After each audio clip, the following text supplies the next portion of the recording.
The neon lights of the city pulse with life as the night begins to settle over the towering skyscrapers. Bella makes her way through the quiet hotel corridor, her attention fixed entirely on the screen of her smartphone. A chilling message from an unknown sender mocks her, claiming to be with her husband in room 8 and demanding a divorce. She finally arrives at the destination, the cold metallic numbers of the room staring back at her. Taking a deep breath, Bella stands firm outside the entrance, clutching her documents and preparing for the professional confrontation ahead. The heavy door swings open, revealing the reality of the situation hidden behind the wood panels. A blonde woman greets her with a smug, calculated expression, clearly enjoying the tension of the moment. Bella remains completely unfazed, delivering a curt refusal to even step inside the room. She maintains a sharp, professional tone while questioning if her husband's recent health issues have miraculously cleared up with his new company. Her husband's face tightens with irritation as he snaps back, clearly uncomfortable with her direct line of questioning. With a piercing gaze, Bella reminds him that his own past actions are the only source of the dirt in their relationship. She pauses for a moment, her eyes reflecting a cold detachment from the man she once trusted. Reaching into her bag, she pulls out a brown envelope containing evidence she's been tracking for some time. The husband looks on with a mix of confusion and mounting dread as she mentions having information he'll find very relevant. Bella turns her icy stare toward the woman, analyzing her with the precision of a professional observer. The woman laughs off the scrutiny, asking why she's being studied so intently by the legal wife. Bella raises the envelope, signaling that she has completed her thorough investigation into the woman's background. She calmly lists the woman's extensive history with various high-profile businessmen, treating the data like a simple technical report. Her husband scoffs dismissively, trying to maintain his pride by downplaying the significance of Bella's findings. The blonde woman clings tighter, arrogantly claiming her superiority regardless of who her associates might be. Without another word, Bella pivots on her heels, ready to leave the toxic environment behind for good. Her expression is one of absolute resolve as she walks down the hallway, done with the games and the lies. Behind her, the two watch her departure with a sense of arrogant triumph, thinking they've won the exchange. The mistress gloats internally, convinced that Bella has retreated in defeat after failing to make an impact. However, Bella casually tosses the medical documents into a nearby waste bin, signaling they are no longer her concern. She stops to deliver one final professional warning about a contagious disease found in a recent medical report of one of the woman's associates. The air in the room suddenly turns cold as the weight of her words sinks in, leaving both of them paralyzed with fear. Bella continues her walk toward freedom, ignoring her husband's desperate, panicked shouts for her to wait. The night sky hangs heavy over a past Bella can never truly leave behind. Standing alone by her car, she stares into the distance,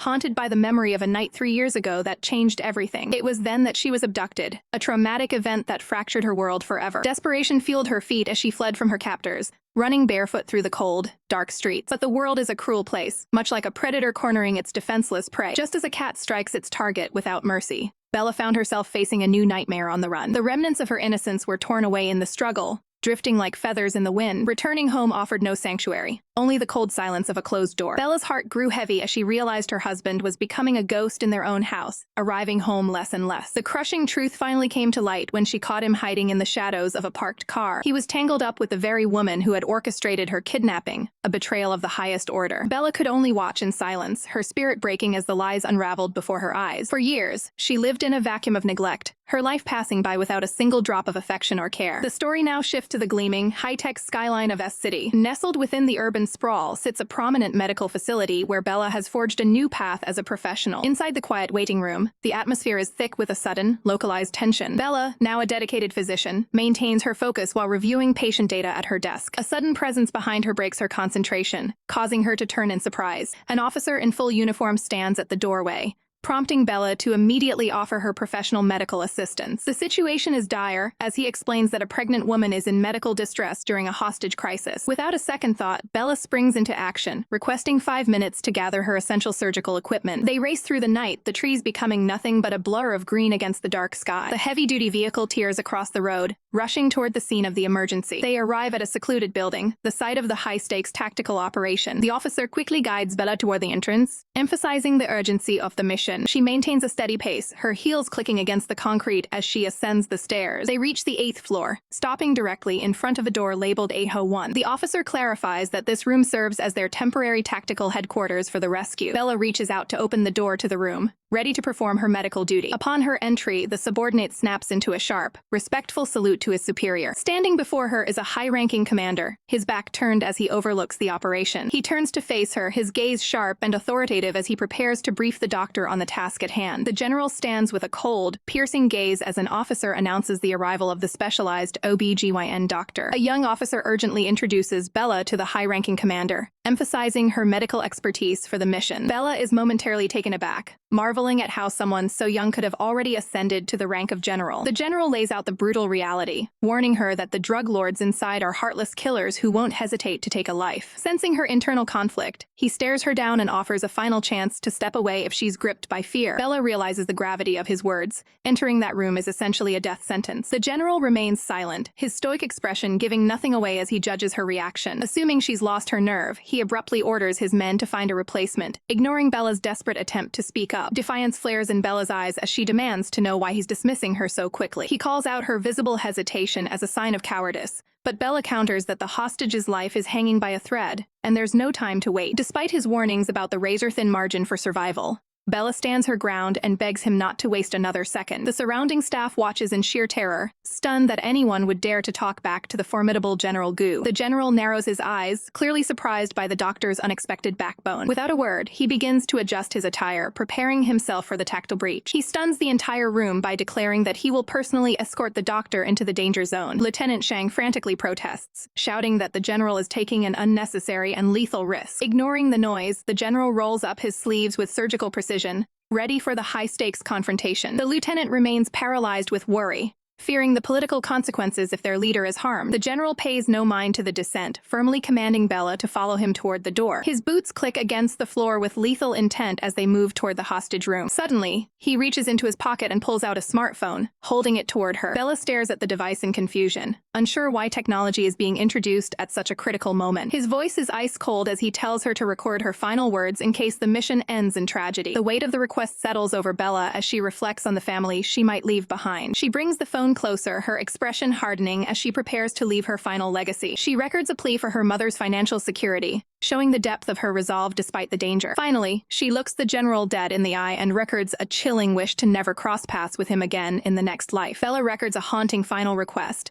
begging the general to keep her death a secret from her mother if she doesn't make it out. Her gaze hardens as she instructs him to send the recording to her treacherous ex-husband, Kane Su, as a final spiteful parting gift. Steel enters her eyes as she steels her nerves, signaling she is ready to step into the lion's den. General Gu firmly takes her hand, grounding her with a professional show of support before the storm. He offers a grim vow, promising that nothing will happen to her as long as he is standing. Bella looks up, momentarily stunned by the absolute certainty in his guarantee. The silence of the hallway is shattered by the sharp chime of the doorbell as they reach room 801. Inside, a scarred thug scowls, clearly losing patience with the high-stakes standoff. Peering through the eye-hole, the criminal barks an order for the man to leave and the doctor to enter the room alone. Gu stands his ground, professionally explaining that a complex surgery requires his assistance, and that he is completely unarmed. The thug erupts in rage, leveling a pistol at them while refusing to take any risks with a second intruder. Gu doesn't flinch, coldly reminding the kidnapper that the hostage's death would strip them of all bargaining power. Bella's breath hitches as an eerie, sudden silence falls over the room behind the door. With a heavy groan, the door finally creaks open, inviting them into the den of the drug lords. The gunman screams for them to keep their hands up and face the wall immediately to prevent any sudden moves. Complying with tactical precision, Bella and Gu raise their hands as the barrel of a gun trails their every move. Bella's medical instincts kick in the moment she hears the faint, desperate pleas of the pregnant captive. A henchman confirms to his superior that the pair has been thoroughly searched and is indeed unarmed. They are ushered deeper into the apartment, the atmosphere thick with lethal tension. The guard barks a final command, shoving them forward and telling them to move faster. Bella's eyes lock onto the scene ahead, focusing entirely on the patient's critical condition. She takes in the grim faces of the captors and the agonizing distress of the woman currently in labor. The victim lies helpless on the bed, her voice a mere whisper as she begs the newcomers to save her. Gu leans in, reminding Bella that the hostage is a relative of a high-ranking official and must be kept safe at all costs. Tears stream down the hostage's face as she reaches out, her strength rapidly fading from the trauma. The scarred leader delivers a final ultimatum. The doctor may proceed to the bedside, but the man must remain exactly where he is. Gu watches in silent disbelief as the tension in the room reaches a breaking point. Bella locks eyes with the suffering woman, offering a firm promise that she is there to help. Behind her, the cold barrel of a pistol is leveled at her back, a constant reminder of the lethal stakes. She gently clasps the patient's hand, providing a moment of professional comfort amidst the chaos. Realizing the complexity of the birth, Bella knows she immediately needs a B ultrasound to assess the fetal position. She quickly pulls open a nearby drawer to search for any available medical records or equipment. Her gaze drops to a discarded item in the drawer, her expression shifting as she uncovers a hidden truth. A photograph reveals the patient's intimate connection to Su Kanran, confirming the identity of the high-ranking official's relative. The gunman barks a harsh order, demanding she stop stalling and get back to the task at hand. Bella focuses on the medical data before her, confirming that a surgical intervention is the only way forward. The patient hysterically refuses a C-section, fearing the resulting scars will cause her partner to lose interest in her. Bella stares back with a chilling intensity, stunned by the woman's disregard for her own child's safety. Losing his patience, the lead captor screams for Bella to follow the woman's demands and skip the surgery. Ignoring the threats, Bella prepares a syringe, ready to administer the necessary sedative for the operation. She declares with unwavering authority that her only mission is to ensure both mother and child survive the night. Gu warns her to stay calm, knowing that one impulsive move will get them both killed by the guards. She stands tall, asserting that as a professional physician, her medical ethics override any external threats. Gu watches her with a heavy heart, recognizing that she is prepared to shoulder the entire burden of this life-or-death decision. Without hesitation, she reaches for her equipment to begin the urgent medical procedure. The scarred commander shouts a final warning, refusing to let his leverage be moved or compromised. Bella shoots a defiant glare toward the muzzle of the gun, refusing to be intimidated while a life hangs in the balance. The guard maintains his aim, threatening to pull the trigger if she dares to disobey the boss's orders. Bella freezes as the cold steel of a barrel presses against her, her eyes wide with the realization of the deadly stakes. Gu steps forward, raising a hand in a de-escalating gesture as he demands the gunman back off immediately. The commander scowls, shoving his pistol closer to Gu's head while barking about the messy situation they've forced upon him. Unfazed by the weapon, Gu maintains his composure, explaining that he only wants to provide the doctor with a curtain to maintain professional medical privacy. Bella watches the tense standoff with bated breath, sweat beading on her forehead as she waits to see if the captors will yield. The commander narrows his eyes, his face etched with scars and suspicion as he weighs the tactical risk of Gu's request. Nearby, the patient lets out another agonizing moan, her strength rapidly fading as the labor intensifies. Bella turns her focus back to the medical crisis, her expression hardening with professional resolve to save her patient. She moves with precision, her hands steady despite the chaos as she prepares to proceed with the delivery. Gu stares down the armed guards, challenging their sense of decency by asking if they really intend to gawk at a woman in labor. A piercing scream erupts from the bed, signaling that the final stage of birth has arrived with violent urgency. Bella's heart sinks as she sees the baby's legs emerging. This is a breech birth, and there is no longer any time for controlled surgery. Ignoring the patient's frantic threats of a lawsuit, Bella remains focused, telling her that the child's safety is the only thing that matters right now. With a swift, clinical motion, the umbilical cord is severed, marking the successful arrival of a new life. Outside the dark compound, the silence of the night is finally broken by the fragile, high-pitched wail of a newborn. The commander takes a long drag from his cigarette, his frustration boiling over as he realizes the military transport they were promised still hasn't arrived. Inside, the patient finally drifts into a restless sleep, while Bella calls out that the general is now permitted to enter. Gu steps into the dimly lit room, his eyes immediately searching for Bella amidst the scattered medical supplies. He finds her cradling the infant, a rare, genuine smile lighting up her face as she checks the baby's vitals. Gu pauses, his usual stoic mask softening as he witnesses the quiet triumph of the doctor's dedication. The moment of peace is short-lived as Bella looks up, urgently explaining that both patients are in critical condition and need a real hospital immediately. Gu doesn't hesitate, offering to stay behind as a lone hostage if the commander will let the mother and child seek proper care. But the commander's patience has reached its limit, and he roars that absolutely no one is walking out of that room. Outside the room, tension hangs heavy as the guards wait in an agonizing silence for any sign of life from within. One officer finally breaks the quiet, questioning the lack of movement before barking orders for the unit to clear out and stand by downstairs. Suddenly, the hinges groan as the door to room 801 finally creaks open, signaling a shift in the standoff. General Gu emerges from the shadows, carrying the exhausted mother on his back while carefully cradling the newborn in his arms. His men are stunned by the sight, realizing their commander has managed to secure the patients against all odds. Gu doesn't waste a single second, handing over the infant and demanding an immediate hospital transfer for the mother and child. With the medical emergency handled, he coldly orders Commander Shang to get the sniper into position for the next phase. Despite his stoic mask, Gu's mind drifts back to the desperate negotiation that occurred just 5 minutes earlier. In the heat of the moment, Bella had screamed at the captors to let the others go, offering her own life as a solo hostage. The mother lay motionless on the bed behind her, her life force completely drained from the traumatic breech birth. One of the criminals had leveled his pistol directly at Bella, his face twisted in a desperate, angry snarl. He roared at her, declaring that no one was walking out of that room alive regardless of her demands. Bella remained eerily calm under the barrel of the gun, her focus entirely on the precious cargo she was protecting. She locked eyes with the gunman, logically questioning if his true objective was simply to secure a safe exit from the building. She warned the captors that the mother and child were in critical condition and would die without treatment, rendering them useless as bargaining chips. Bella pointed out that keeping a high-tier soldier like Gu as a prisoner was far too risky for their small group to handle. She insisted as a non-combatant doctor, she was the only hostage they could actually control without fear of a violent counterattack. Back in the present, a tactical marksman settles behind his long-range scope, waiting for the signal to end the threat. Commander Shang confirms the sniper is locked on, yet the general's eyes remain fixed on the complex mission layout. Gu calculates the technical gap between the rooms, noting the kitchen windows are a mere 2 meters apart. He plans a daring high-altitude breach, ordering a ladder team to prepare for a flanking maneuver. The leader of the narcotics team tries to intervene, suggesting his unit should take over the operation now that the general is out. Gu shuts him down with a sharp glare, refusing to let anyone else compromise the delicate safety of the remaining hostage. The narcotics officer argues that they have the perfect setup to trap the drug lords the moment they show their faces. Gu roars in frustration, making it clear that hostage lives take absolute priority, even if it means every criminal is allowed to escape. Gu's jaw tightens with regret as he realizes he nearly overlooked the identity of the person in mortal danger. He recalls the exact moment he specifically demanded the mission's details to ensure he was the one personally assigned to this rescue. Standing in the cold shadows of the complex, he looks up at the towering structure,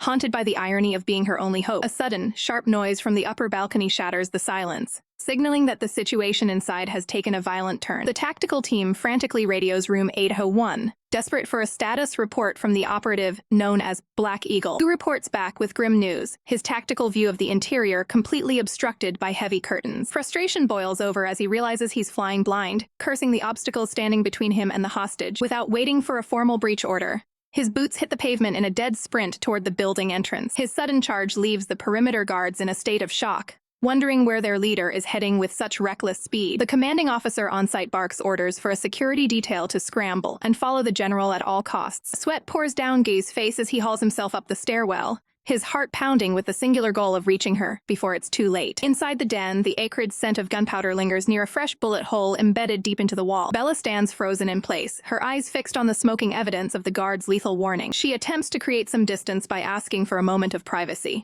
but the guard's heavy hand instantly blocks her path. The captor delivers a cold refusal, making it clear that his orders are to keep her under absolute, constant surveillance. He steps closer with a menacing sneer, adjusting his gear to further intimidate his defenseless hostage. Bella's voice trembles as she commands him to stay away, her back pressed firmly against the wall. Her mind races through every possible exit strategy, realizing she is rapidly running out of both time and space. The guard remains undeterred by her protests, fueled by a malicious desire to maintain total dominance over the room. In a moment of pure desperation, her gaze falls upon a sturdy medical kit resting on a nearby surface. She prepares to make her move, her paralyzing fear finally transforming into a sharp, survivalist focus. Bella lunges forward with everything she has, using the heavy medical case as a makeshift shield to ward off her aggressor. Bella screams at her captors, reminding them that she is their only bargaining chip as a hostage. Outside the door of room number 2, the tension reaches a boiling point. Gu remains silent, his mind racing as he calculates the most efficient way to breach the perimeter. One of the soldiers rushes forward, alerting the general that the ladder for his solo entry is ready. Without a second thought, Gu reaches down to unsheath his tactical combat knife. He commands his men to maintain their positions and provide cover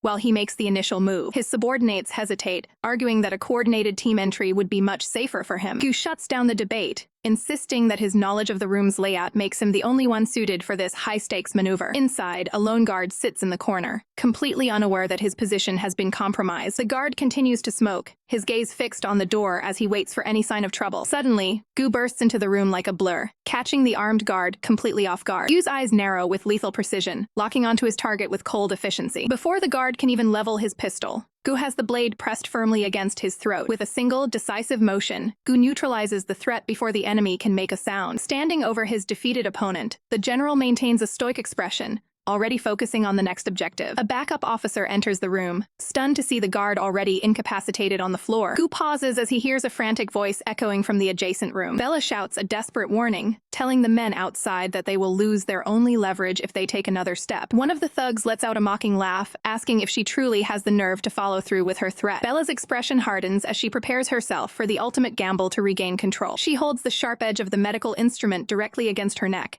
showing she isn't bluffing. She defiantly tells them that if she goes down, she's taking every single one of them with her. Her eyes burn with a fierce resolve, proving that the physician is far more dangerous than they ever imagined. The scarred thug sneers with chilling confidence, certain that their crimes will stay buried in the shadows. The captors coldly discuss using Bella as a human shield, viewing her life as nothing more than a tactical bargaining chip for their escape. The blonde criminal laughs at his own perceived brilliance, only to be silenced by a sudden, jarring strike to the face. Bella watches in stunned silence as the thug recoils from the sheer force of the unexpected blow. The boss stares in total disbelief as the momentum of the standoff shifts in a heartbeat. A pair of surgical scissors whistles through the air with lethal intent, transformed into a desperate weapon. Bloodied and enraged, the boss levels his firearm, screaming a final, murderous threat. Bella tightly shuts her eyes, bracing for the impact of a gunshot that feels inevitable. Suddenly, Gu steps into the line of fire, commanding her to stay calm now that he has arrived. He maintains a sharp tactical watch, ensuring the immediate area is fully neutralized. The commander reaches out, professionally inquiring if she has sustained any physical harm. Bella looks up at him, her eyes wide as the adrenaline of the rescue begins to surge. She bows her head slightly, offering a formal word of thanks for the chief's timely intervention. Gu acknowledges her professional courtesy with a disciplined and stoic nod. Exhaling slowly, Bella reflects on the harrowing realization that she is still alive. She offers a final word of gratitude before preparing to depart the scene of the conflict. Gu checks his watch with military precision, mentally logging the successful completion of the extraction. Bella maintains her composure, stating she must return to her medical duties without delay. The two stand in a moment of heavy silence, the mission's tension still lingering in the air. Gu turns his back and barks an order for his elite units to shadow her movements. He demands that she be escorted safely back to the hospital before the squad returns to base. A subordinate reports that the perimeter is secure and the entire unit is on standby for his next command. With the objective secured, Gu gives the final order to mobilize and head back to camp. The heavy tactical vehicle waits in the darkness, its engine humming with power. Bella walks down the quiet street alone, unaware of the military escort trailing her every move. Gu watches her silhouette through the glass, his expression unreadable and strictly focused on the mission. The night wind rustles through the nearby flowers, bringing a deceptive calm to the battlefield. Bella touches her face, the reality of her narrow escape finally starting to sink in. Gu remains perfectly still, his gaze fixed forward with a cold, professional intensity. He responds to the soldier's confirmation with a brief, disciplined acknowledgement. Finally, he orders a comprehensive background check on the doctor,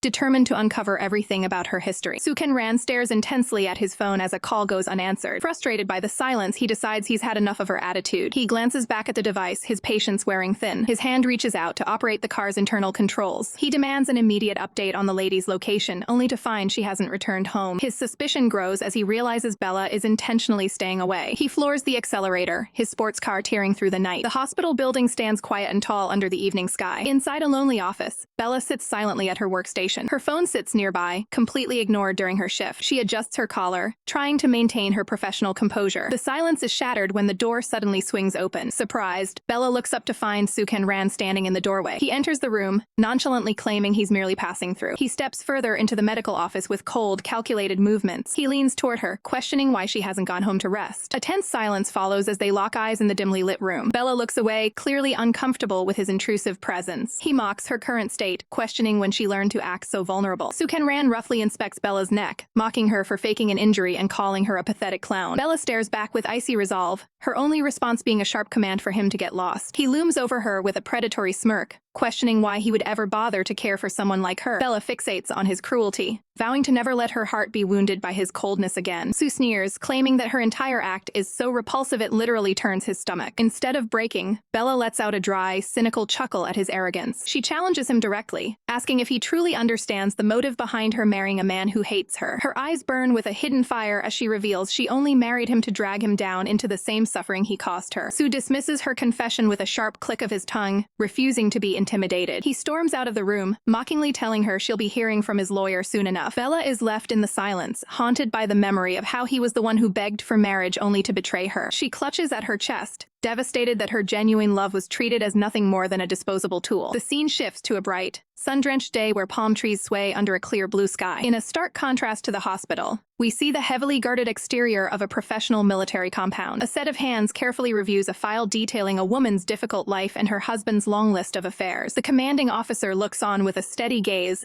noting the lack of happiness in her marital history. An aide presents further documents, confirming that a promotion is well-deserved after her stellar performance. The commander decides the military must recruit its own doctors to ensure professional operations without civilian complications. Dressed in a sharp suit, the commander shifts his focus to the demanding schedule of the day ahead. His assistant notes an upcoming evening meeting with the influential Chief Su. The aide nervously adds that the chief has specifically requested for the commander to bring a girlfriend along. The commander tells him to get lost, while the aide reminds him that he doesn't even have a partner to bring. Back at the busy medical facility, the daily grind of hospital life continues in the brightly lit corridors. A hand reaches out to turn a doorknob, signaling another unexpected interruption to Bella's day. Bella's colleague, Arya, approaches her with a mix of nervous energy and anticipation regarding some recent developments. Arya clarifies that Bella was indeed the one who assisted the military with an emergency delivery just the day before. However, Arya warns that the woman Bella saved is actually a high-ranking official's mistress, who is now threatening a lawsuit. Bella ignores the potential drama, finding relief only in the fact that both the mother and child are perfectly healthy. Arya quickly shifts to the good news, announcing that Bella's heroic contribution has earned her a promotion to deputy director. Bella accepts the prestigious news with a subtle, humble smile, acknowledging her hard work. Arya is already plotting to celebrate the promotion by making Bella pay for a massive feast. Despite being on a diet, Arya insists that a free meal is far more important than counting calories today. Suddenly, Arya's attention is snatched away by a movement further down the hospital corridor. They stop in their tracks as a man carrying a massive bouquet of flowers walks past them. The visitor is a well-dressed man holding a vibrant arrangement of red roses, looking quite determined. Arya playfully nudges Bella, assuming the grand romantic gesture is intended for her friend. Bella remains completely stoic, her gaze hardening as she looks at the man. The man maintains a serious, focused expression as he continues down the hallway. A faint, knowing smirk appears on his face, suggesting he is well aware of the attention he's drawing. Arya is left stunned and confused as she watches the man enter a specific room. The realization hits Arya that this man is Kane Su, and she is furious at his audacity after his betrayal. She rants about how Kane made a public spectacle of chasing Bella only to turn around and father a child with another woman. Tears of frustration well up in Arya's eyes as she laments the unfairness of Bella's marital situation. Bella stays calm, gently placing a hand on Arya's shoulder to soothe her distressed friend. She explains with a cold clarity that she doesn't care about her husband's actions, because the marriage was never about love. Arya decides the best remedy is to treat Bella to a luxury dinner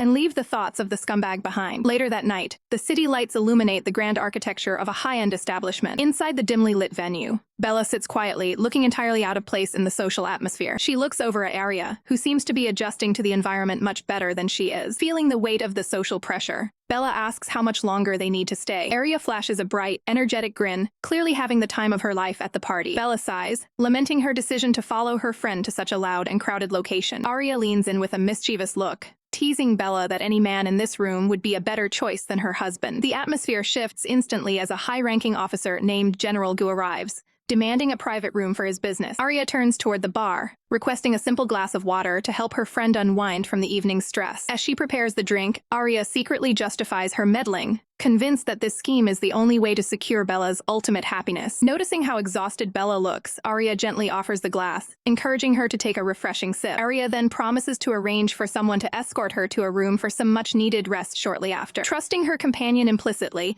Bella drinks the water, completely unaware of the hidden agenda behind the gesture. A devious smirk plays on Arya's lips as she realizes the first phase of her plan has been a total success. Moments later, a firm hand knocks on a nearby door before turning the handle to reveal who is inside. The door swings open to reveal General Gu, who looks caught off guard by the sudden and unexpected interruption. Arya is momentarily stunned by the general's intense presence up close, which only reinforces her resolve to see her plan through. Desperate to set the stage, Arya pushes the swaying Bella toward him, claiming the woman has had far too much to drink and needs help. The general catches the dazed Bella, his eyes narrowing as he realizes exactly who has just stumbled into his arms. From the hallway, a blonde associate watches the scene unfold, his interest piqued by the general's sudden house guest. The blonde man can't help but tease his friend, commenting on how stunning his supposed girlfriend looks tonight. Bella barely manages a coherent sound, gripped by a wave of dizziness as she struggles to keep her eyes open. Reaching a quick decision, the general tells his companion he's taking her back personally, and to finish their business over the phone. Inside the elevator, the general supports Bella's weight as the doors seal them away from the prying eyes of the party. Gazing up with blurred vision,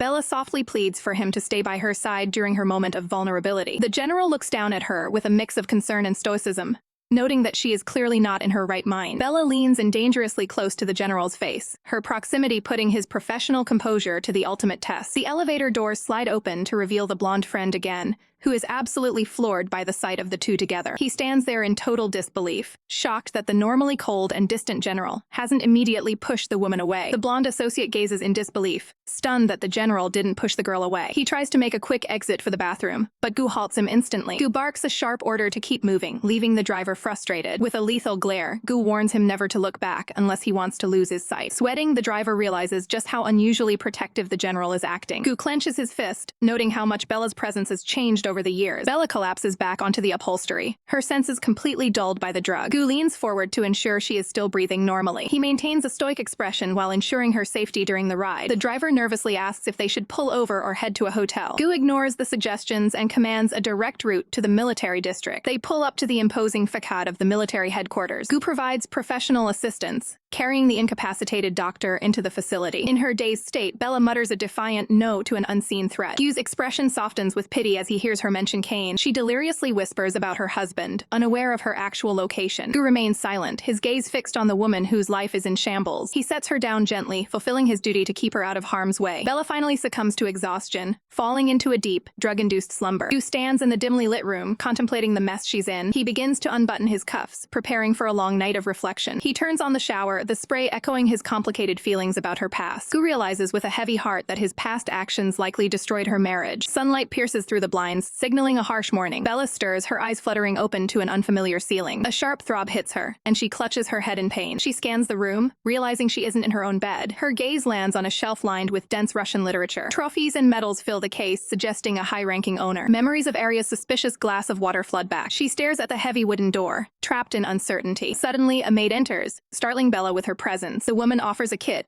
mentioning it's for her to freshen up. Bella freezes at the mention of the mysterious sir in charge. She finds a man's grooming kit sitting on the counter. Panic sets in as she wonders whose bathroom she's using. Beside the men's gear sits a set of brand new luxury cosmetics. The realization that her host planned for her needs is jarring. Bella's mind races with fear over her current situation. Nearby, a subordinate offers the general a contingency pill. Gu pushes the medication away without a second thought. He firmly declares that he never touched her last night. The subordinate is baffled by his superior's extreme restraint. Gu pivots the conversation, asking if his orders were followed. The soldier confirms the premium French makeup was delivered. He secretly fumes over being used as a high-end errand boy, who dismisses his man, wanting some privacy for the morning. Bella cautiously approaches him as he sits at the table. She questions if he's the one provided the supplies. Looking down, she admits she can't easily accept such gifts. Gu plays it cool, claiming he didn't personally pick them. His subordinate scoffs, knowing Gu spent hours researching brands. Gu points to a cup, calling it a specific hangover remedy. Bella studies him, searching for his true intentions. The chilled drink sits ready to soothe her headache. A light breakfast is served alongside her morning cure. She takes a tentative sip, finding the drink surprisingly helpful. Gu keeps his eyes on his papers, giving her space. Bella opens her mouth to speak, her nerves still frayed. He looks up, meeting her gaze with intense focus. Bella looks down, her mind racing with embarrassment over the previous night's events. General Gu keeps his gaze fixed on his book,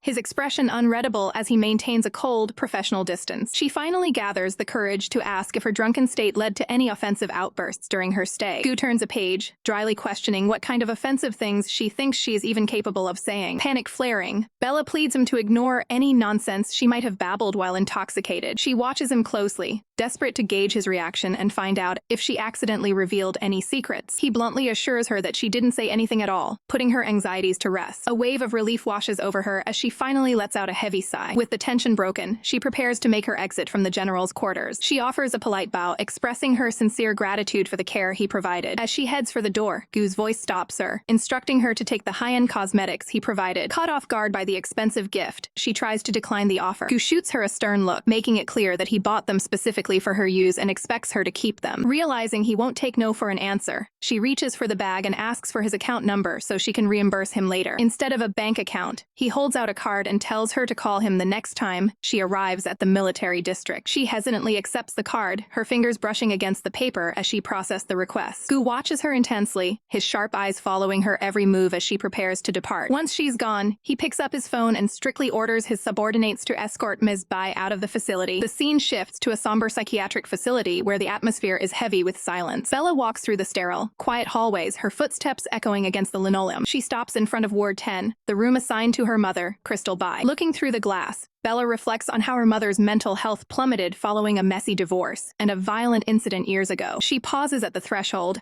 a look of deep sorrow crossing her face as she prepares for the visit. Placing a trembling hand on the door, she braces herself for the difficult interaction ahead. Inside, a woman sits alone by the window, staring blankly at the world outside her room. Bella gently takes her mother's hand, trying to provide a sense of comfort and connection. Her mother looks up, confused, and asks when her daughter will finally come to visit her. Bella softly reminds her that she is right here, standing right in front of her. The older woman's eyes narrow as she demands to know why Kane didn't come along for the visit. Bella remains silent, haunted by the memory of marrying Kane in a desperate rush to stabilize her mother's life. She wonders if her mother would have ever forced such a marriage if she had been in her right mind back then. Putting on a brave face, Bella lies, claiming that Kane treats her well and that their marriage is perfectly fine. She explains that Kane is simply busy with work and couldn't make the trip today. Her mother's face contorts with sudden, irrational rage as she screams at Bella for showing up alone. The verbal abuse continues as her mother demands she leave immediately if she can't bring Kane with her. Bella takes the brunt of the anger, her heart breaking at the sight of her mother's deteriorating state. Keeping her voice level and professional,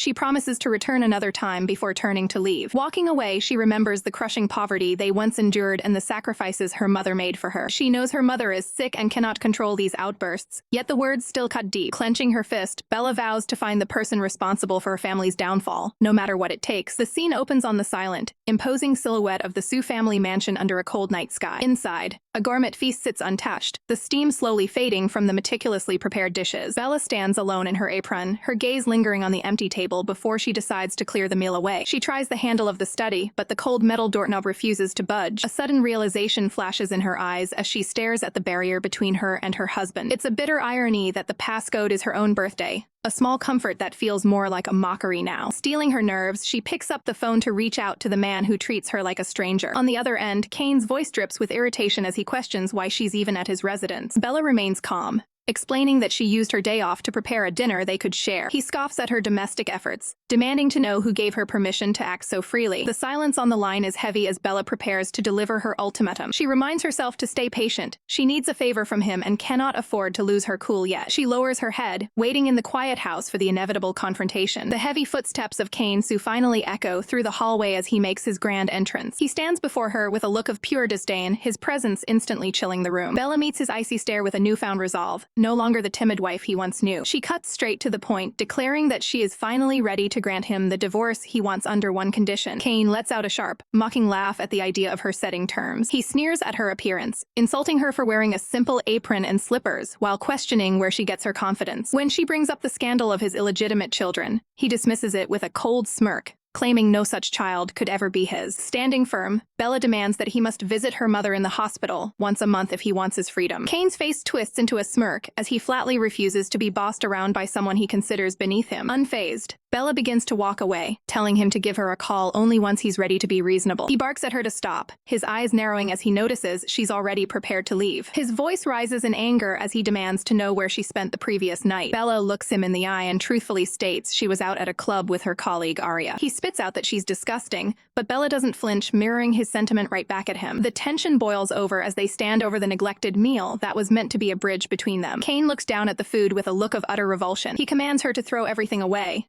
calling her cooking unclean and unworthy of his home. Bella fires back with a sharp tongue, telling him he isn't even worthy of tasting a single bite. Her defiance catches him off guard, fueling a sudden and violent rage. In a fit of temper, he sweeps the plates off the table, sending porcelain shattering across the floor. He points a finger at the mess, barking an order for her to get on her knees and clean it up. Bella offers him a defiant smile, telling him he's dreaming if he thinks she'll ever obey him again. Enraged by her rebellion, Kane lunges forward and grabs her, his face contorted in a terrifying mask of fury. Bella winces in pain, letting out a sharp grunt as Kane's grip remains suffocatingly tight. A strained, defiant smile creeps across her face, masking the physical agony of the confrontation. She stares him down with icy resolve, telling him his demands will only ever be met in his dreams. Kane's expression hardens into a mask of pure shock, stunned that she still dares to defy him. Finally, he abruptly releases his hold, his hand pulling away in a cold gesture of dismissal. Left trembling on the floor amidst the wreckage of their dinner, Bella gasps for air and commands him to never come back. She clutches her chest, blinking back tears as she reminds herself that a man like Kane isn't worth her sorrow. Later that evening, Bella stands alone by her window when a message notification prompts her to return to her own life. Seeking refuge, she sits with her friend Arya, who tries to lighten the heavy atmosphere with a bowl of fresh fruit. Arya gazes at her with deep concern, noting that Bella looks far from her usual composed self. Bella takes a slow, deliberate sip of tea, trying to maintain a facade of normalcy despite her inner turmoil. Arya's eyes go wide with suspicion as she presses for details about the chaos of the previous night. Bella keeps her gaze lowered, hesitant to reveal the full extent of the danger she faced. Arya's attention is suddenly snatched away by a luxury brand bag from France, her eyes sparkling with curiosity. She leans in, shocked to realize that the items in the bag are worth a staggering $300,000. Bella is visibly overwhelmed, realizing she can't possibly afford to pay back such an astronomical sum for a gift. Arya holds up the receipt in disbelief, wondering if her friend has somehow struck it rich overnight. Bella looks toward the expensive goods, explaining her firm intention to sell them immediately. Her eyes sharpen with a flare of independence, declaring she will never use anything associated with Kane. Arya listens intently, offering her full support for Bella's desire to remain self-reliant. Then, with a playful smirk, Arya questions if a different man was the one who provided such lavish gifts. Bella clarifies that a military officer gave them to her, but she feels it's improper to keep them when they have no future. Arya quickly manages a digital transaction on her phone, deciding to buy the items from Bella to help her settle the debt. She looks up from her screen, asking Bella exactly how she plans to pay the mysterious officer back. Bella glances at a slip of paper with a phone number, recalling his instruction to call once she reached the district. Arya encourages her to make the move, suggesting a dinner invitation to see if she can charm him. Bella looks away, blushing slightly as she insists the general is not a man one can simply pounce on. Arya playfully teases her friend,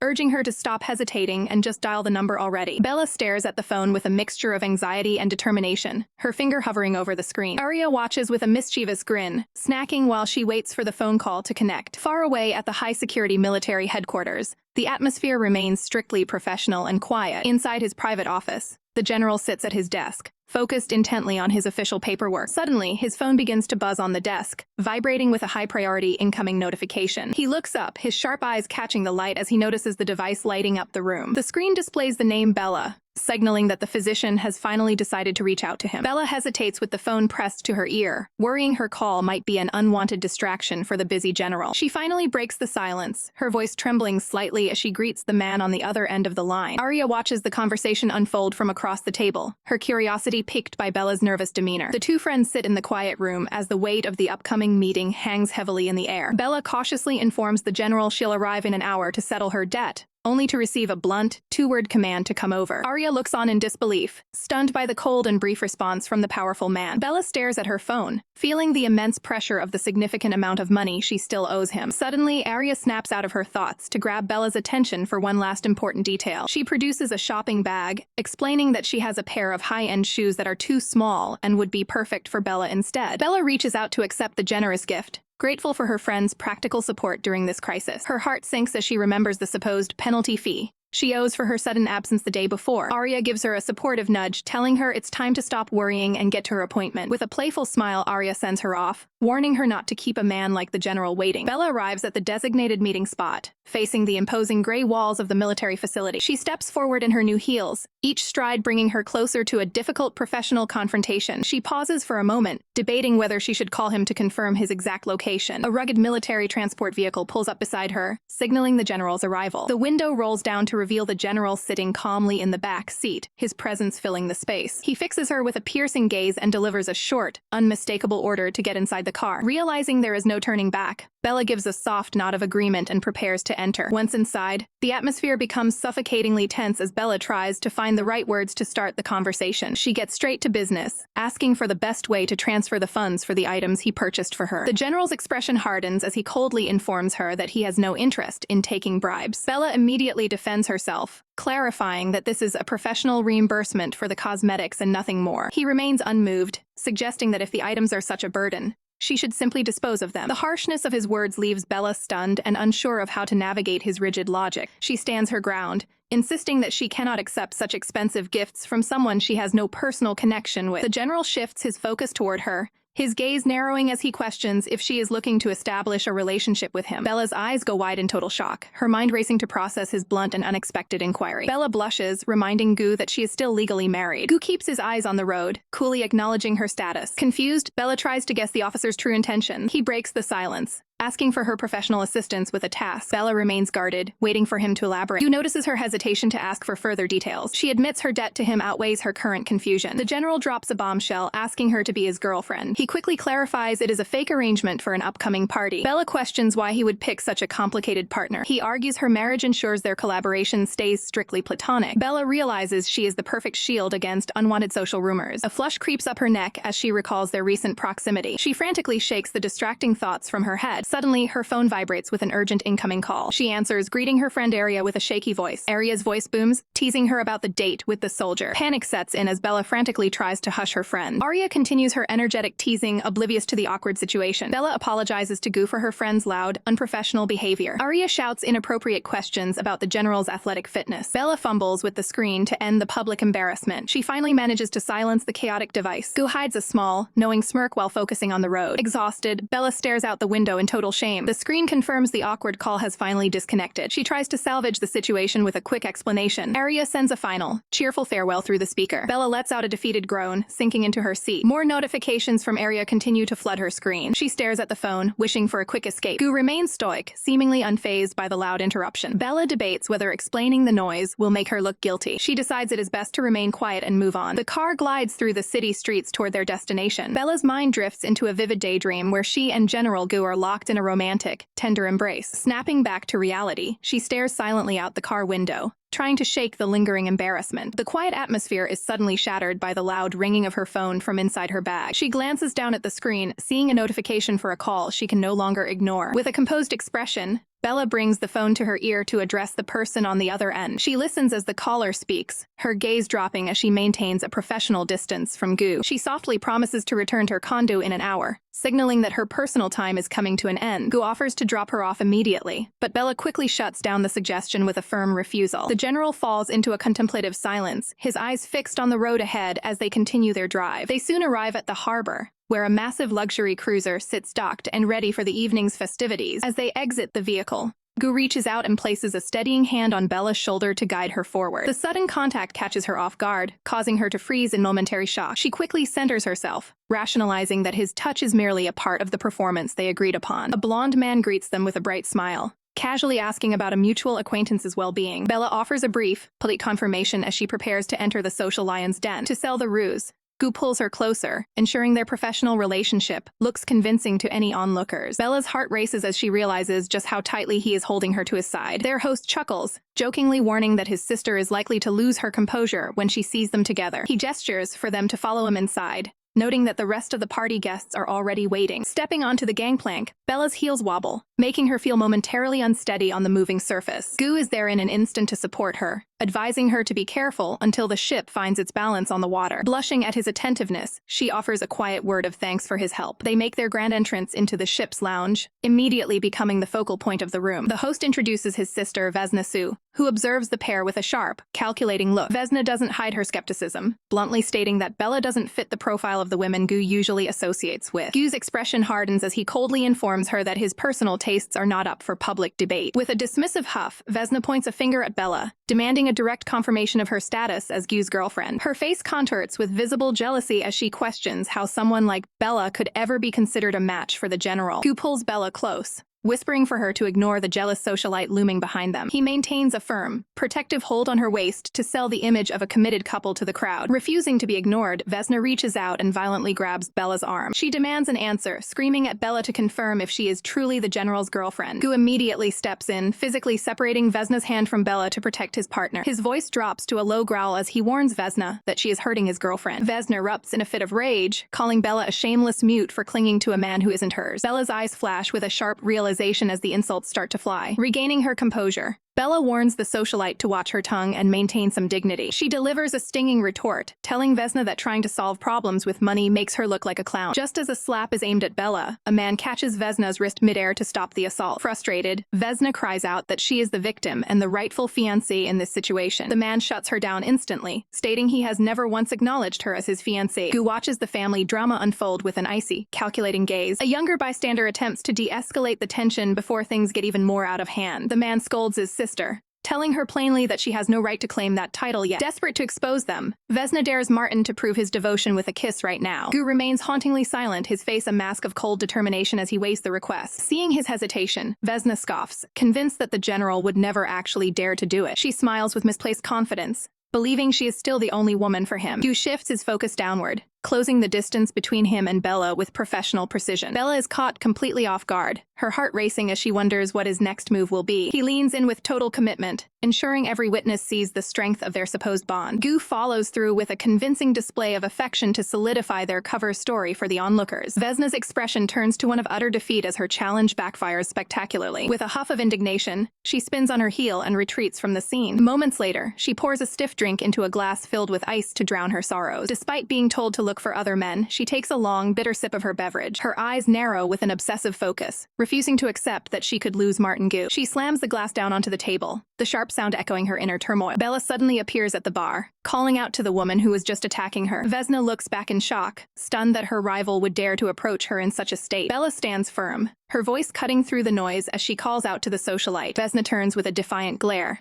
daring the doctor to match her drink for drink at the bar. General Gu immediately steps between them, offering to take the burden of the challenge himself to protect Bella. Enraged by his interference, Vesna slams her glass down, declaring that this battle is strictly between the two women. Bella watches in silence as Vesna's frustration boils over into a desperate, public tantrum. Looking at her rival, Bella realizes that they are both trapped in the same cycle of unrequited heartache. She understands that when love fails, many choose to drown their sorrow in ways that only cause more harm. Much to the general's shock, Bella steps forward and accepts the high-stakes drinking duel. Vesna smirks, demanding that Bella walk away from her man forever if she can't hold her liquor. Unfazed by the threat, Bella counters by asking what the socialite is willing to sacrifice when she loses. Bella sets the terms. If she wins, Vesna must finally admit she no longer loves Martin Gu and walk away. Accepting the terms, Vesna raises a glass and challenges her to see who can finish 3 bottles the fastest. As she holds the alcohol, Bella sees a reflection of her own internal misery in the other woman's eyes. She reflects on her own marriage, knowing the only reason it hurts is because she still loves Kane. Hoping to numb the pain of her broken heart, Bella begins to drink the bitter liquid. She pauses mid-contest to look at the general, asking if he will be there to catch her if she falls. The general stares back, his silent concern speaking louder than any words could. Bella offers a faint, bittersweet smile, finding comfort in his presence amidst the chaos. Gu finally reaches out, softly promising to take care of her no matter how the night ends. The contest concludes with 3 empty bottles, standing as a testament to their desperate struggle. Overwhelmed by the alcohol, Bella hangs her head and quietly admits her defeat. Vesna erupts into mocking laughter, relishing her victory over the doctor. The socialite leans in close, eager to see Bella trade her dignity for her relationship. Gu tries to shut down the spectacle, reminding everyone that he isn't a trophy to be won or lost. Vesna ignores him, ruthlessly demanding that Bella follow through on the terms they agreed upon. She orders Bella to scream to the world that she no longer wants anything to do with the general. Bella looks up, her vision blurred as the weight of her own marital pain resurfaces. In her mind, she directs her frustration toward her husband, wishing she could find the strength to stop loving him. Choosing to maintain her professional resolve and finish the deal, Bella prepares to perform the forfeit. Vesna scoffs in irritation as the club music begins to blare through the speakers. The rhythm takes over as heels click sharply against the dance floor. A hand reaches out, firmly grasping the cold metal of the dance pole to maintain balance. Vesna explodes with rage, demanding the atmosphere be turned up as she watches the scene unfold. Bella maintains a steady, focused gaze, even as the alcohol begins to cloud her senses. She attempts to maintain her composure by carefully adjusting her attire. Gu watches in stunned silence, impressed by Bella's unexpected poise and hidden talents. He remains quiet for a long moment, processing the chaotic turn the night has taken. Gu turns his attention to Freeman Su, sternly demanding that he take his sister home immediately. Freeman struggles to pull a protesting Vesna away from the center of the room as she demands to stay. Gu quickly reaches for a jacket to provide some much-needed coverage for the situation. Bella lets out a soft, lighthearted chuckle as Gu leans in to check on her. The weight of her actions hits her, and Bella looks down, feeling the sting of public humiliation. Gu questions her true motives with a serious look while she stares back at him in a daze. Completely disoriented,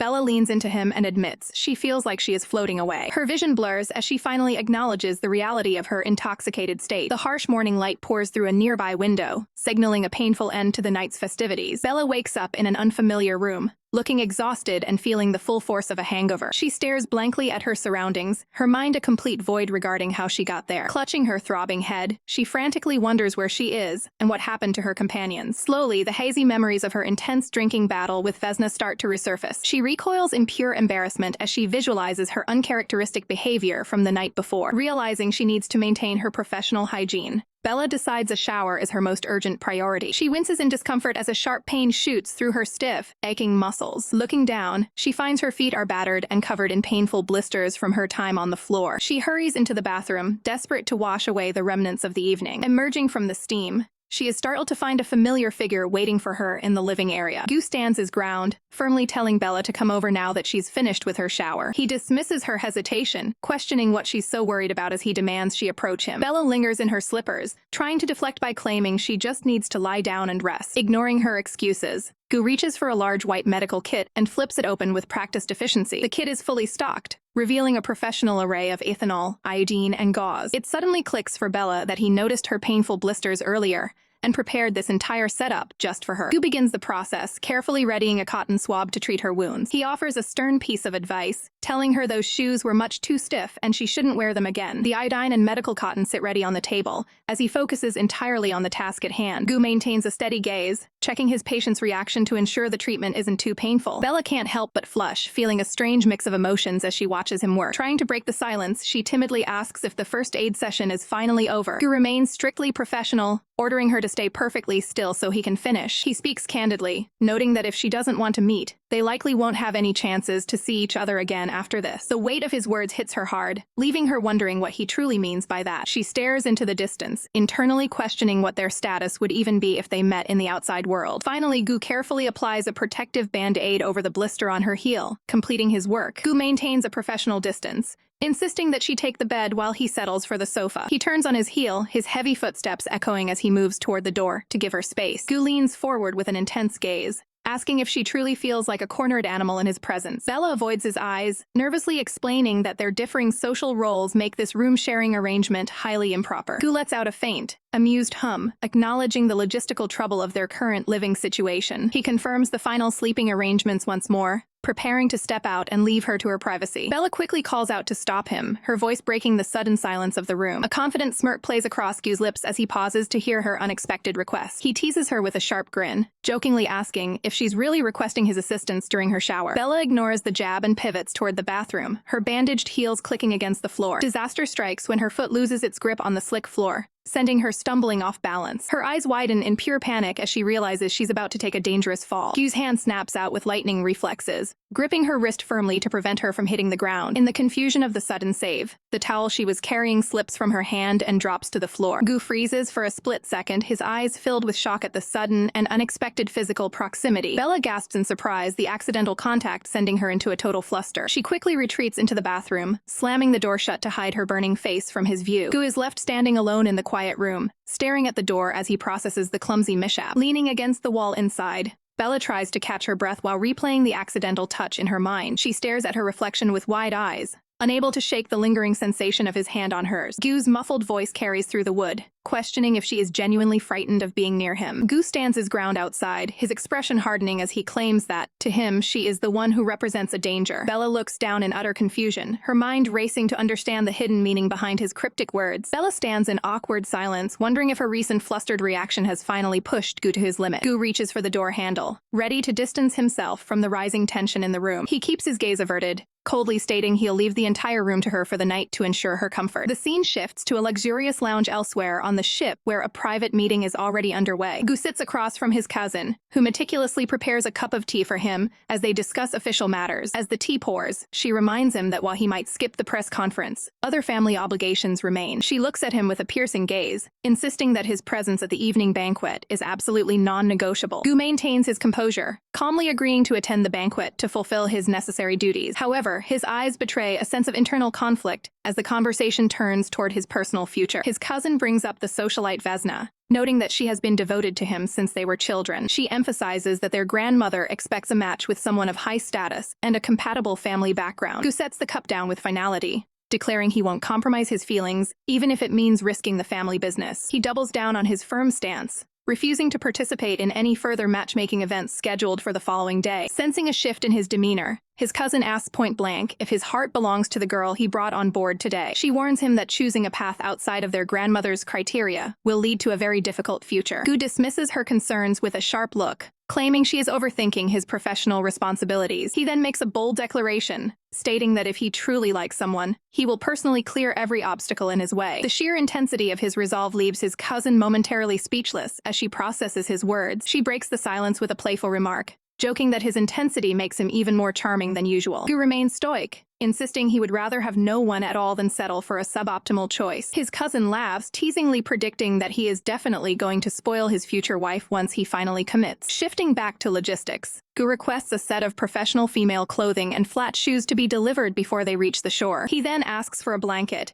confirming he intends to maintain a professional distance by sleeping in the living room. The revelation shocks his cousin, who realizes he has essentially been displaced from his own bedroom. She wonders aloud how any woman could possibly resist his charms and remain immune to him. A rare flush of annoyance creeps onto Gu's face as he tries to ignore her constant prodding. He snaps back, telling her to focus on her own business and stop her incessant yapping immediately. Undeterred by his temper, she gives him a knowing smile, clearly enjoying his rare display of emotion. She skips away with a cheerful hum, leaving the officer alone to deal with his complicated thoughts. Gu stares into the distance, the weight of his hidden feelings finally starting to show on his face. He clutches his head in frustration, struggling with the burden of the secrets he has kept buried. He reflects on their shared history, wondering how different their lives would be if he had told her the truth 3 years ago. A haunting memory of a past wedding day resurfaces, highlighting a bride who was far from happy. The sharp ring of a mobile phone pierces through the quiet room, demanding immediate attention. Bella stares at the vibrating device with a cold, calculating gaze, hesitating to answer the call. She finally presses the phone to her ear, demanding that Kane give her what she wants without delay. Her eyes sharpen as she wonders if his assistant's previous call was an intentional act of provocation. She remains silent on the line, absorbing the weight of the situation with a stoic expression. The screen glows brightly as the call continues, serving as a digital bridge between two clashing worlds. Bella looks away, realizing that the hidden motives behind the call no longer matter to her. Under the cover of night, the exterior of the house stands still while internal tensions reach a breaking point. Vesna holds the phone with a malicious smirk, satisfied that her plan to irritate Bella is working. The sudden sound of a door latch, clicking open signals an unexpected interruption to her scheme. A hand quickly moves to secure the phone as the atmosphere in the room shifts instantly. Vesna's face transforms in a heartbeat, adopting a look of wide-eyed, innocent surprise. Kane Su looks on with a visible scowl, his patience clearly wearing thin with the unfolding drama. Vesna feigns deep distress, claiming her only intention was to offer a sincere apology to Bella. She continues her act of desperation, questioning how she can possibly move forward with her life. Kane confronts her directly, asking if she still maintains ties with a questionable group from her past. She reacts with dramatic fervor, swearing that her heart is devoted to him alone in a desperate bid for sympathy. Kane tells her to stop her crying, deciding to take matters into his own hands to end the dispute. Vesna stands by silently, her head bowed in a show of false modesty while Kane holds the phone. A dark smile spreads across her face when she realizes Bella is refusing to take any more calls. Kane roars into the receiver, demanding to know why Bella is continuing this line of communication. He warns her that her knowledge of his secrets won't protect her from his eventual retaliation. Bella responds with icy calm, asking for clarification on exactly how he plans to be nasty with her. She listens as he threatens to use his professional influence to end her career as a physician permanently. A grim expression settles on her face as she realizes there is no longer any room for negotiation. With absolute resolve, Bella finally speaks the words that will change everything, demanding a divorce. Vesna maintains a smug, self-satisfied look while listening to the chaos erupting on the other end of the line. Bella doesn't hold back, calling Kane absolute trash for his hypocrisy and abandonment. She recounts the nightmare of being kidnapped and the realization that the whole ordeal was a calculated setup involving his lover. Kane attempts to defend his actions, claiming he never intended for things to escalate to that level with another man. Bella lets out a chilling laugh, mocking his attempt to shift the blame onto her for his own cruelty. With a cold gaze, she demands to know the truth behind why he chose to put her through such hell. She vows to remain a constant source of discomfort in his life,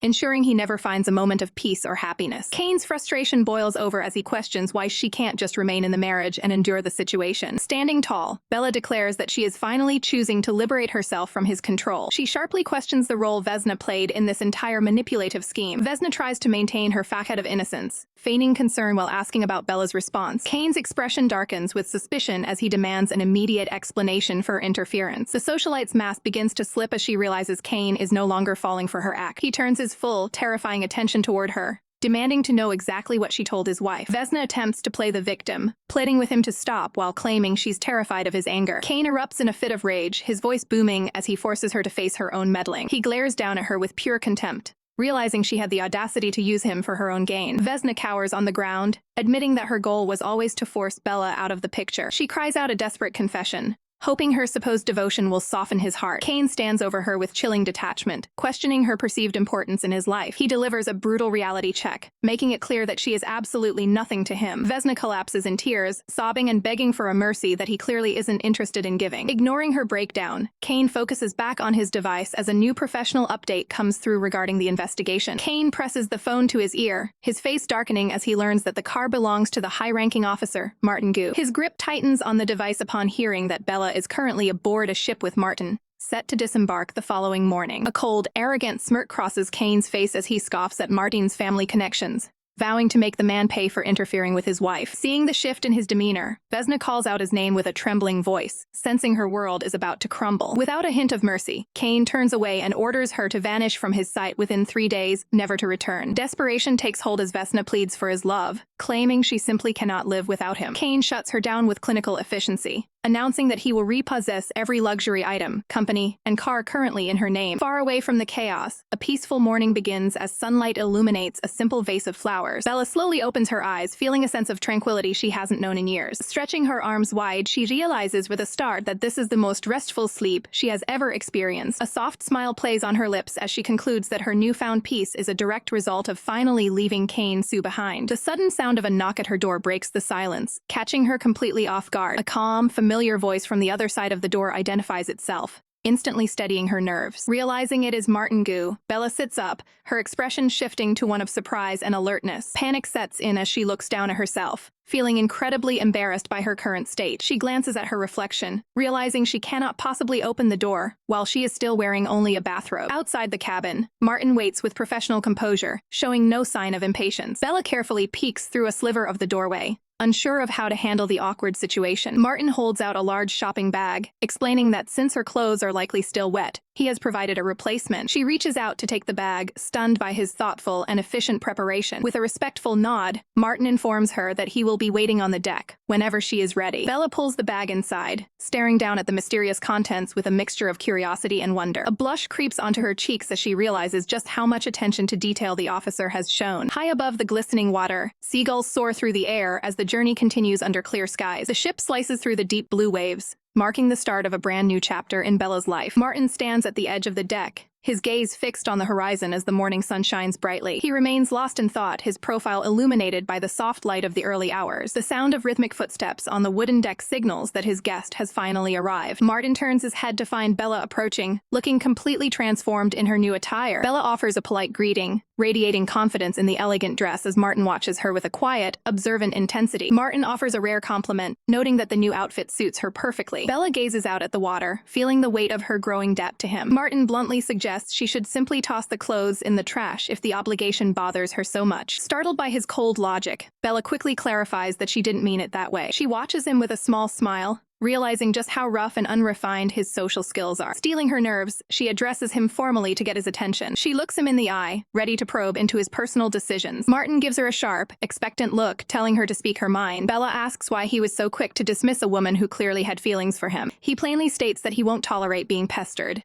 especially by someone who harmed his friend. He clarifies that his actions weren't about cruelty, but about removing a toxic presence. Bella pauses, absorbing the intensity of his conviction. She reflects on the fact that the other woman's downfall was caused by her own obsession and hostility. Softening her expression, Bella offers him a sincere thank you for his protection. Martin remains silent, observing her with an unreadable expression. Bella points out that since she isn't his subordinate, calling him sir feels out of place. Martin agrees and tells her to simply call him by his name, Martin Gu. The shift in their dynamic leaves Bella momentarily stunned. As he begins to walk away, she remembers she still needs to settle the bill for her clothes. She insists that she cannot accept such expensive gifts for free. Martin proposes a solution. She can pay him back by accompanying him on a shopping trip later that day. Bella realizes she still has professional obligations to attend to first. They strike a deal to meet up once her workday is finally over. Martin signals that their transportation has arrived and it's time to depart. A heavy-duty military vehicle rolls into view to pick them up. The heavy door slams shut with a metallic thud as they settle inside. Martin instructs the driver to drop Bella off first, prompting the soldier to ask for her address. She provides the location of her condo, asking to be let out at the main entrance. Martin leans back and closes his eyes, appearing to drift off. off. Bella leans in slightly, wondering if the stoic officer has actually fallen asleep. The armored vehicle speeds through the city streets toward its destination. Suddenly, the tires emit a violent screech as the driver slams on the brakes. Martin's eyes snap open instantly, his combat instincts taking over. Through the window, a mysterious figure on a motorcycle pulls alongside them in a coordinated strike. Before Bella can react, Martin throws himself over her to shield her from a sudden, deafening impact. The motorcyclist tears through the street, escaping the scene of the ambush. Martin yells for his men to hold their fire while keeping Bella shielded. Bella warns that a shootout in this crowded downtown area would endanger innocent civilians. Looking down, Bella is shocked to see fresh blood staining her hand. Her heart sinks as she realizes the blood belongs to Martin. Martin ignores his pain, commanding his team to secure CCTV footage of the attacker. Bella realizes that without his protection, she would have been the one severely injured. Worried, she pleads with Martin to visit a nearby hospital for professional medical care. Martin gives a faint smile, insisting he must report to the military zone first. Bella reluctantly waves down a passing taxi for her ride home. She quickly climbs inside the car, thanking the driver as she settles in. The taxi accelerates away, leaving the chaos of the ambush behind. Bella gazes out the window, her mind racing with concern for her protector. She remembers how Martin has repeatedly risked his life to shield others from harm. Clutching her chest, she questions why Martin values his own life so little. Returning to her condo, Bella cautiously opens the front door to enter. Inside, she is met with the unwelcome sight of Kane waiting on the sofa. Kane looks up with a sneer, clearly displeased by her arrival. Ignoring him, Bella heads toward the bedroom to gather her legal documents. Kane taunts her, asking if her time spent with Martin was satisfying. Bella coldly confirms that Martin treated her with more respect than Kane ever could. Enraged by the comparison, Kane lashes out and strikes her across the cheek. Bella holds her face, firing back that his own infidelity makes him a hypocrite. She firmly tells him that their relationship is over and there is nothing left to say. Bella prepares to move out, intending to vacate the condo by the afternoon. Kane's face contorts with malice as he watches her prepare to leave. He reaches out and grabs her arm with a violent, crushing grip. Kane towers over her, seething with rage as he accuses her of disloyalty. Bella stands her ground, coldly declaring that from this moment on, they will lead entirely separate lives. Kane's voice drops to a menacing low as he repeats her name, refusing to let her walk away so easily. He roughly tilts her chin upward, forcing her to look into his eyes as he begins his interrogation. He questions if she ever actually intended to make their relationship work, his gaze burning with accusation. Despite the visible bruise on her cheek, Bella maintains a defiant stare, refusing to give him the satisfaction of a response. Kane sneers, suggesting that her time spent with the officer must have been disappointing if she's returned home so bitter. Overcome with loathing, Bella shouts at him to leave the room immediately. Instead of backing down, Kane's expression shifts into a dark, predatory mask. He closes the distance between them, cornering her against the furniture with overwhelming force. Bella places her hand against his chest, her face contorting in pure disgust as she tries to push him back. She doesn't hold back her contempt, calling him absolutely revolting to his face. Her eyes dart toward the nearby table, searching frantically for any means of defense. Lunging toward the tabletop, she reaches for the only tool within her grasp. Her fingers clamp around the handle of a sharp fruit knife as she prepares to protect herself. Kane is momentarily stunned by her sudden show of resistance, his grip on her faltering. Using the opening, Bella scrambles to the other side of the room to put space between them. She turns to face him, breathless and trembling, as she warns him to stay away. With a steady hand, she raises the blade, making it clear she's willing to defend her safety. She threatens that if he takes one more step forward, she won't hesitate to strike. Kane lets out a chilling, dismissive hum as he observes the weapon pointed at him. Before she can react, he lunges forward and seizes her wrist with crushing strength. In a display of pure madness, he pulls the knife toward his own chest, goading her to finish the job. Bella stares at him with a mixture of horror and hatred, her resolve hardening against his manipulation. Kane lets out a twisted laugh, admitting that he now regrets not controlling her more strictly in the past. With a sudden, violent twist, he wrenches the knife from her grasp. He mocks her struggle, claiming that such a small wound wouldn't stop him while she begs for her freedom. The blade falls to the carpet, leaving her completely unarmed. Bella remains steadfast, asserting that unlike him, the officer she met is a man of genuine honor. Kane's rage boils over as he screams about the suspicious circumstances of her overnight stay, refusing to argue further. Bella looks at him with cold indifference, telling him he can believe his own delusions. Seeing a split-second opening as he rants, she turns and bolts toward the doorway. She disappears into the hallway, her footsteps echoing as she makes a desperate run for the exit. Kane kicks out at the furniture in a fit of blind fury, cursing her name as she slips through his fingers. He bellows for her to return, but it's too late. Bella has finally made her escape. An elderly woman offers her heartfelt thanks to Bella after a successful operation. Bella remains humble, insisting that no special gratitude is necessary. She gives a gentle nod, allowing the relative to go in and see the patient. Exhausted from the long day, Bella heads toward her office to change. Her footsteps echo through the hallway as she nears her destination. She suddenly freezes, noticing an unexpected visitor. Martin Gu is standing right there, waiting for her shift to end. Bella wonders why a man of his status is keeping such a low profile at her door. Martin asks if she is finally ready to get off work. Her eyes drop to his shoulder, noticing something strange beneath his clothes. She realizes his military doctors did a subpar job with his medical care. Bella points out that his current bandaging is a complete mess. Martin explains he had to manage the dressing with only one hand. Her expression softens as she realizes the difficulty he faced. She remains silent for a moment, her own trauma hidden behind her eyes. Martin reaches out, his focus shifting toward her face. He asks her directly what happened to cause the injury on her cheek. Bella quickly claims she just accidentally scratched herself to hide the truth. She invites him inside so she can rebandage his wound properly. Medical supplies are prepared on the counter for the procedure. Bella expertly applies a fresh dressing to his shoulder, warning him to keep it dry. She asks quietly if his injury was the result of being hit during the ambush. She looks up at him, seeking more information about the danger he faced. Martin promises her that such a violent situation will never happen again. Bella is left confused by the weight of his words. She smiles it off, deciding not to press for more details. Martin looks down, his mind clearly occupied by the ongoing investigation. He breaks the silence by mentioning that Commander Shang is waiting for them. Bella agrees to leave, ready to move forward from the day's chaos. The scene opens in a dimly lit parking garage where their transportation awaits. Bella steps toward the vehicle, her mind racing with the weight of the day's events. Martin's subordinate notes that the officer has been waiting patiently for over 2 hours. Bella quickly apologizes, explaining that an urgent surgery kept her tied up at the hospital. Martin dismisses her apology, insisting it was his fault for not calling ahead. Bella gazes at him, struck by his unexpected consideration and calm demeanor. Their heavy-duty vehicle peels out of the garage, heading toward their next destination. Inside the quiet cabin, Bella remains lost in her own thoughts. She finds it hard to believe that a man of his status would wait so long just for her. Noticing her distraction, Martin asks what's on her mind, but she quickly brushes it off. To break the silence, she asks exactly where they are headed. Martin informs her they are going to Shiyu International for a meal. He offers her the choice between Asian or Western cuisine for the evening. Recognizing the high-end spot, Bella insists that this meal will be her treat. Martin gives a simple nod of agreement, accepting her offer with a professional air. A rare, subtle smile plays across his lips as they continue the drive. They soon arrive at a sophisticated, upscale restaurant with a serene atmosphere. After scanning the menu, Bella decides on a French set paired with watermelon juice. Martin follows suit, ordering the exact same meal as his companion. As the drinks arrive, Bella takes a quiet sip while preparing to talk business. She turns the conversation toward the recent ambush, asking if the shooter was ever caught. Martin reveals the attack was premeditated and the culprit vanished into a cave before they could give chase. Bella observes that his profession seems incredibly dangerous, especially since he often operates without an escort. Martin looks at her directly, asking if she is genuinely worried about his safety. She admits that after surviving 2 life-and-death situations together, she can't help but feel concerned. Martin explains that the identities of Special Forces members are classified to ensure their security. He confesses that he prefers working alone, because a large detail would only restrict his personal freedom. Bella finds this revelation quite surprising given his disciplined background. She jokes that this rebellious streak doesn't exactly fit the stern image he projects. Martin questions if she views him as stubborn, arrogant, or simply a rebel at heart. Bella smiles, stating that anyone who values their freedom is worthy of admiration. She raises her glass, signaling a toast to their mutual respect and shared survival. Martin meets her gaze with a soft expression as they clink their glasses together. The dinner takes a professional turn as Martin reveals the military is scouting for fresh medical talent. Bella listens carefully while savoring her wine,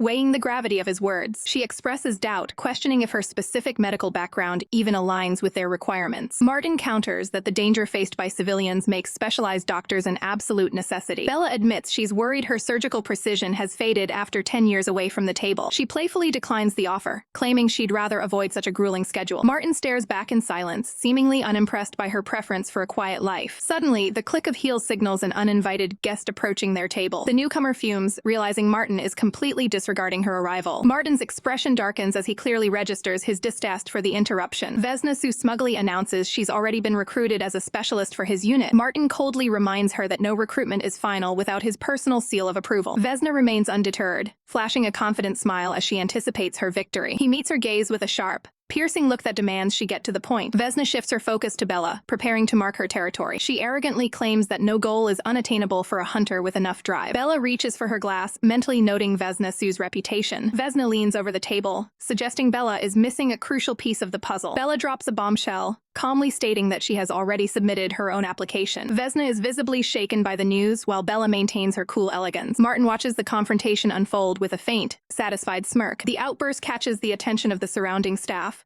who watch in shock. Vesna lashes out, questioning if Bella even possesses a legitimate medical degree. Bella offers a sharp look, letting her silence do the talking. Vesna scoffs, calling Bella shameless for thinking she stands a chance. She insists the position was created specifically to suit her own elite qualifications. Martin cuts through the ego, bluntly asking if she truly believes she can get the job. Bella watches the exchange, sensing the shift in the room's power dynamic. Vesna's face pales as her confidence begins to crumble under Martin's scrutiny. She looks away, unable to find a retort for his cold dismissal. Bella sets her wine glass down, signaling the end of the conversation. As Vesna moves to react, Martin's hand shoots out to restrain her. He holds her firmly in place, preventing a public embarrassment. Martin delivers a final, icy command for her to stop making a scene. Vesna scoffs in disbelief, her pride stung by the sudden dismissal. Her hands tremble with a mix of fury and humiliation as she realizes she's lost this round. With a final, bitter warning to wait and see, she prepares to storm out of the restaurant. Her eyes narrow with a cold resolve, vowing that she will never allow Bella to set foot in the special forces. She marches away, her footsteps echoing her frustration as she leaves the duo behind. Turning back to the business at hand,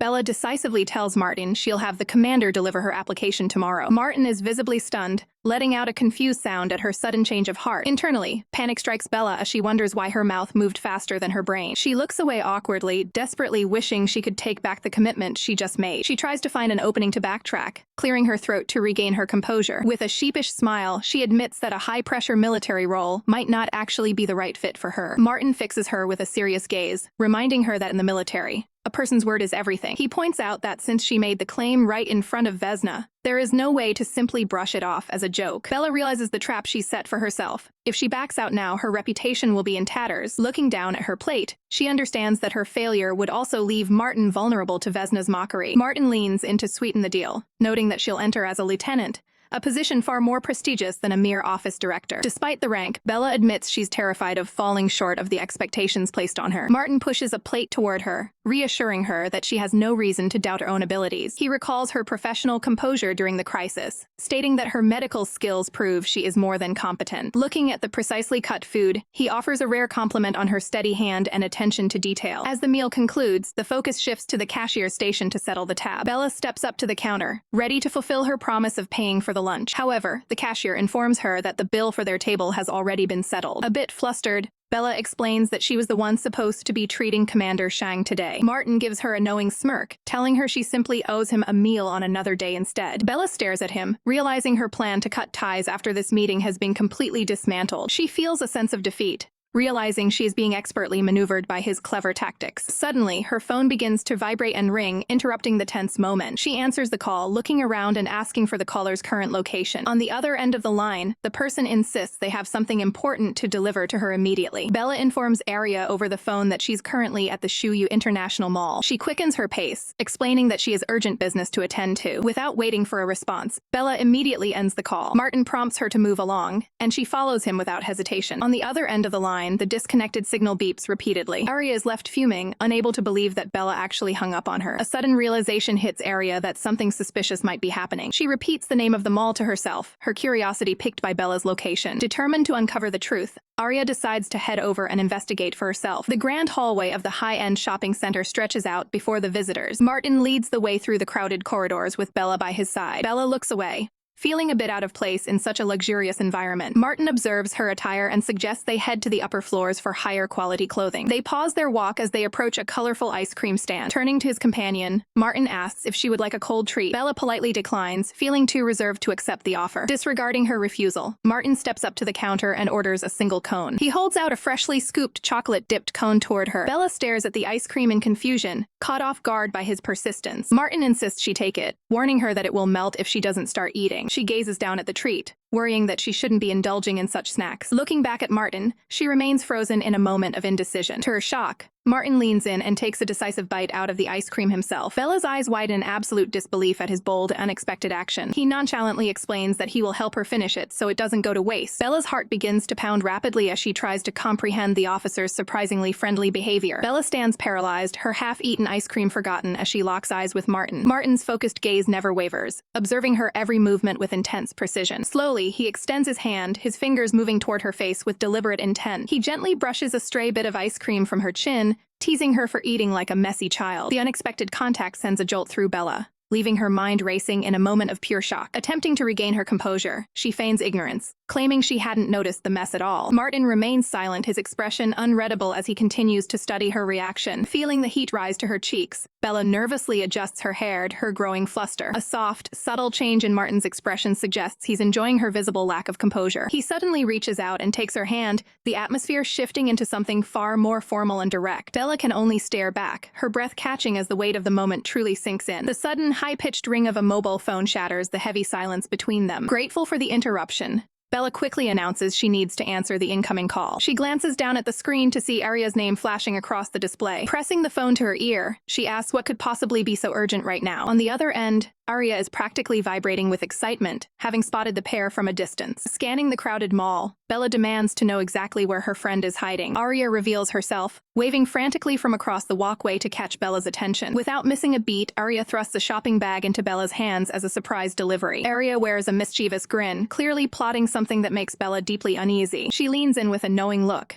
confident that her choice of gift will be useful for Bella's upcoming evenings. Bella peeks inside the bag, her eyes widening as she realizes what kind of apparel Arya has purchased. She holds up the garment in disbelief, her face turning a deep shade of crimson at the sheer audacity of the gift. Horrified by the social implication, Bella immediately tries to hand the unwanted present back, but Arya is already gone, disappearing into the crowd before Bella can get a word in. Left holding the suspicious bag, Bella stands alone until Martin walks back over to her. When Martin asks if that was a friend she was speaking with, Bella can only offer a sheepish nod. Martin looks thoughtful, mentioning that the woman looked strangely familiar from a previous encounter. His curiosity shifts to the package in her hand, as he asks what her friend gave her. Panicked, Bella shouts that it's absolutely nothing, her eyes darting around in a desperate search for an exit. She quickly pivots the conversation, reminding him that they were supposed to be shopping for clothes. Without waiting for a response, she bolts toward the nearest store, leaving a confused Martin in her wake. Bella leads Martin into a quiet, upscale clothing store to escape the crowd. She carefully examines the professional attire on the racks. Bella asks Martin which colors he prefers for his new wardrobe. Martin keeps it simple, selecting navy and beige tones. She presents a suit, eager to see if it meets his standards. A bright smile crosses her face as she waits for his nod. Martin confirms he approves of the professional selection. Bella instructs the clerk to fetch the outfit in the correct size. The shop assistant guides Martin toward the changing area. He proceeds silently, focused on the fitting task ahead. Left alone, Bella remains cautious of her surroundings. The sharp sound of a door closing echoes through the shop. Nearby, a customer discusses his own clothing choices with staff. The man inquires if the garment fit is technically correct. Bella's expression shifts as she recognizes the deep, familiar voice. Kane Su stands just a few feet away, being assisted by a clerk. Fear grips her as she realizes her husband is right there. Panicked, she sees him heading straight for the dressing rooms. She decides to hide immediately to avoid a disastrous confrontation. Inside his stall, Martin considers Bella's unique and captivating presence. A sudden noise at the door catches him completely off guard. He reaches out as a frantic figure stumbles into the small room. Bella collapses against the wall, desperate for immediate cover. Martin stares down at her, baffled by the sudden intrusion. She looks up, struggling to explain her frantic arrival. The realization of their cramped situation leaves her stunned. Martin looms over Bella, demanding explanation for her sudden intrusion. Bella stammers, her face flushing as she struggles to find an excuse. She finally confesses the truth. Her husband is shopping right outside. Martin remains silent, his expression unreadable as he absorbs the news. He questions if avoiding her spouse is her only reason for hiding. Bella confirms this with a blunt, honest yes. She frantically clarifies that she isn't ashamed to be seen with him. Martin adjusts his stance, shifting the dynamic within the cramped stall. He looks directly at her, searching for the truth in her eyes. Bella flinches slightly as he leans closer to examine the situation. Martin stares back at her with a calm, analytical gaze. He bluntly asks if she actually wants to be closer to him. Bella gasps, her eyes widening at the bold question. He questions if her hiding spot was chosen for a specific purpose. Bella quickly shakes her head, denying any hidden intention. Martin picks up a fallen garment to maintain the order of the room. Bella tells him to take the item to distance herself from the confusion. He looks at her intently, asking if she is sure about her decision. She reaffirms her choice with a firm, steady gaze. Martin accepts her answer, his expression becoming more neutral. He reaches out to unlatch the dressing room door. Bella reacts with shock, realizing they might be seen. She reflexively grabs his arm to keep the door shut. Martin stops, looking back at her with genuine surprise. He stares at her, his eyes locking onto hers in the silence. They stand frozen, caught in a high-stakes moment of professional tension. Bella jumps back, frantically apologizing for the sudden contact. Martin remains silent, watching her flustered reaction closely. He lets out a heavy sigh, breaking the stifling tension. Martin professionally adjusts his blazer to regain his composure. He announces his departure, allowing her to stay hidden. Bella offers a small, grateful nod as he prepares to exit. The dressing room door stands as the only barrier remaining. Martin steps out, immediately catching Kane's sharp, observant gaze. He maintains a cold, stoic expression while entering the shop floor. Martin focuses on his attire, ignoring the man beside him. Kane scoffs, clearly unimpressed by the stranger's sudden presence. The clerk stands mesmerized by Martin's striking, model-like physique. Kane discards a garment, signaling he is finished with it. He demands a fresh item, refusing anything previously handled. Martin calmly calls for assistance to complete his transaction. He presents a high-end card to settle the bill immediately. The employee's eyes widen at the sight of a rare black card. Kane observes the display of wealth with a calculated look. The staff member takes the payment card with visible hesitation. Kane orders every available design in his size except Martin's choice. He narrows his eyes, intensifying the unspoken rivalry between them. Martin strides past him, prioritizing his own business. Nearby workers whisper in awe of the mysterious customer's charisma. A brief, silent confrontation occurs as their paths cross. Safe inside, Bella waits for the coast to finally clear. Kane lets out a sharp, mocking smirk at the situation. The two powerful men walk away from each other without a word. Kane hands over his details to finalize the massive order. The clerk bows, confirming the delivery to his private address. Martin departs the floor, leaving a lingering sense of mystery. Inside the quiet stall, Bella stands perfectly still as she waits for the coast to clear. She remains lost in thought, wondering if the tension outside has finally dissipated. Suddenly, a sharp knock echoes against the door, breaking the heavy silence. Bella's eyes widen in alarm as she fears her hiding spot has been compromised. Kane's voice filters through the wood, informing her that the coast is clear and she can finally emerge. The lock clicks open as she slowly builds the courage to step back into the light. She cautiously peeks out, scanning the room to ensure they are truly alone. Her gaze falls upon the shopping bags Kane is holding, signaling the end of his impulsive spree. Bella immediately questions the cost of the items, insisting on paying him back for the unexpected gifts. Kane dismisses her concern with a cold tone, stating the bill is settled and they can discuss it another time. He begins to turn away, his body language radiating a sudden, icy distance. Despite his coldness, Bella offers a soft, appreciative smile for his defensive gesture. She explains that she wants to understand his tastes better, so she can return the favor appropriately in the future. Kane offers to drive her home, though his expression remains unreadable and stern. Bella searches his face, sensing a dark cloud hanging over his mood that she can't quite decipher. The air between them grows thick with an unspoken tension that makes her heart race. Quickly thinking on her feet, she declines the ride by claiming she has urgent plans to meet her younger sister. With a final wave and a hasty farewell, she makes her exit to escape the suffocating atmosphere. Kane stands in silence, his eyes fixed on the empty space where she just stood. He pulls out his phone, his grip tightening as he prepares to make a call. Reaching out to a contact, he bluntly demands they join him for a drink to take the edge off. The person on the other end suggests meeting up at the Water Cloud Lounge for the evening. Without a second thought, Kane agrees to the location and prepares to head out. As night falls over the city, the towering skyscrapers glow against the darkening sky. Back in her own space, Bella stares at Kane's name on her screen, debating her next move. She realizes that some conflicts can't be avoided and must be faced head-on to find a resolution. Steeling her nerves, she initiates the call, listening to the rhythmic tone of the ringing phone. When he picks up, she calmly asks if he's free to talk, hoping for a conversation without any further drama. She catches him off guard by revealing that she is already waiting outside his residence. On the other end, Kane's hand clenches around his device in a moment of sheer surprise. The apartment complex stands tall in the moonlight, quiet and imposing. Bella stands before his door, taking a deep breath to settle her fluttering heart. She prepares to enter the home, ready to confront whatever lies behind the threshold. Her expression hardens with a newfound determination to see this through. The door mechanism releases with a heavy thud, finally inviting her inside. She steps into the room, where she is greeted by a man who has been waiting for her arrival. Kane greets Bella with a casual air as she steps into the room. Looking him over, Bella realizes with a start that he actually seems to be in a pleasant mood for once. The heavy door swings shut behind her with a sudden, echoing bang. Wasting no time, Bella looks him in the eye and asks if he's free to finalize their divorce at the bureau tomorrow. Kane lets out a sharp click of his tongue before demanding she accompany him to a specific location tonight. Confused by the sudden request, Bella asks exactly where he intends to take her. Kane firmly takes hold of her arm, cryptically stating she'll find out the moment they arrive. He looms over her with a cold intensity, warning her of the consequences should she dare to decline. Bella searches his face, seeking a guarantee that he will finally sign the divorce papers if she complies. A dark smile plays on Kane's lips, as he asks she would ever doubt his willingness to let her go. She turns away with a frustrated huff, clearly annoyed by his enigmatic behavior. Bella begrudgingly agrees to the deal, but insists she needs a moment to change her outfit first. Kane watches her retreat with a quiet, knowing expression that hides his true intentions. Soon after, the pair arrives at the sleek and modern entrance of the Water Cloud establishment. They come to a halt directly in front of the door marked for room 302. Now dressed in a simple t-shirt and jeans,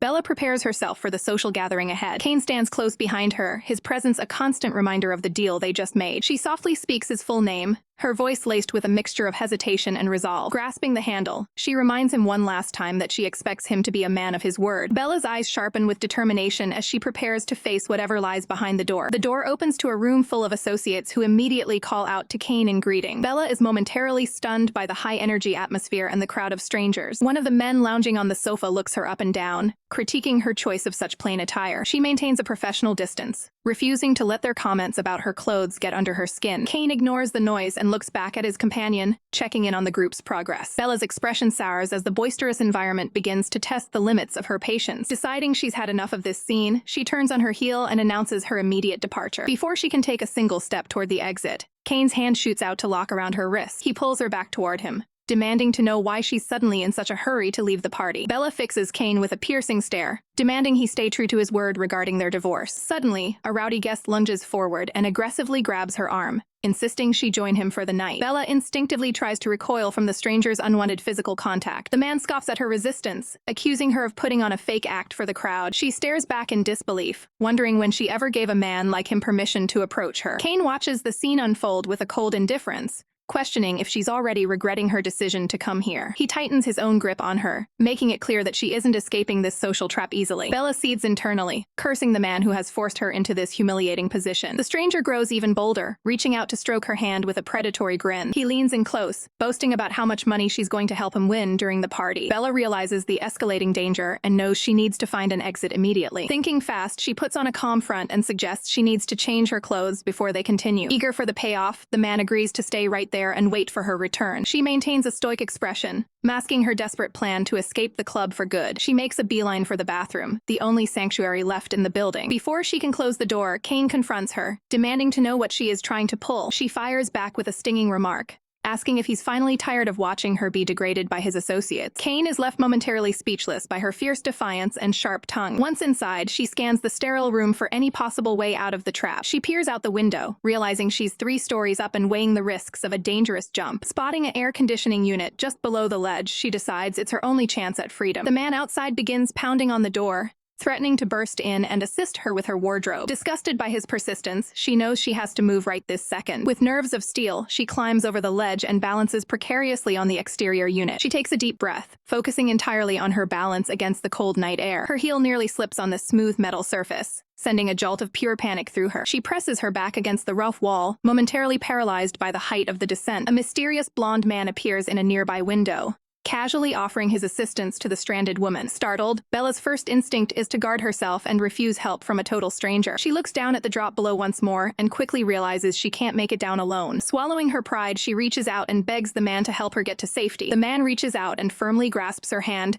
pulling her toward the neighboring balcony. Bella finally manages to step onto solid ground, exhaling a massive sigh of relief. She looks up to thank her rescuer, only to see a look of intense recognition in his eyes. He smiles warmly at her, revealing that he knows her true identity as Freeman Sue. Bella stares in shock, questioning the man's sudden appearance. He admits he didn't arrive at the scene alone. He turns the question back on her, demanding to know why she's lurking there. A steady, heavy footstep echoes from the shadows nearby. A companion arrives, carrying a bag of supplies for their journey. Bella finds the truth of her situation far too complex to summarize. The blonde man fumbles for words, clearly caught off guard by her presence. He explains that Martin Gu is spiraling into a deep, alcohol-fueled depression. The source of the officer's misery is apparently related to Bella herself. He looks at her expectantly, seeking a solution to his friend's state. Bella remains hesitant, questioning why she should be the one to intervene. He insists her arrival is a stroke of perfect timing. He requests she take responsibility and escort the intoxicated man home. The scene shifts to the quiet, industrial exterior of the facility. A rugged SUV waits in the lot, ready for departure. The ignition turns as they prepare to leave the area. Bella broods in the passenger seat over the unfair perks of his status. He drives with ease, unbothered by the common delays she faces. He notices her heavy silence and probes for her thoughts. She dismisses him instantly, keeping her emotional guard up. A jarring call from Kane Sue flashes across the phone screen. Bella answers coldly, demanding to know his current location. She cuts straight to the point, asking when the divorce will be finalized. Kane refuses her request, intent on continuing their toxic game. The line goes dead, leaving only a bitter silence in the car. She stares down at the disconnected call on her device. The driver is visibly stunned by her blunt demand for freedom. Bella confirms her resolve and demands he stop the vehicle immediately. She reaches for the door handle, desperate to exit the confined space. Her expression remains firm as she prepares to leave him behind. The tension peaks as their focus shifts to the immediate space between them. In a sudden movement, they lean in, maintaining a strictly professional focus on the high-stakes conversation. Bella pulls back, her voice trembling as she reminds the general that they cannot cross this line. She shuts her eyes tight, letting out a frustrated sigh as the weight of the situation settles in. Challenging his assumptions, she asks if he truly believes she's the kind of woman who can be easily swayed. The general reaches out, his hand moving with a sudden, decisive motion. He firmly grips her wrist, refusing to let her walk away from this confrontation. Leaning in close, he makes it clear that he isn't just any ordinary man who can be dismissed. Bella keeps her composure, reminding him that he's intoxicated and that she is still a married woman. He falls silent, the weight of her reality finally seeming to pierce through his stubbornness. Back in the vehicle, the tension is thick as he looks down, struggling to maintain his professional distance. Bella remains defiant, making it clear that she has no intention of following his lead. He gives her a stern warning, stating that he won't be responsible for the outcome if she refuses to listen. Glancing toward the window, Bella asks him point-blank what his true objective is. He meets her gaze with an intense look, signaling that he has a specific plan in mind. To ease the tension, the scene shifts to the kitchen where Bella begins preparing a meal. As she works, she wonders if the general truly harbors deeper feelings for her. She resolves to stay true to herself, refusing to be like Kane Sue and disregard the emotions of others. Focusing on the task, she expertly tosses shrimp and rice into the frying pan. Soon, a variety of steaming dishes are set out across the dining table for their meal. Bella stares down at the food, her mind clearly drifting back to her complicated past. The general breaks the silence, curious to know if cooking is a regular habit for her. She explains that she spent a great deal of time in the kitchen while living with her mother. He probes further, asking about her husband's reaction to her culinary skills. With a look of quiet sadness, Bella admits that her husband refuses to even touch the food she prepares. He watches her closely, his expression softening as he absorbs the reality of her marriage. Bella picks at her rice, the memory of her husband's rejection clearly weighing heavily on her. She puts on a brave face, insisting that she can manage her own affairs without assistance. He doesn't hold back, asking her directly if she simply doesn't like him. Bella remains quiet, her gaze dropping as she searches for the right words. Turning the tables, she asks him if he has actually developed feelings for her. A tense silence hangs between them as he considers his response. He deflects the question, asking why his feelings should matter either way. Bella addresses him with formal respect, signaling that she is setting a clear boundary. She firmly states that she will not cross a moral line, regardless of how many others might follow their superiors blindly. He observes her with a sharp eye, noting that she is walking a very dangerous path. A small smile plays on his lips, as he finds her unwavering resolve quite interesting. Bella tries to level with the general, reminding him that despite any impressions he has, their acquaintance is brief. He doesn't want to hear her excuses, abruptly cutting her off before she can finish her thought. Shifting the focus back to the meal, he holds out a bite of food and insists she eat first. Bella falls into an uneasy silence, unsure how to handle his intense hospitality. Suddenly, the sharp sound of a door clicking open breaks the tension in the room. An authoritative older man steps inside, his expression stern and disapproving. Bella's eyes widen in recognition as she realizes the general's father has just walked in. Coldly, the general demands to know the reason for this unannounced visit. The older man slams a file onto the table, lecturing him on why an ordinary doctor doesn't belong in a restricted military zone. Maintaining his composure, the general holds his chopsticks steady and declares that his guests are his business alone. He narrows his eyes, accusing his father of overstepping his bounds and interfering where he isn't wanted. The vice president points an accusatory finger at Bella,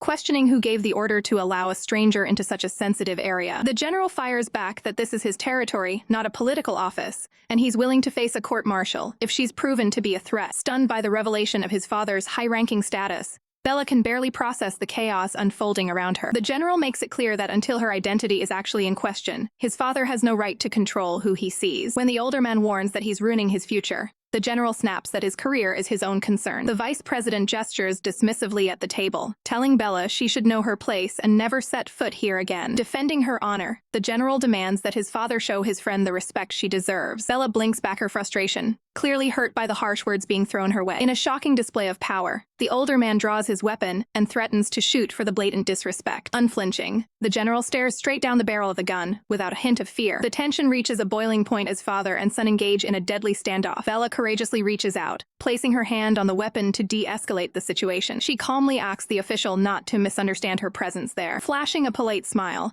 she explains that the general saved her life when she was in grave danger. She clarifies that the home-cooked meal was simply a professional gesture of gratitude for his help. Wanting to end the conflict, she promises to never return and offers a final goodbye. The general immediately orders his subordinate to ensure she gets home safely. Now skeptical, the older man pauses to ask if her explanation was actually the truth. The general offers no further explanation, simply asking the official to leave his sight. The vice president drops a final bombshell, announcing he will force an engagement between the general and a woman from the Gu family. Confused and annoyed, the general asks what his father hopes to gain from such a manipulation. He scoffs at the idea that this control is for his own good, his patience completely exhausted. Bella clicks her heels across the pavement, eager to leave the tension of the evening behind. A voice calls out, stopping her in her tracks as the general's subordinate rushes over. She turns back with a puzzled expression, wondering why she's being summoned again. The driver explains that he's under strict orders from the general to escort her safely home. While she attempts to decline the offer, the man insists he has a personal matter he needs to discuss with her. Bella waits by the vehicle, curious about what the soldier could possibly want to share. He doesn't hold back, confessing his belief that the general has developed genuine feelings for her. The sudden revelation catches Bella completely off guard, sending a visible flush to her cheeks. She stands frozen, struggling to process the idea of the cold officer actually liking her. A heavy silence falls between them as she avoids his direct gaze to hide her reaction. Once inside the car, she firmly states that a relationship between them is simply impossible. She delivers a final, crushing blow by revealing the truth. She is already a married woman. The driver's jaw drops in pure shock at the unexpected news. Terrified of the implications, he quickly tells her to forget everything he just mentioned. He curses his own big mouth, realizing a scandal like this could ruin the general's bright political career. Bella offers a cold reassurance, promising she has no intention of clinging to the officer. The driver remains quiet, focused solely on the road ahead after the awkward exchange. Breaking the silence, Bella requests to be taken to the hospital instead of her residence. Suddenly, her phone begins to vibrate with an incoming call in her pocket. She pulls the device out and answers, curious about who is calling her at this hour. On the other end, the general stands on a balcony, looking out over the glowing city lights. The driver realizes the general himself is on the line, adding to the thick tension in the car. The general speaks softly, offering his sincere gratitude for her help during the earlier confrontation. Trying to maintain a professional distance, Bella claims the dinner was just a simple way to thanks for him saving her. The general laughs, teasingly asking if she thinks a single meal is enough to settle a life-saving debt. His blunt question leaves her momentarily speechless and flustered. She pouts, retorting that he only got into that mess because he was helping her in the first place. Softening his tone, the general agrees to stop the teasing and wishes her a restful night. Bella reciprocates the goodbye, her voice losing some of its earlier defensive edge. She taps the screen to end the call, returning the car to a quiet state. Looking out the window, she remains deep in thought about the complex situation she's now in. The driver steals a glance at her in the mirror, keeping his observations to himself. The car finally pulls up to the front entrance of the massive medical facility. As Bella enters the building, a colleague spots her and rushes forward in a panic. The woman delivers a frantic warning. A patient is officially filing a lawsuit against Bella. Bella's name echoes through the hall, stopping her dead in her tracks. Her colleague rushes forward, breathless, delivering the bombshell that a patient is officially suing her. The situation escalates instantly as the news breaks that the woman is demanding Bella's immediate termination from the hospital. Bella's mind races back to the emergency procedure where she saved a baby from umbilical suffocation, knowing her medical judgment was sound. Her friend suspects this sudden hospital discipline is fueled by outside pressure, potentially from Kane-Soo himself. Bella's eyes sharpen as the realization of her husband's possible betrayal sets in. She remains silent for a moment, the weight of the accusation hanging heavy in the air. Refusing to stay in the dark, she pulls out her phone to confront the source of the chaos. She demands to know exactly what Kane-Soo is trying to pull by meddling in her career. Kane's voice is ice cold as he orders her to change into new clothes and meet him downstairs within the hour. Stunned by his audacity, Bella can only look back at her colleague in utter confusion. A delivery courier arrives moments later, confirming her identity for a priority drop-off. He holds out the digital clipboard, insisting on a formal signature for the unexpected package. Bella takes the box with a brief word of thanks, her mind still reeling from the phone call. She peels back the packaging to find a fresh set of clothes waiting inside for her to wear. She stares at the outfit, deeply suspicious of why her estranged husband would go to these lengths. Taking her place on the curb, she prepares to face whatever corporate game Kane is playing. A luxury sedan screeches to a halt right in front of her, the tires smoking against the pavement. Bella stands her ground, her expression hardening as she prepares for the confrontation. Kane sits inside the car with a professional yet menacing composure, watching her every move. He leans toward the door,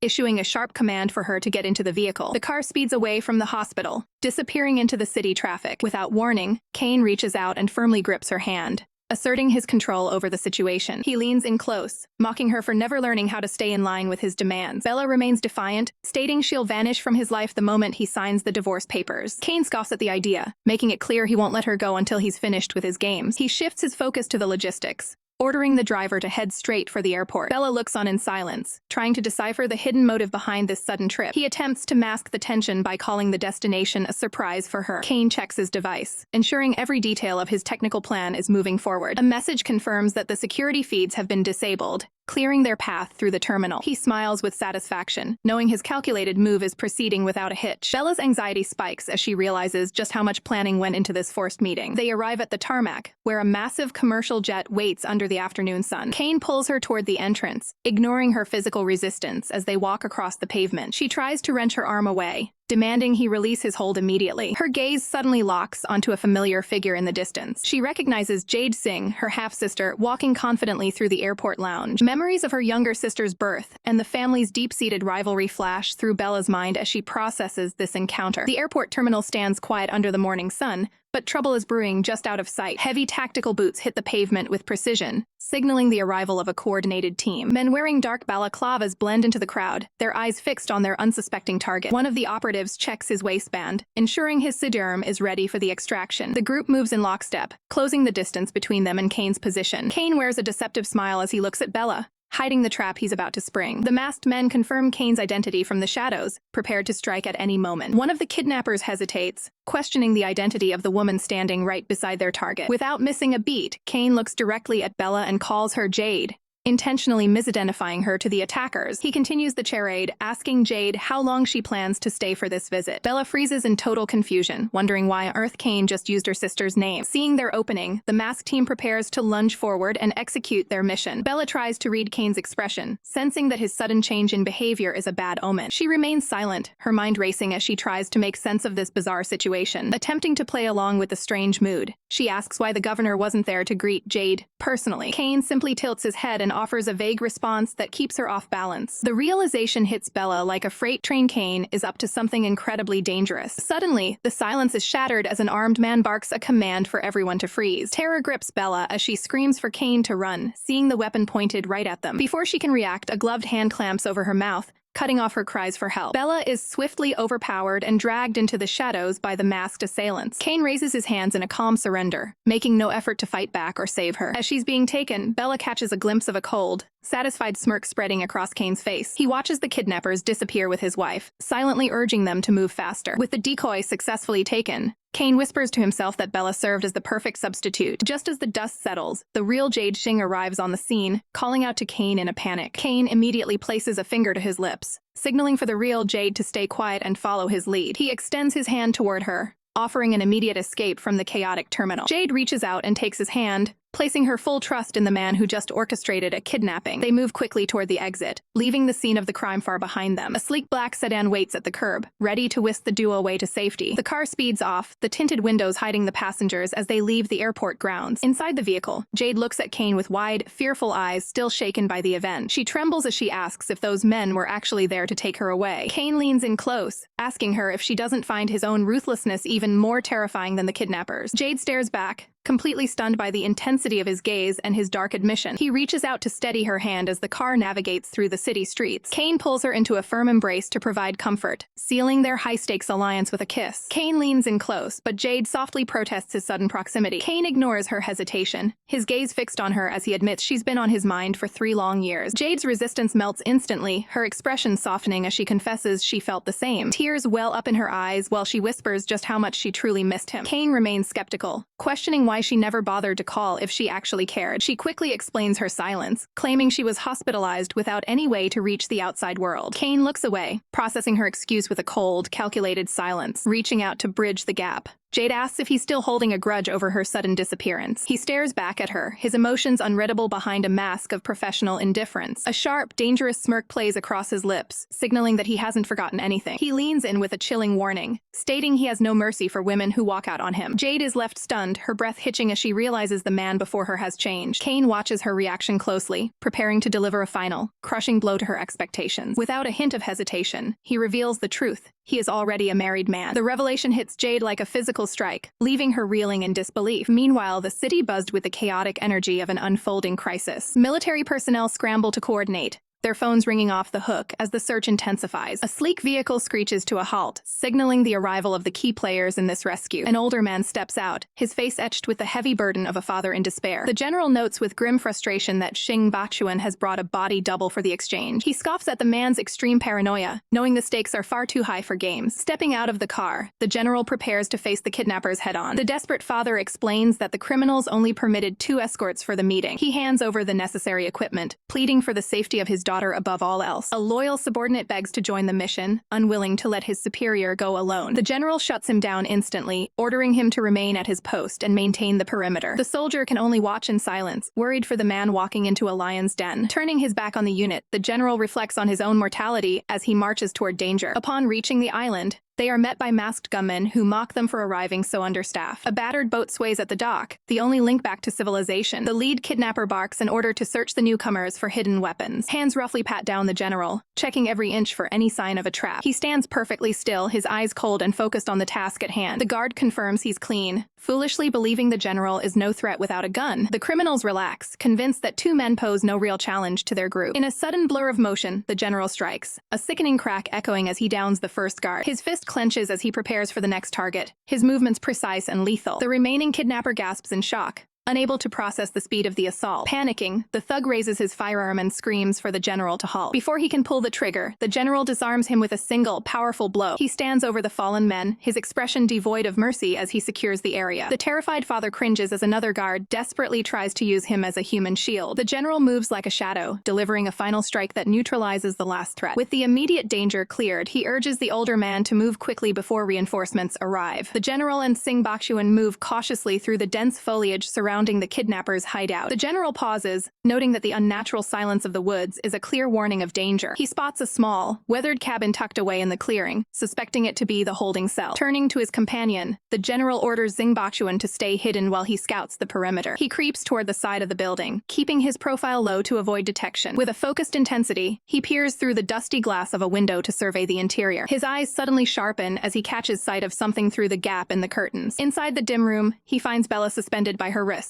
looking fragile and exhausted. Bound and gagged, Bella's mind swarms the painful realization that Kane's devotion to Jade is what landed her in this nightmare. She stares blankly at the floor, her spirit nearly broken by the weight of the betrayal. Suddenly, the general bursts into the room, his presence cutting through the darkness like a beacon of hope. Bella looks up, her eyes wide with shock as she recognizes the man who has come for her. Tears well up as she realizes that despite the odds, she isn't alone anymore. The general rushes forward, immediately working to loosen the rough cords biting into her skin. As the gag is removed, Bella offers a faint, weary smile to show her rescuer she is still holding on. He gently inspects the deep, red welts on her wrists, his expression softening with genuine concern for her pain. Bella feels a strange tightening in her chest, moved by the kindness of a man who owes her nothing. Realizing she is too weak to walk on her own, the general prepares to move her out of the danger zone. He lifts her into a secure hold, providing the strength she no longer has. Bella watches him with a sense of wonder, questioning if he is the true source of goodness in her life. She leans her head against his shoulder, finally allowing herself to feel safe in his professional care. In this moment of rescue, she resolves to finally let go of her lingering feelings for Kane. Outside, the sound of a heavy footstep alerts Sing Bachuan to their approach. He looks up in surprise, stunned by the sight of the successful extraction. Bella rests her face against the general's chest, her eyes fluttering shut from the sheer exhaustion of the ordeal. The general signals to the elder Xing that they must move quickly before the kidnappers return. Even as they move through the brush, Bella's fatigue begins to take over her entire body. She focuses on the steady warmth radiating from her rescuer to keep the darkness at bay. Clutching his shirt, she relies on his steady presence to drive away the lingering chill of the isolation. The sun rises over the bustling city skyline as the rescue mission finally draws to a close. Back at the docks, the waves crash against the wooden pier where the escape boat has finally moored. Waiting on the shore is a rugged military transport, ready to whisk the group away from the danger zone. A young soldier snaps to attention, shouting with relief that his commanding officer has returned safely. The general leads the exhausted Bella toward the vehicle while her father, Sing Bakshuan, follows with a grim expression. Bakshuan's eyes widen in utter shock as he realizes the person they actually saved was Bella all along. Bella looks back at him with a weary, hollow expression, feeling the weight of his obvious disappointment. She turns her head away, cold and resolute,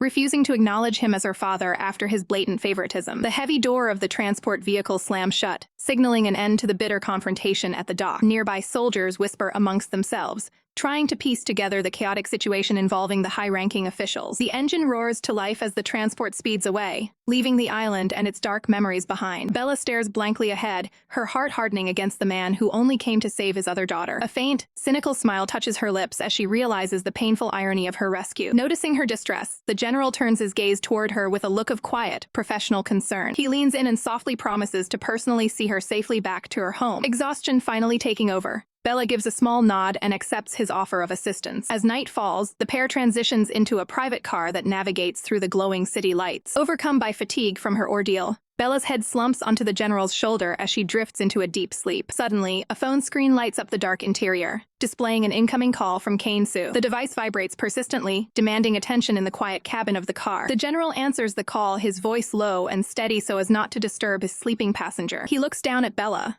watching her peaceful face while Kane demands answers on the other end of the line. Kane's face tightens with suspicion, frustrated that a different man is answering his wife's phone. Dismissing the interrogation, the general coldly states they can talk another time before ending the conversation. With a decisive press of a button, he terminates the call, cutting off Kane's frantic questioning. He watches Bella for a moment longer, ensuring she wasn't woken by the brief interruption. Knowing the long drive back to the city will take nearly an hour, he decides she needs a proper place to recover. They soon arrive at a high-end hotel, its bright lights reflecting off the polished glass exterior. The car comes to a smooth halt as the driver pulls into the secure entrance of the building. The general carefully operates the door handle, moving with practiced stealth to maintain the silence. His steady footsteps echo softly through the hallway as he carries the sleeping physician to a private room. He gently lays Bella down on the soft bed, where she remains completely unconscious from her recent trauma. He reaches out to carefully adjust her hair, ensuring she is comfortable for the remainder of the night. With a light touch, he pulls the jivet up to her chin to keep her warm and secure. He stands over her for a brief second, his expression softening as he watches her finally find peace in sleep. Stepping into the bathroom, he turns the handle of the faucet to begin his evening routine. A stream of hot water begins to flow from the shower head, filling the room with a soothing steam. The general stands in the morning light, the steam from a fresh shower still clinging to his skin. Nearby, Bella remains lost in a deep, restorative slumber. Her face is finally at peace after the harrowing events of the previous day. Reaching out, the general grabs a towel to finish his morning routine. Bella's eyelids flutter as the morning light begins to stir her from sleep. She slowly sits up, scanning the unfamiliar hotel room with a groggy gaze. Running her hand over the crisp linens, she tries to piece together the events of the night. Her eyes widen as she fully realizes she isn't alone in the room. A small, comforted smile plays on her lips, knowing the general stayed to ensure her safety. She looks toward the door where the general has just emerged. She offers a soft greeting to break the morning silence. The general turns away, his expression remaining professional and distant. Bella stays bundled under the covers, watching his disciplined movements. She can't help but notice his stoic demeanor, wondering if he's in a sour mood. She speaks up, offering a sincere thank you for his protection. She admits that her exhaustion was so total, she didn't even remember checking in. He questions her gratitude, maintaining a strictly formal tone. Bella is caught off guard by his blunt and serious reaction. She observes him carefully, trying to figure out if he's just not a morning person. A giggle escapes her at the thought of the high-ranking general being grumpy so early. He catches her laughing and demands to know what's so funny. She settles back, telling him that she simply feels a profound sense of trust in him. He challenges her statement, his voice dropping with an unexpected intensity. Concerned by the sudden shift in his energy, she asks if he's feeling all right. She reaches out a hand, instinctively checking for any sign of illness or fever. He stands firm, his gaze locking onto her as the tension in the room thickens. He leans in closer, his professional mask momentarily slipping. Bella's eyes search his, sensing a gravity in his presence she hadn't anticipated. A strange, electric energy seems to crackle in the air between them. She suddenly remembers that his devotion to her might go beyond simple duty. Looking up, she sees a fierce determination in his eyes that she can't ignore. He looks down at her with a focus that is both intense and unwavering. Bella tries to remind him of her marital status to restore the professional boundary. The general declares that no social labels or past history will change his commitment to her well-being. He stares directly into her eyes, making it clear that his protection is absolute and unconditional. Bella is stunned as the confession hits. Martin's gaze burns with an intense focus. She fights to keep her composure. Her mind races toward the uncertain future. He reaches out to secure her attention. Bella looks up,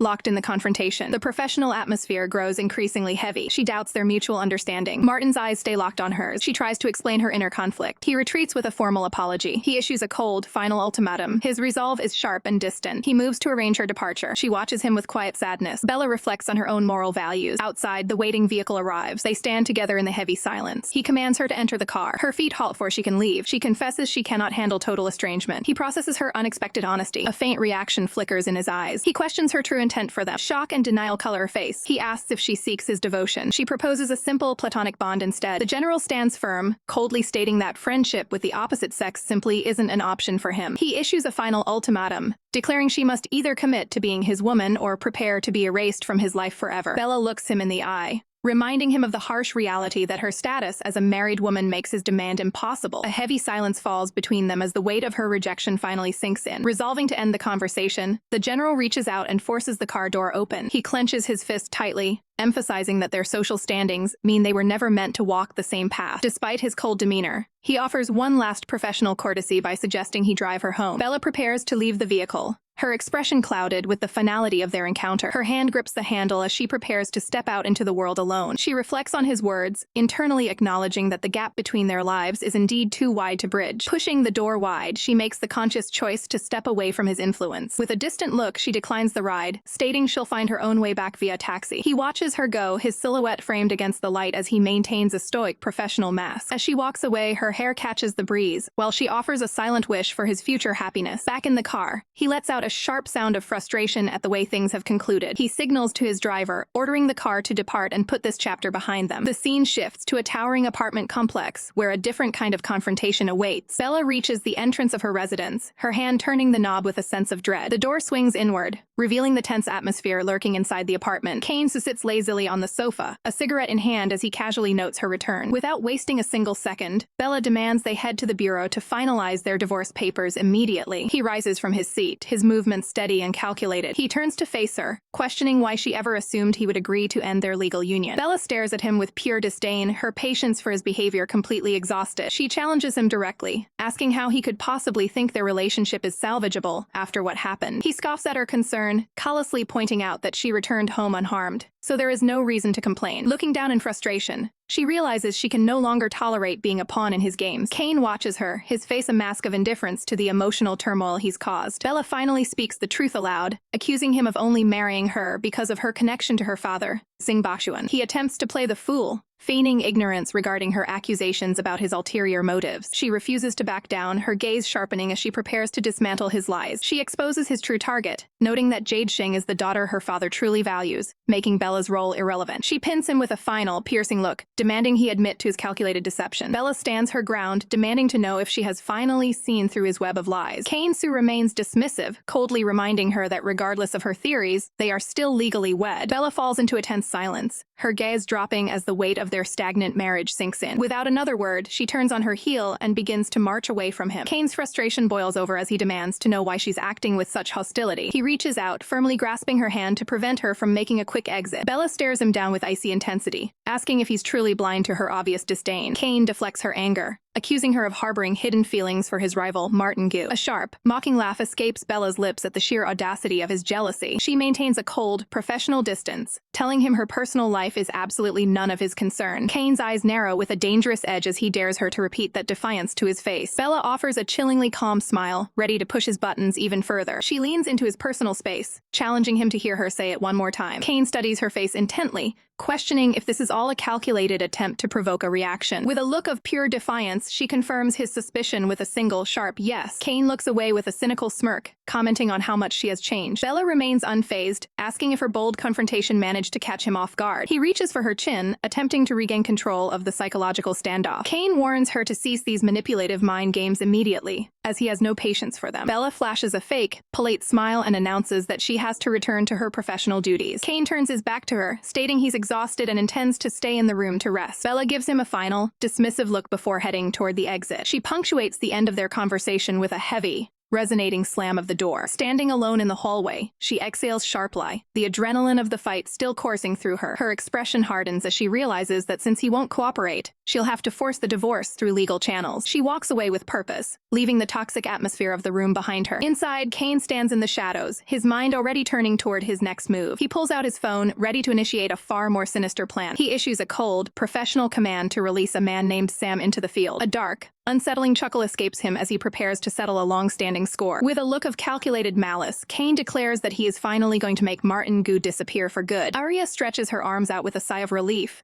finally feeling the weight of the long day lift from her shoulders. Suddenly, her eyes widen as a crucial realization strikes her. She quickly turns and calls out to Bella to get her friend's attention. Arya leans in with curiosity, asking how the meeting to settle the divorce matters actually went. Bella looks away, her expression hardening as she confirms she is fully prepared to end the marriage. Arya pauses in total disbelief, asking if Bella is truly serious about going through with it. Seeing her friend's unwavering conviction, Arya raises her hands in a gesture of full support for the decision. Bella remains silent for a moment, her mind clearly weighed down by the gravity of the legal battle ahead. Arya gently asks if Kane is upset about the prospect of the marriage ending. Bella gives a cold, blunt rejection, indicating that Kane's personal feelings are no longer her concern. She stares off into the distance, reflecting on how the lives they built have drifted so far apart. Arya is left confused, wondering why Kane would ever want to stand in the way of her happiness. She questions the timeline, asking if the divorce is going to be finalized as soon as possible. Bella explains that her immediate priority is finding a new home before she heads to her lawyer's office. She emphasizes her need to escape Kane's shadow and start fresh on her own terms. A mischievous glint appears in Arya's eyes as she begins to cook up a supportive plan of her own. She clasps her hands together, promising Bella that she will personally handle the logistics to make things easier. Bella looks back at her friend, deeply moved by the sudden and fierce offer of help. A soft, genuine smile touches Bella's lips as she expresses her sincere gratitude to Arya. With the plan set, Bella departs down the hallway, leaving the remaining tasks to her trusted ally. Arya wastes no time, immediately placing a call to set her scheme into motion. On the other end of the line, the dean sits at his desk, looking completely overwhelmed by the current situation. Arya listens intently as her father explains the immense pressure coming down from the higher-ups. The dean wipes sweat from his brow,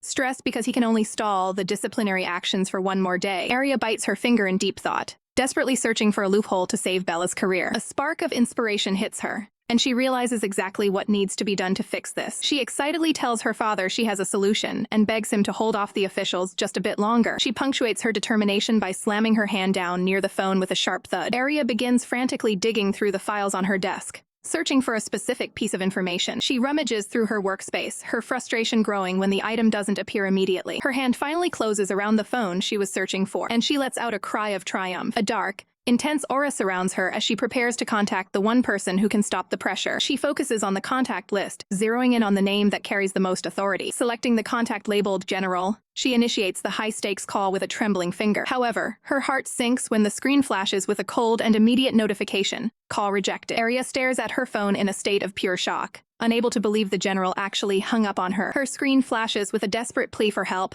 demanding an immediate response to save her friend. Gritting her teeth, Arya clutches her device, reeling from the sheer audacity of the rejection. Suddenly, the screen lights up as the general initiates a callback just seconds later. She watches the timer tick upward, her heart racing as the connection is established. Arya nearly swoons at the sound of his deep voice, momentarily distracted by how charming he sounds over the line. Quickly regaining her focus, she urgently explains that Bella is in deep trouble and needs him to intervene immediately. On the other end, Martin Gu's expression hardens as he demands to know exactly what happened to her. Arya lays out the facts, explaining that Bella was only trying to assist on a critical mission. She continues her plea, pacing back and forth in the office while hoping her words hit home. Without a moment's hesitation, Martin promises to take care of the situation personally. Relieved, Arya can't help but tease him, noting that it's no wonder Bella has feelings for him. The comment catches Martin off guard, causing a brief flicker of emotion to cross his face. Arya doubles down on the claim, insisting that Bella confided her true feelings to her. Martin considers the complicated reality of her current marriage, while noting her efforts to finalize the divorce. Arya beams with pride, imagining herself as the ultimate matchmaker for the two of them. The call disconnects, leaving the digital screen blank as the conversation ends. Left alone with his thoughts, Martin rests his head on his hand, a rare blush creeping onto his cheeks. Back at the hospital, Bella stands before the nervous dean, who is clearly feeling the pressure. The dean looks distressed, begging for just a little more time to stall the inevitable termination. Suddenly, the office phone erupts with a loud, persistent ring that cuts through the tension. The dean fumbles for the receiver, sweating profusely as he answers the mysterious caller. Martin Gu's voice booms through the line, identifying himself as the high-ranking general of the Special Forces. He authoritatively declares that Bella was operating under his direct command and takes full responsibility for her actions. The dean's eyes nearly pop out of his head as he realizes the most powerful man in the military is personally intervening. He stands frozen in disbelief, stunned that such a high-profile figure would step in for a doctor. Trembling, the dean quickly promises to follow the general's instructions and drop all disciplinary plans. He slams the phone down with finality, the weight of the terrifying conversation finally lifting. Taking a shaky breath, the dean wipes the sweat from his brow in a moment of pure relief. He turns to Bella with a much more pleasant demeanor, informing her that General Gu has cleared her name. With a warm smile, he tells her that since she was following orders, she is free to return to her duties immediately. Bella stands in stunned silence, her mind racing to process the general's unexpected protection. A wave of gratitude washes over her as she realizes Martin stayed true to her when she needed it most. Feeling a renewed sense of purpose, Bella walks down the brightly lit hospital corridor. She approaches the door of her duty room, ready to get back to work after the harrowing ordeal. She calls out for Arya as she pushes the door open, expecting to find her friend waiting inside. Her eyes widen in pure shock as she takes in the sight before her. Instead of Arya, she finds Kane standing in a room overflowing with roses and scattered petals, a grand gesture that leaves her speechless. Kane looms over Bella, arrogantly promising she'll never suffer as long as she remains by his side. Ignoring his empty promises, Bella firmly pulls her chair back to begin her day. She takes her seat with a cold, professional distance, refusing to acknowledge his presence. With a sharp gaze, she dismisses him by stating she has work to attend to. Undeterred, Kane places a gift bag on the desk, offering her new shoes and clothes for the evening. He casually mentions a dinner invitation from a friend, insisting that she accompany him. Bella rejects the offer instantly, making it clear she has no interest in his social circle. Kane lets out a dismissive huff, unfazed by her blatant rejection. He leans in close to exert his dominance, telling her he'll return to collect her later tonight regardless of her answer. His footsteps echo through the office as he finally turns to make his exit. Bella watches his departing figure, her expression unreadable as the tension lingers in the air. Just then, Arya bursts into the room, her voice filled with concern for her friend. Arya stops dead in her tracks, her eyes widening in pure disbelief at who she just saw. She frantically asks if that was really Kane Sue lurking in the office. Arya's blood boils as she demands to know if that man came back just to harass Bella again. Bella maintains her composure, knowing deep down that her personal nightmare is finally nearing its end. Arya shifts the mood, playfully hinting that someone far more deserving is waiting for Bella. The thought of Martin's unwavering protection brings a faint, soft glow to Bella's expression. Arya reveals that Martin took full responsibility for the hospital incident, single-handedly resolving the crisis. Bella touches her cheek, lost in thought over the general's decisive actions on her behalf. Seizing the moment, Arya encourages Bella to pursue a real relationship with Martin once the divorce is finalized. Bella hesitates, worried that a man of his status and family wouldn't accept a woman with her past. The sheer absurdity of Bella's modesty causes Arya to nearly choke on her drink. Arya goes on a passionate rant, reminding Bella that being a divorcee doesn't make her any less eligible in this day and age. Bella remains quiet, the weight of societal expectations still heavy on her mind. She picks up her pen, desperately trying to steer the conversation back toward her medical duties. Arya can only sigh at her friend's stubborn refusal to see her own work. Arya's attention is suddenly drawn to the mysterious gift bag Kane left behind. She pulls out a lavish dress, confirming with a grimace that it was indeed a gift from Kane. Arya scoffs at the gesture, noting that Kane is far too generous with his gifts to various women. She leans in with a stern warning, pleading with Bella not to let her heart soften toward that manipulator. Bella looks up with absolute certainty, declaring that she has completely moved on from him. Arya smirks, promising to hunt down every shred of evidence of Kane's infidelity to help her case. With a clear path ahead,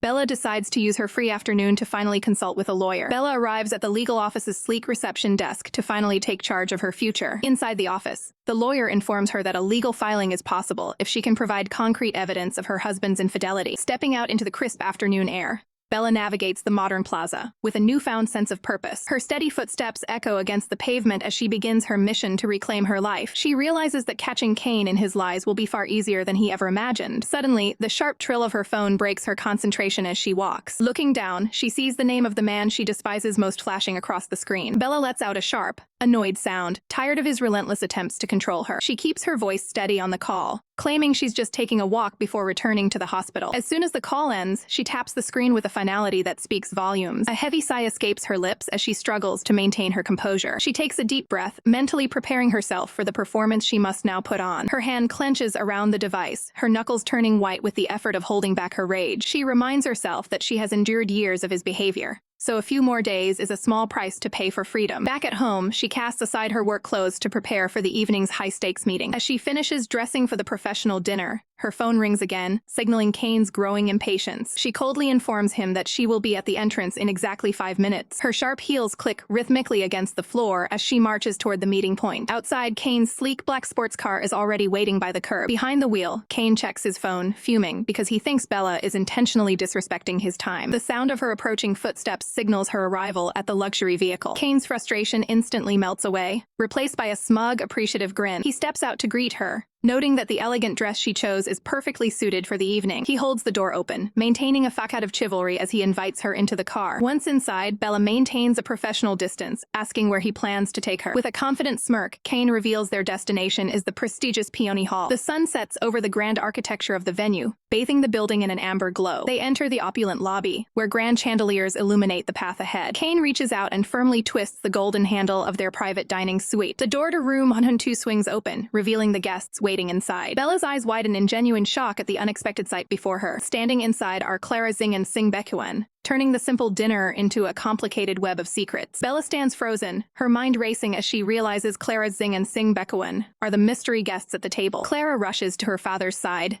clinging to his arm with an affectionate cry of "Daddy." With a bright smile, she introduces Kane as the heroic man who came to her rescue just the day before. Jing Baekuan offers a polite smile, noting that Senator Su's reputation for being young and capable precedes him. He extends a hand in gratitude, formally thanking Kane for ensuring his daughter's safety during the incident. Behind his pleasant facade, the elder Singh calculates that Kane's government support makes him a man who shouldn't be underestimated. Kane maintains his perfect host persona, gesturing for everyone to take their seats and begin the evening. Watching the display of forced pleasantries, Bella can't help but let out a cynical, internal scoff at the hypocrisy. She stands back, watching Kane's retreating back as he focuses his full attention on his influential guest. A bitter realization washes over her in these high-stakes power plays. She is always treated as the redundant piece on the board. Kane pauses and looks back over his shoulder, coldly asking if she intends to join them or stay in the doorway all night. The moment she steps into the light, Jing Baekuan's eyes widen in a flash of genuine shock. Bella stands tall, her poise and elegance drawing the immediate, sharp attention of everyone in the room. Jing Baekuan stares at her intently,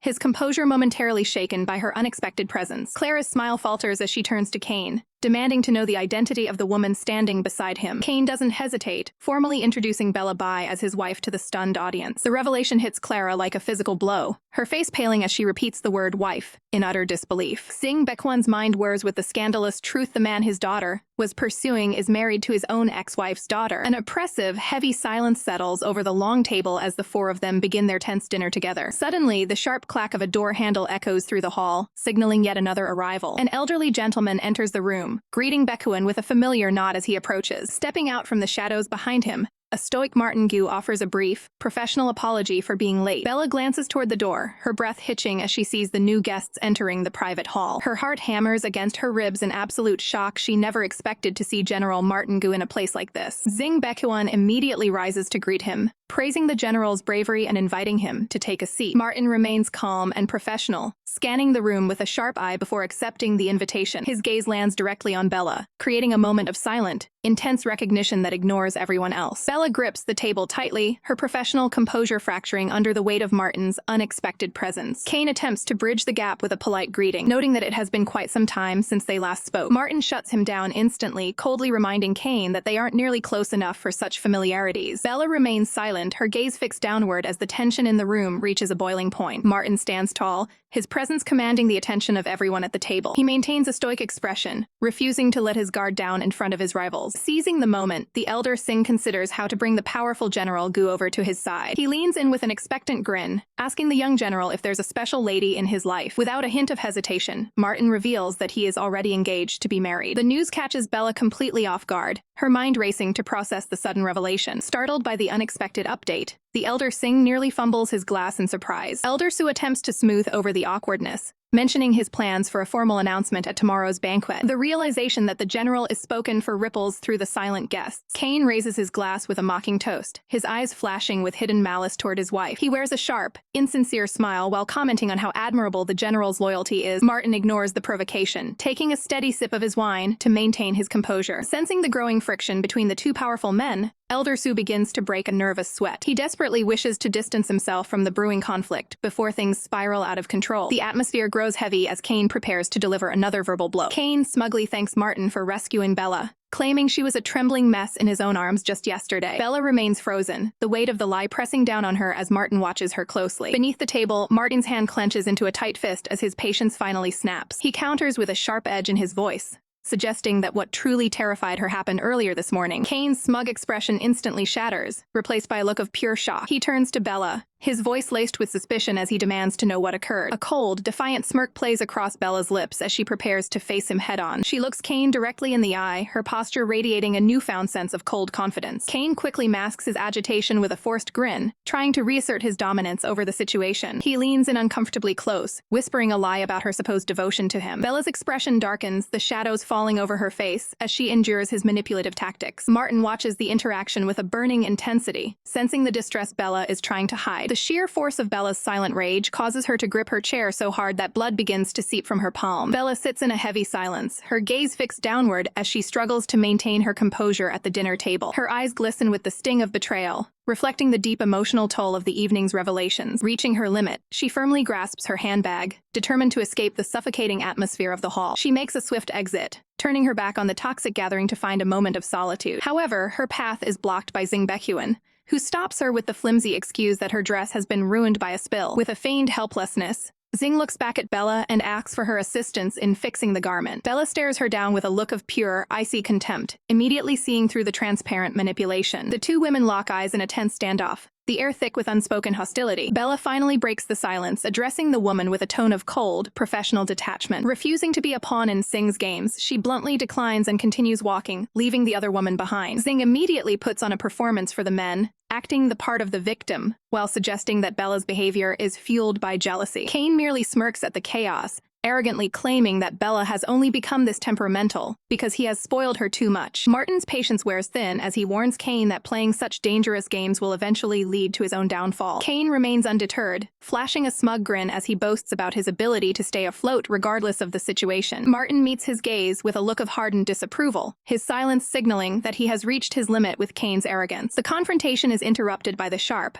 persistent vibration of a phone on the tabletop. Martin takes the call, his focus shifting instantly as he receives an urgent report about a high-profile target entering the city. His contact on the other end waits for instructions, asking if they should move in to apprehend the leader of the terrorist group. Martin analyzes the tactical situation, concluding that the target's presence must be linked to a significant underlying motive. He orders his team to maintain strict surveillance before standing up to handle the developing mission. The scene shifts to the quiet corridor outside the restroom, where the sign hangs as a silent backdrop to a hidden conflict. Martin pauses in the hallway, his sharp instincts picking up on a conversation happening just behind the doors. Inside, Xing Bekuan has cornered Bella, finally dropping her facade to confront her rival directly. Xing venomously asserts that Kane's marriage to Bella was nothing more than a calculated move to keep his true interests close. Bella listens without a word, her expression becoming a mask of cold, unreadable resolve. Xing grows increasingly desperate, pleading with her sister to step aside and let go of the relationship. Bella finally speaks, her voice cutting through the tension as she asks what exactly Xing expects her to do. Xing's composure breaks entirely as she demands a divorce, screaming for Bella to finally set Kane free. A subtle, knowing smile begins to form on Bella's face as she listens to the frantic demand. She questions the woman's logic, mocking the idea that she is the one desperately clinging to the marriage. Xing is momentarily stunned, her confusion growing as she realizes she may have completely misjudged Bella's position. Bella's smirk deepens, savoring the moment as she prepares to flip the script on her unsuspecting opponent. Bella smugly suggests she'll make Kane beg for the divorce himself. Enraged, Xing screams that Kane belongs only to her and demands Bella release him. Bella remains unfazed, seeing through Xing's desperate attempts to provoke her. Realizing Xing is beyond reason,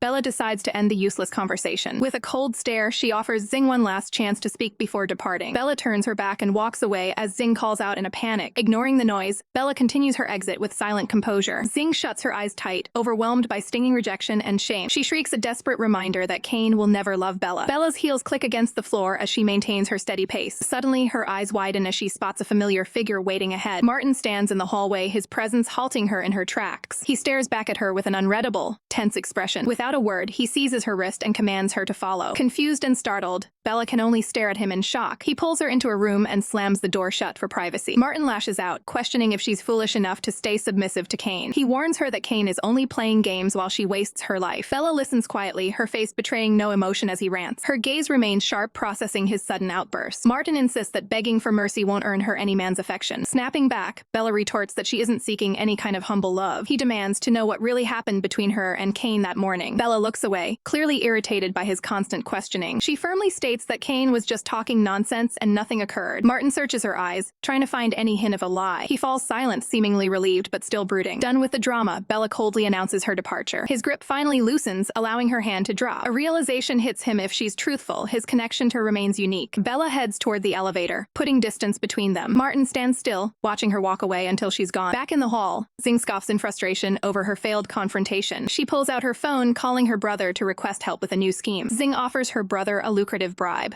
promising that their father will approve his requested project if he handles a task for her. Her brother's voice crackles over the line, curious about the specific nature of this sudden request. Xing explains her plan to capture incriminating photographs of a man and a woman in a private setting. A malicious smirk crosses her face as she plots to force them into a situation they cannot easily explain away. The sun hangs over the city skyline, unaware of the dark scheme being set into motion. Bella walks through the quiet corridor, her mind preoccupied with the heavy weight of her personal life. A soft blush colors her cheeks as she realizes she might be developing genuine feelings for the man in her life. The rhythmic sound of heavy footsteps echoing against the pavement suddenly breaks her train of thought. She turns her head in confusion, wondering who could be approaching her so late in the evening. Terror strikes as a dark, hooded figure looms over her, blocking her path and casting a long shadow. Before she can react, the assailant unleashes a pressurized canister of sedative gas directly toward her. Bella gasps and coughs, desperately trying to shield her face from the overwhelming chemical fumes. Her vision begins to fracture and warp as the potent substance quickly robs her of her senses. The kidnapper roughly hauls her limp body toward a waiting vehicle to complete the abduction. Bella remains completely unresponsive, caught in the grip of the forced, chemical-induced slumber. Suddenly, a sharp command to stop echoes through the air as a witness discovers the crime in progress. The young man stares down the kidnapper with a look of absolute determination,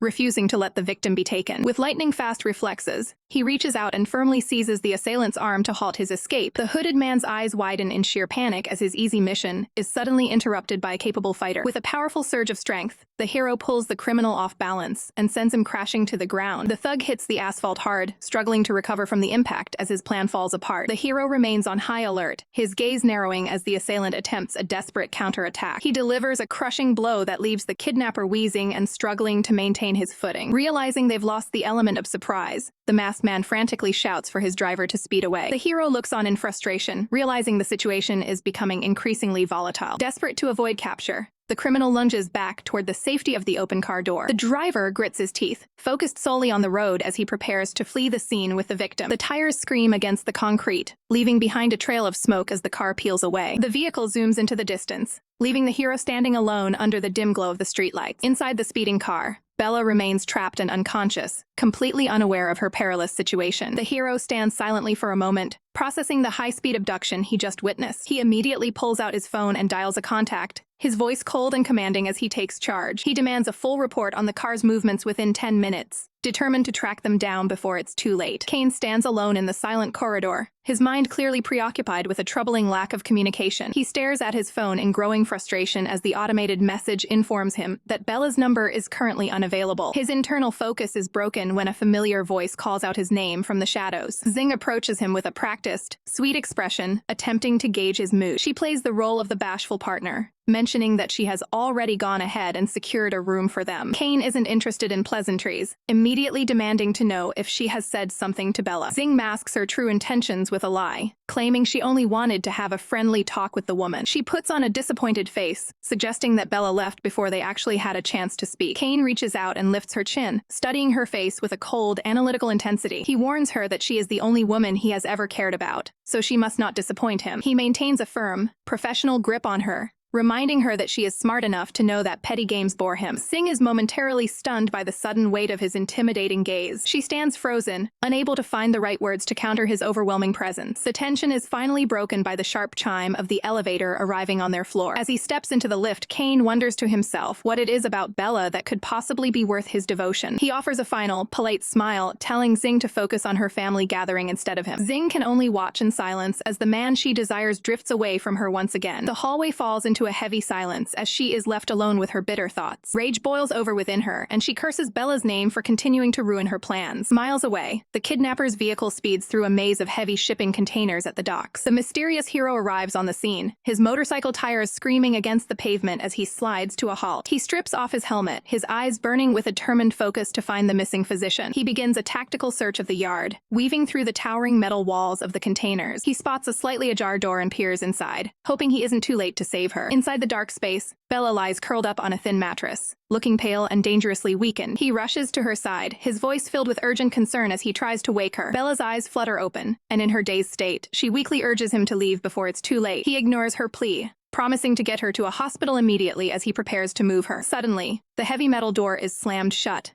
and the sound of a locking mechanism echoes through the container. Outside, the thugs chuckle to themselves, taunting the hero for walking straight into their trap. The hero realizes they are cornered, his jaw tightening as he holds the unconscious Bella close in the darkness. Bella groans in pain, her strength fading fast. Martin senses a trap, recalling a similar incident from years ago. He urges her to stay conscious until his team arrives. He checks the surroundings, searching for a way to stabilize her. He considers the limited medical supplies currently on hand. Bella sobs, overwhelmed by the physical toll of her condition. Martin stays by her side, monitoring her closely. He checks her forehead, confirming a rising fever. Bella looks up, her vision blurring as she weakens. Martin meets her gaze with intense, professional focus. She stares back, barely recognizing recognizing her savior. Suddenly, she lunges forward in a disoriented daze. They lock eyes as the situation grows critical. Bella leans in, completely overcome by her symptoms. Martin catches her wrist, maintaining a firm, protective distance. He demands to know if she is still lucid. She begs for his help, finally calling him by name. She confesses she can no longer fight the illness alone. Martin is stunned that she truly recognizes him. He promises to take full charge of her recovery. He vows to protect her above all others from now on. Suddenly, the entrance to the room is breached. Martin turns sharply toward the unexpected noise. His rescue squad bursts in to secure the area. The lead officer asks if the general is unharmed. Martin immediately barks an order for a sedative. The officer is baffled by the general's cold reception. He stops in his tracks, feeling the heavy atmosphere. Bella finally succumbs to exhaustion and drifts off. Martin stands tall, his expression hardening into a mask. He looks away, masking his internal stress. He brushes off his subordinate's frantic questioning. Bella lies still as the medication takes effect. Martin lifts her gently, ready to move her to safety. Bella remains fast asleep in a plush bed, finally safe and secure after her harrowing ordeal. Her eyes suddenly snap open as she returns to consciousness with a start. Bolting upright, she scans the room, her mind racing to figure out where she is and how she got there. A wave of confusion washes over her as she tries to piece together the chaotic events of the previous day. The hazy memory of Martin Gu coming to her rescue begins to crystallize in her mind. Overwhelmed by the realization of her behavior during the fever, she buries her face in her hands. A sudden sound nearby catches her off guard, making her gasp in surprise. She turns her head to find Martin sitting casually on a nearby sofa, watching her with a calm intensity. She stares at him in a stunned silence, unable to find the right words to address the general. Desperate to escape the awkward tension, she avoids his gaze and heads straight toward the bathroom. She reaches for her pink toothbrush, trying to focus on a normal morning routine to steady her nerves. Martin refuses to let her hide, stepping into the room to maintain their conversation. He asks her point blank if she remembers anything that happened between them during the rescue. Internally, she knows she remembers every single detail of their time together in the container. Panic sets in as she realizes she needs to hide just how much she actually recalls. She quickly stammers out a lie, insisting that her mind is a total blank regarding the previous night. A subtle, knowing grin plays across Martin's lips as he immediately sees through her facade. He steps closer, prepared to recount the specific details of the moments they shared. Bella maintains a professional distance, thanking him formally for his technical assistance in saving her life. Martin pushes back, suggesting that their connection was much more personal than a simple rescue mission. She looks down, her composure wavering under the weight of his intense and focused scrutiny. Frustrated, she shouts that nothing happened because his subordinates arrived at the perfect moment. Martin smirks triumphantly, noting that she clearly remembers the exact timing of his team's arrival. She turns away, feeling completely cornered by his playful and persistent interrogation. It becomes clear to her that the general is not going to let this topic go anytime soon. He leans in with a confident look, asking her why she is being so evasive about the truth. She looks at him, realizing he is fully aware of the effect his presence is having on her. The vibration of a phone suddenly cuts through the heavy atmosphere in the room. Martin pulls his device out, his attention shifting toward the incoming call. He answers the phone, his tone immediately shifting to a serious and professional register. His expression hardens as he recognizes the voice of Kane-Su on the other end of the line. He demands to know the purpose of the call and what the man wants from him now. Kane's voice rings out from the speaker, demanding to speak with Bella without delay. Bella watches from the mirror, sensing the sudden and sharp shift in the general's mood. Martin holds the phone out toward her, asking if she is ready to take the call from Kane-Su. Bella stares at the ringing phone with a heavy sense of dread, knowing exactly who is on the other end. She finally reaches out and takes the device from Martin's hand, forced to face her reality. On the other end, Kane's voice drips with venom as he immediately accuses her of being unfaithful with the general. Disgusted by his lack of trust, Bella snaps back, telling him to keep his filthy assumptions to himself. Kane's tone shifts to a calculated warning, claiming that a woman like her will only ruin a man with Martin's high-ranking status. He coldly reminds her of her legal marital status, asserting a possessive control over her life. Bella scoffs at the hypocrisy,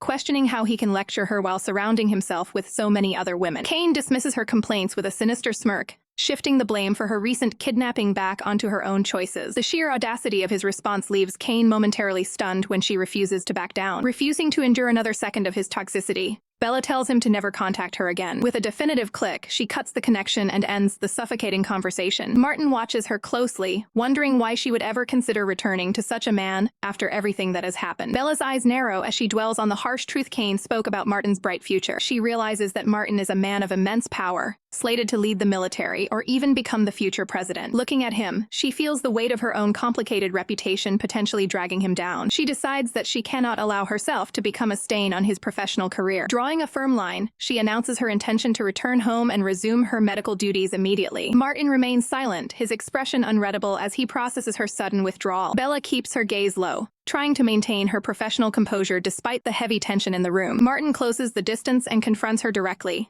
demanding to know exactly what he needs to do to make her stay. She remains silent, the unspoken emotions between them creating an unbearable pressure. She admits that while his presence provides warmth like the sun, he is far too intense for her to handle. A moment of hesitation hangs in the air as she prepares her final rejection. She explains that getting too close to his brilliance would only result in her being destroyed by the scandal. Martin searches her eyes, asking if she truly finds his presence that intimidating. Bella insists she is merely being realistic about the professional boundaries that must exist between them. He gently reaches for her, noting that her hesitation is born out of a timid fear rather than facts. Finally, he yields to her request and gives his permission for her to leave. Kane glares at the screen as Bella abruptly severs the connection. He clicks his tongue in irritation, his patience wearing thin. Without hesitation, he dials another number to demand immediate answers. Kane barks into the receiver, accusing the caller of orchestrating Bella's kidnapping. Clara's eyes widen in feigned shock at the mention of the abduction. Kane delivers a cold ultimatum, promising no mercy if she is involved. Clara remains silent, her expression turning unreadable. She tightens her grip on the device, feeling the heat of the accusation. She scoffs, questioning why he cares for a woman he supposedly doesn't love. Kane declares that his wife's title alone demands his absolute protection. Clara dismisses him, feigning an urgent task to end the call. A dark smirk creeps across her face as the line goes dead. Her hand trembles with rage over the title that should have been hers. She whispers a chilling vow that Bella's time is running out. Her phone vibrates again, this time with a call from Brother Sen. She stands by the window, ready to coordinate her next move. Sen asks about Martin Gu's history, sensing a potential threat. Clara probes for more details, realizing the situation is escalating. Sen reveals that Martin has already traced one of his operatives. Clara isn't surprised by the general's swift and efficient tactics. She orders the immediate evacuation of the exposed team members overseas. Sen asks what her final objective is for this operation. With a cold smile, she commands him to eliminate Bella permanently. She envisions herself finally taking her place as the sole Mrs. Su. Sen notes the terrifying contrast between her sweet look and ruthless heart. He agrees to the hit, provided his man disappears tonight. Clara seals the deal by promising to approve his real estate project. Meanwhile, Martin sits in a quiet kitchen, lost in thought. His breakfast remains untouched as the weight of the morning settles in. He lowers his gaze, feeling the emptiness of the house. Martin finally pushes back from the table to begin his day. He adjusts his shirt, masking his internal turmoil with professional poise. His sharp eyes catch a small object glinting on the floor. Bella's medical ID badge lies forgotten near the doorway. He reaches down and retrieves the lanyard from the ground. He stares at her photo, a brief moment of softness breaking through. With a quiet sigh, he notes her habit of leaving things behind. Bella arrives at the medical center, unaware of the eyes tracking her movements. Her heels click against the pavement with a rhythmic, professional pace. She pauses under the palm trees, lost in a brief moment of reflection. Suddenly, a black sedan stalks her from the shadows of the parking lot. The engine roars as the driver floors it, turning the car into a lethal projectile. Bella spins around, her eyes widening as the sound of screeching tires fills the air. The Honda Accord hurtles directly toward her, leaving no room for escape. Panic surges through her as she desperately scrambles to clear the vehicle's path. Her foot catches on a stray stone, sending her balance into a tailspin. She collapses onto the asphalt, helpless as the grille of the car looms over her. Bracing for the end, she tightly shuts her eyes and waits for the impact. Instead of death, she hears a deafening crash and slowly opens her eyes in disbelief. A heavy military vehicle has intercepted the sedan, crushing its front end to a halt. Bella stares at the wreckage, her heart hammering against her ribs. Acrid smoke billows from the mangled remains of the assassin's ride. Inside the sedan, the hitman snarls in rage as his mission falls apart. Military boots hit the ground as soldiers storm out of the armored transport. Martin emerges from the vehicle, his face a mask of grim determination and concern. She can barely whisper his name, stunned that he appeared just in time. The scene is swarmed by guards, securing the area around the shaken physician. The realization hits her. Martin risked his own life to shield her from the collision. Her fingers dig into the rough ground as the adrenaline begins to fade. She looks away, overwhelmed by the weight of his sacrifice. Fear for his safety consumes her as she considers the risks he took. The action shifts to the hospital wards where the fallout of the crash begins. Bella sprints to the front desk, her professional composure completely shattered. She demands to know the location of the man the soldiers just brought in. The receptionist points her toward the intensive care unit on the 18th floor. She races through the corridors, her hand grazing the walls for support. She arrives at the emergency resuscitation unit, the air thick with tension. Outside the doors, the military escort stands guard while the medical team works. Bella slumps onto a nearby bench, the wait feeling like an eternity. She vows that if Martin suffers lasting harm, she will never find peace. As the clock ticks on, she sits in silence, praying for the general's recovery. The medical team rushes the gurney through the corridor, shouting for the path to be cleared immediately. Martin lies motionless on the bed, his body battered and heavily bandaged following the life-saving collision. Bella watches the frantic scene unfold with an expression of pure, heart-wrenching dread. She attempts to follow follow the team into the restricted zone,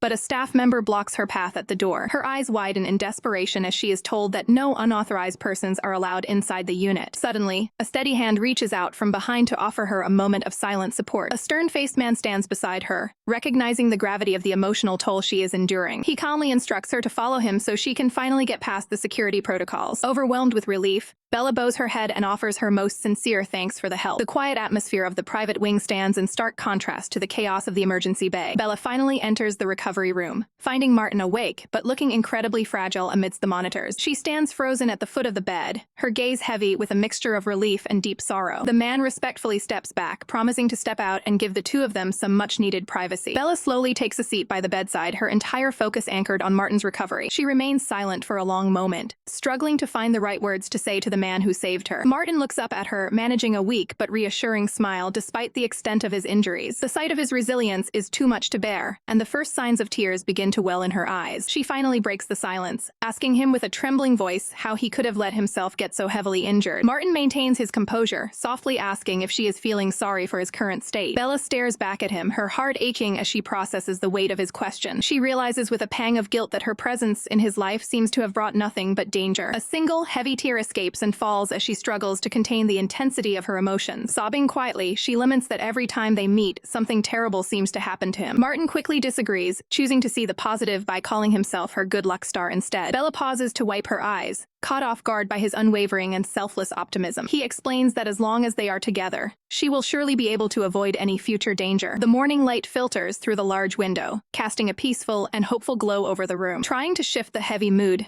Bella asks him if he has had any breakfast yet. Martin offers a playful smirk, teasingly asking if she intends to be the one to feed him. A soft blush creeps onto her cheeks as she processes his lighthearted and unexpected remark. Feeling a bit flustered, she stands up quickly to attend to his needs and find her composure. Her quick footsteps echo softly as she turns and makes her way toward the door. Martin watches her walk away, his gaze lingering on her silhouette as she exits the room. Alone once more, he contemplates the strange twist of fate that brought a bit of luck out of such a disaster. Bella's heels click against the hospital floor as she makes her way back to the recovery room. She searches her memory, wondering where on earth she misplaced her professional work badge during the chaos. Thankfully, a friendly nurse lent her a meal card so she could secure a warm breakfast for her patient. She carefully slides the heavy door open, trying not to disturb the quiet atmosphere of the medical wing. Inside, Martin rests peacefully with his eyes closed, seemingly lost in a deep sleep. Bella moves quietly to the side table, beginning to unpack the containers of food she brought. Her heart skips a beat when Martin suddenly speaks up, revealing he was awake the whole time. He looks up at her with a weary but focused expression, admitting that he's quite hungry. She gently sets the bowl down, ensuring it's within easy reach for him. Martin begins shifting his weight, clearly struggling to find a position that doesn't aggravate his injuries. Noticing his discomfort, Bella immediately stops what she's doing to check on his condition. She asks with genuine concern if his current posture is causing him any pain. Without a second thought,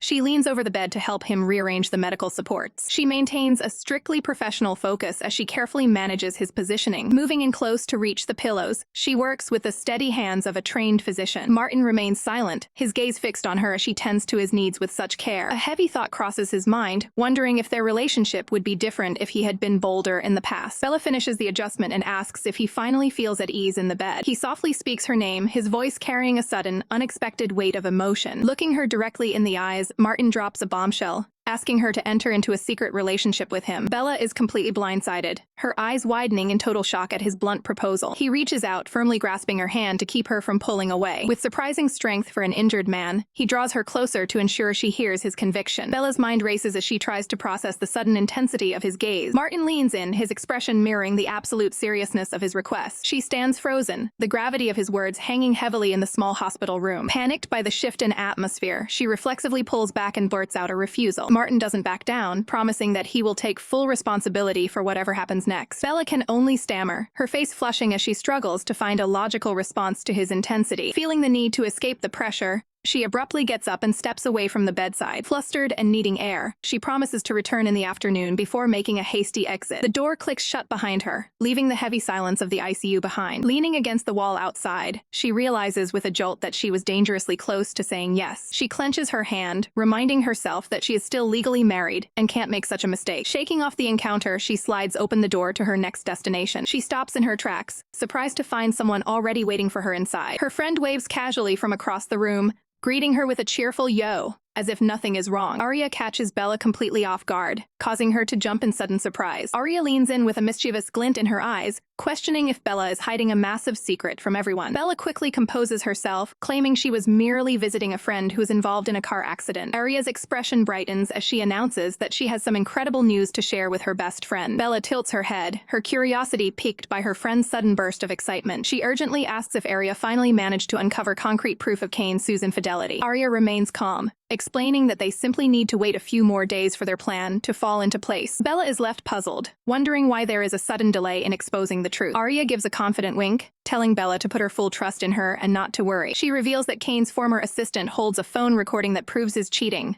though it won't come cheap. Arya realizes she needs to secure a hefty sum from her father to close the deal, which requires a personal compromise. Shifting gears, Arya asks Bella if she's willing to help her out with a specific task she has in mind. She invites Bella to accompany her to a marriage meeting scheduled for this coming Saturday. Arya knows that agreeing to this meeting is the only bargaining chip she has to get the money from her dad. Without hesitation, Bella agrees to support her friend at the upcoming event. Arya cheers with pure joy, thrilled that Bella has agreed to help her navigate the meeting. With the plan set, Arya gathers her things and prepares to head back to the office immediately. Before she leaves, Bella makes a serious request for Arya to help her find a new place to stay. Arya enthusiastically agrees, knowing Bella should have moved out of her current situation a long time ago. Watching her friend leave, Bella reflects on how lucky she is to have such a supportive ally by her side. Silence falls as Bella returns to her own heavy thoughts and internal struggle. She stares off into the distance, debating whether or not she should return to the hospital. The memory of Martin's bold proposal for a secret affair flashes vividly through her mind. She worries that showing up now would be seen as a silent acceptance of his scandalous offer. Overwhelmed by the immense pressure of the situation, Bella slumps onto the table, feeling completely drained. Suddenly, the sharp ringing of her phone breaks the silence and startles her out of her thoughts. The screen displays a call from Martin Gu, the very man she was trying so hard to avoid. She looks at the vibrating device with a mix of dread and hesitation. Bella finally picks up the call, her voice trembling slightly as she offers a quiet greeting. Martin doesn't waste any time, demanding to know exactly what time she plans on arriving at his room. She stammers out an excuse, claiming she has other professional commitments to attend to this afternoon. Martin reveals his trump card he is currently holding onto her official work badge. He delivers a firm ultimatum, insisting he will come find her himself if she doesn't show up. Bella reacts with genuine confusion as the unexpected call catches her completely off guard. She quickly fabricates a cover story about grabbing a meal to hide her true intentions from the voice on the other end. The line goes dead instantly as the screen confirms the call has officially ended. Back in his room, a bandaged Martin dismisses his security detail, claiming their protection is no longer necessary. The loyal guards immediately protest, worried that the general is making a reckless decision. They argue that they simply cannot afford to let any further harm come to him while he recovers. Martin snaps with unyielding authority, ordering them to leave his sight at once. Stunned by the sudden outburst, the guards can only stare in silent disbelief. They finally concede, warning him to alert them the second anything feels wrong. Bella makes her way down the sterile hospital corridor, heading toward the inevitable confrontation. She takes a deep, steadying breath to calm her racing heart before reaching for the handle. A sharp, rhythmic knock echoes through the hallway as she announces her presence at the door. The door begins to swing inward, signaling that the occupant was already waiting. Martin stands there personally, startling Bella with his sudden, towering appearance. She immediately questions why a man in his condition is up and moving instead of resting. Before she can react, Martin reaches out and firmly seizes her wrist. The sudden physical contact leaves her wide-eyed and momentarily paralyzed by the intensity of the moment. He pulls her into his personal space, leaving her with no room to retreat. The atmosphere turns heavy as he leans in close, forcing her to confront his overwhelming presence. Their faces are inches apart as he challenges her resolve with a demanding, unreadable gaze. Bella places a hand against his chest, trying to re-establish a respectful and professional distance. Martin stares her down, his eyes piercing through her defensive exterior as he looms over her. He makes it clear that his demands aren't a request, but a direct order she is expected to follow. Bella remains steadfast, insisting that they cannot cross these professional boundaries. He traps her against the doorframe, refusing to let her walk away from this difficult discussion. She looks aside, reminding him of the cold reality of her current marriage to another man. Martin scoffs at the excuse, claiming her legal ties are nothing more than a miserable purgatory. She stands her ground, reminding him that she still carries the title of a wife regardless of the circumstances. Martin cuts through the excuses with a single, blunt question about her true feelings for him. Bella averts her eyes, struggling to find the right words for such a high-stakes inquiry. Her mind races as she considers how her next words might change the fate between them forever. She prepares to deliver her final, decisive response to his interrogation. Finally, Bella looks him in the eye and asks if they can simply maintain a platonic friendship instead. Bella tries to set a firm boundary, asking Martin if they can simply maintain a platonic friendship. Martin immediately rejects the notion, arguing that there is no such thing as an innocent connection between them. He stares her down with unwavering intensity, promising to pursue his goals no matter what complications arise. Bella's hand trembles with frustration as she questions what his plan is if she refuses to return his feelings. Martin closed the gap, looming over her as he challenges her to provide an answer. He presses further, asking if she could ever see herself developing a genuine interest in him. Bella admits that any woman would find a man of his status and appearance impressive. She acknowledges that his high-ranking background and physical traits are enough to make many people obsessed. However, she insists that this superficial attraction is nothing more than a fleeting moment that cannot endure. Martin counters her logic, asking how she can be so certain of the outcome without giving him a chance. Bella remains firm, arguing that a relationship built on such a pressured foundation is doomed from the start. Martin grows frustrated, wondering why she refuses to simply compromise and accept his presence in her life. The air grows thick with tension as Martin moves in, cornering her against the wall to emphasize his point. Bella reaches out to push against his chest, desperate to maintain her personal space during the confrontation. Martin grips her side firmly, refusing to let her retreat from this difficult conversation. He brings up her earlier question, taunting her with the possibility of her continued resistance. Bella stares back at him in stunned silence, her mind racing for a way to escape his grip. With a dark, determined look, Martin vows that he will eventually force her to change her mind about him. Suddenly, a terrifying memory of past trauma flashes before Bella's eyes, causing her to freeze in shock. Her voice wavers as she prepares to deliver a crushing blow to his ego. She looks him dead in the eye and declares that her only feeling toward him will be eternal hatred. Martin recoils slightly, finally noticing the genuine terror reflected in her expression. He looks away, the weight of her rejection finally beginning to dampen his aggression. Seizing the opportunity, Bella reaches out and snatches her identification badge off the nightstand. Martin turns his back to her, warning that he won't be as lenient during their next encounter. Bella remains stone-faced, refusing to give him the satisfaction of another word as she prepares to leave. She picks up the bag of food she brought, her movements sharp and decisive. She stares coldly out the window, informing him that she has no intention of staying for a meal. She clarifies that the food was merely a professional courtesy she picked up from the canteen. Bella makes a swift exit toward the door, demanding that he take the food away and leave her in peace. Standing firmly by the exit, Bella cold-heartedly tells Martin to take the item back. Stunned by her rejection, Martin asks if he's expected to just dispose of it himself. Bella offers no response, her gaze fixed away from the man she once cared for. With a final hollow courtesy, she quietly tells him to take care of himself. She turns her back on him, her footsteps echoing as she makes her exit. Martin watches her go, hit by the crushing realization that she truly has no feelings left for him. Suddenly, the sound of a door handle turning catches Bella off guard. She pauses in the corridor, sensing someone approaching from the other side. Glancing down the long hospital hallway, she spots a familiar figure heading her way. Bella's eyes widen in confusion as she wonders what Clara could possibly be doing there. To avoid a confrontation, she quickly ducks into a nearby room as the door bangs shut, hiding in the shadows. Bella feels her pulse race as she tries to remain undetected. Inside the room, Martin grows suspicious, sensing a presence nearby. A sharp clack echoes through the quiet space, heightening the tension. Bella holds her breath, pressing herself against the wall to stay out of sight. She berates herself, questioning why she's even hiding when she has nothing to feel guilty about. Meanwhile, Clara enters the room and places a fresh bouquet of lilies on the table. She remarks that if she hadn't seen his condition herself, she'd think he was just skipping the banquet. Martin remains stoic and silent, barely acknowledging his visitor's presence. Clara continues, explaining that their grandmother wants them to set a firm date for the wedding. From her hiding spot, Bella is rocked to her core by the mention of an impending marriage. Clara interprets Martin's silence as a sign of agreement to the arrangement. The weight of the situation sinks in for Bella as she realizes he'll be married soon. She laments their tragic timing, realizing they are destined to keep missing each other. Resigned to the truth, Bella makes a final, painful decision regarding her future. She reaches for the handle and prepares to step out into the light. Bella emerges from the shadows, catching Martin's eye as she makes her final escape. For one last fleeting moment, their gazes lock in a silent, heartbreaking exchange. She exits the room with a definitive bang, leaving the past behind her. Martin is left reeling, desperate to understand why she looks at him with such intense hatred. Clara tries to regain his attention, calling out to him as he stares at the empty doorway. In a moment of pure desperation and defeat, Martin finally agrees to the marriage. Clara's face lights up with joy, unable to believe she finally secured his commitment. She throws her arms around him in a celebratory embrace, while Martin stares into the distance, completely broken. Clara leans in close, calling out to Martin with an intensity he wasn't expecting. Martin reacts instinctively, grabbing a nearby pillow to maintain a polite distance during their conversation. He firmly pushes the barrier forward, signaling his need for personal space as Clara continues to press her luck. From her vantage point, Bella watches the door, feeling the weight of the complicated situation unfolding before her. Martin looks away, his mind filled with the painful realization that Bella hasn't responded to his presence. Clara smiles confidently, suggesting they move forward with their wedding plans this very day. Martin quickly retracts his earlier statement, clarifying that he didn't actually mean what he said about getting married. Clara is left visibly confused by his sudden change of heart and tone. She leans in again, suspecting that Martin is simply testing her resolve with his hesitation. Martin remains silent, his expression unreadable as he processes the mounting tension in the room. In the background, Bella attempts to sneak out of the room without drawing any attention to herself. Martin catches a glimpse of her movement,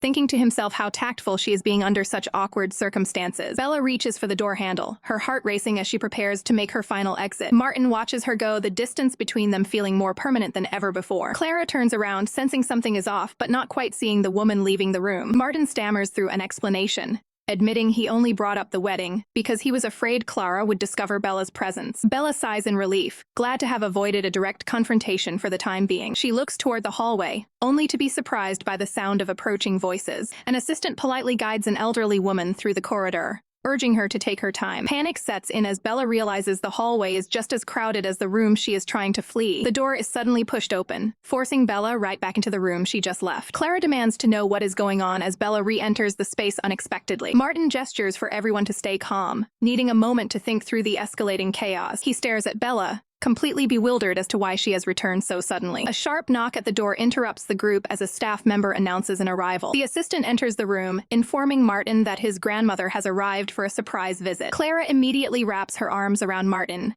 putting on a show of affection for the benefit of their new guests. Startled by the display, the grandmother quickly offers to leave the young couple to their business. Clara gazes at Martin with a forced sweetness, playing her role as the devoted partner to perfection. The visitors start to back out of the room, giving the couple the privacy they supposedly need. Martin and Bella are left staring at each other in the aftermath, the silence between them heavier than ever. Bella turns around in confusion, wondering why she's been followed back into the room. Martin leans in close, catching her completely off guard with his sudden proximity. Her eyes widen as she realizes there's nowhere left for her to run. She tries to maintain her professional composure, asking him exactly what he thinks he's doing. Martin looks down at her with a piercing gaze, challenging her resolve without saying a word. Bella shuts her eyes, bracing herself for the general's next move in this high-stakes confrontation. Suddenly, a sharp knock on the door shatters the heavy silence between them. Outside, Clara waits impatiently, wondering why the room has gone so quiet. The unexpected noise forces both of them to snap back to the reality of their situation. A hand reaches for the door handle, ready to reveal the secret meeting inside. Bella quickly slips away, desperate to put as much distance as possible between herself and Martin. Clara is stunned as the door finally begins to swing open. Martin slams his hand against the frame, blocking the entrance with a firm thud. He scoffs in pure frustration, clearly annoyed by the persistent interruption. Clara stands frozen in place, shocked by the general's cold and hostile reception. Seizing the brief distraction, Bella sprints down the hallway to make her final escape. She clutches her chest, her heart racing from the intensity of the encounter she just fled. Reaching her next destination, she tentatively turns the handle to enter a different room. She steps inside with a heavy heart, her mind still racing with a million different thoughts. However, she isn't alone. A man in a dark suit is already waiting for her at the desk. Bella stops dead in her tracks, her expression turning to one of pure shock at his presence. He greets her with a cold, mocking smile, asking if she was spending her time with Martin. Bella's mind flashes back to the previous night's chaos and the medical urgency surrounding Martin. She steels her gaze, refusing to let her internal panic show on her face. Her hand clenches into a tight fist at her side as she prepares for a new battle of wills. She looks him directly in the eye, ready to stand her ground against his accusations. The man stands tall, asserting his authority as he declares that he won't be made a fool of. Bella isn't intimidated, questioning how he has the nerve to lecture her after his own behavior. He steps forward, mentioning that Clara approached him earlier to request a secretarial position. He mocks her openly, suggesting that Clara is far more appealing than she could ever be. Bella retorts coldly, telling him she wishes him a happy life with his new choice. Livid at her defiance, he pins her against the wall as his patience finally snaps. Bella fires back with a sharp ultimatum, telling him to just get a divorce if he finds her so annoying. He stares at her with gritted teeth, struggling to contain his rising anger at her words. She demands that he let her go, making it clear that his personal business is no longer hers to care about. A dark, unsettling laugh escapes his lips as he leans in even closer. He looms over her with a menacing grin, determined to exert his control over the situation once and for all. Kane wears a chilling smirk as he addresses Bella as his wife, promising to take personal charge of her well-being. Bella doesn't hesitate to bark back, demanding that Kane get out of her sight immediately. Ignoring her protest, Kane reaches out and firmly secures his grip on her. He looms over her with predatory confidence, taunting that she will eventually be the one begging for his attention. Kane's voice drops to a low growl, claiming that her resistance only fuels his determination to control her. Revolted by his arrogance, Bella glares up at him and brands him a complete scoundrel. The confrontation is interrupted by Arya, who leans against the wall and mocks the scene like a spectator at a bad play. Bella looks toward her friend, finding a momentary breath of air in the middle of the suffocating tension. Kane's expression darkens as he realizes just how much Bella detests his presence. He shifts his gaze toward the newcomer, Arya, who isn't intimidated by his status in the slightest. Arya positions herself as a shield, standing firm between the distressed physician and her overbearing husband. She bluntly advises the senator that if he's looking for company, there are plenty of other women who might actually want him. Arya heightens the pressure, reminding him that they are in a public space and his aggressive behavior is far too visible. The floor is a mess of discarded documents, a silent testament to the chaotic struggle that just took place. Kane scoffs at the interference but throws a final threat over his shoulder, promising to collect Bella for their wedding room later that night. As the senator finally retreats, Bella watches him go with a face of cold, silent fury. Arya turns to her friend with genuine concern, suggesting that Bella stay away from the hospital for a few days until the divorce is finalized. Bella absorbs the advice, the weight of her complicated situation etched into her wary eyes. Arya tries to lighten the mood, encouraging Bella to just clock out and leave the stress behind for now. Stepping out into the open air, Bella prepares to head home, hoping for a moment of peace. Her hope is short-lived as two suited security guards move in to block her path. Bella stops in her tracks, sharply questioning what these men think they are doing. The guards remain impassive, stating their orders are to escort the madam back to the family home immediately. Bella tries to brush past them, insisting she has her own schedule to keep and they can leave without her. One of the men catches her by the arm, declaring that Senator Sue's orders are absolute and she is going to the villa whether she likes it or not. Bella fights against the restraint, calling out the forced escort for exactly what it is, a kidnapping. She frantically points toward the security cameras, hoping the threat of recorded evidence will make them back down. Unfazed by the surveillance, the goons attempt to hustle her toward a waiting transport vehicle. Bella lets out a desperate cry for help, scanning the area for any sign of a rescue. Her plea is answered as Commander Shang pulls up, his eyes narrowing at the sight of the unauthorized detention. Shang wastes no time stepping into the fray, his commanding voice ordering the guards to release her at once. The goons recognize the high-ranking officer and panic, realizing they are no match for the special forces. They quickly abandon their mission and flee, leaving Bella standing safely on the sidewalk. Martin approaches his friend, asking for the identity of the men who were harassing her. Bella explains that the thugs were merely Kane Sue's underlings, letting out a long sigh at the never-ending drama. She notices he's brought something along and asks if the general has actually come all this way to deliver food. Realizing she's much safer in his company, Bella decides to join him and leave the area behind. Sunlight filters through the hospital curtains, signaling a new, yet tense morning. Inside the room, Martin rests in his hospital bed, heavily bandaged while his grandmother stays by his side. Bella quietly slides the door open, observing the intimate family moment from the threshold. She pauses at the entrance, her presence still unnoticed by the pair inside. Martin urges his grandmother to head home, insisting she shouldn't worry herself by staying. The elderly woman sighs, expressing her deep desire to see him settle down and start a family before her time is up. Martin firmly tells her that he has his own plans and will manage his personal affairs his way. His grandmother isn't convinced, reminding him that he always makes promises he fails to settle. Seeking an end to the lecture, Martin turns to his assistant and requests that his grandmother be escorted home safely. Bella stands in the hallway,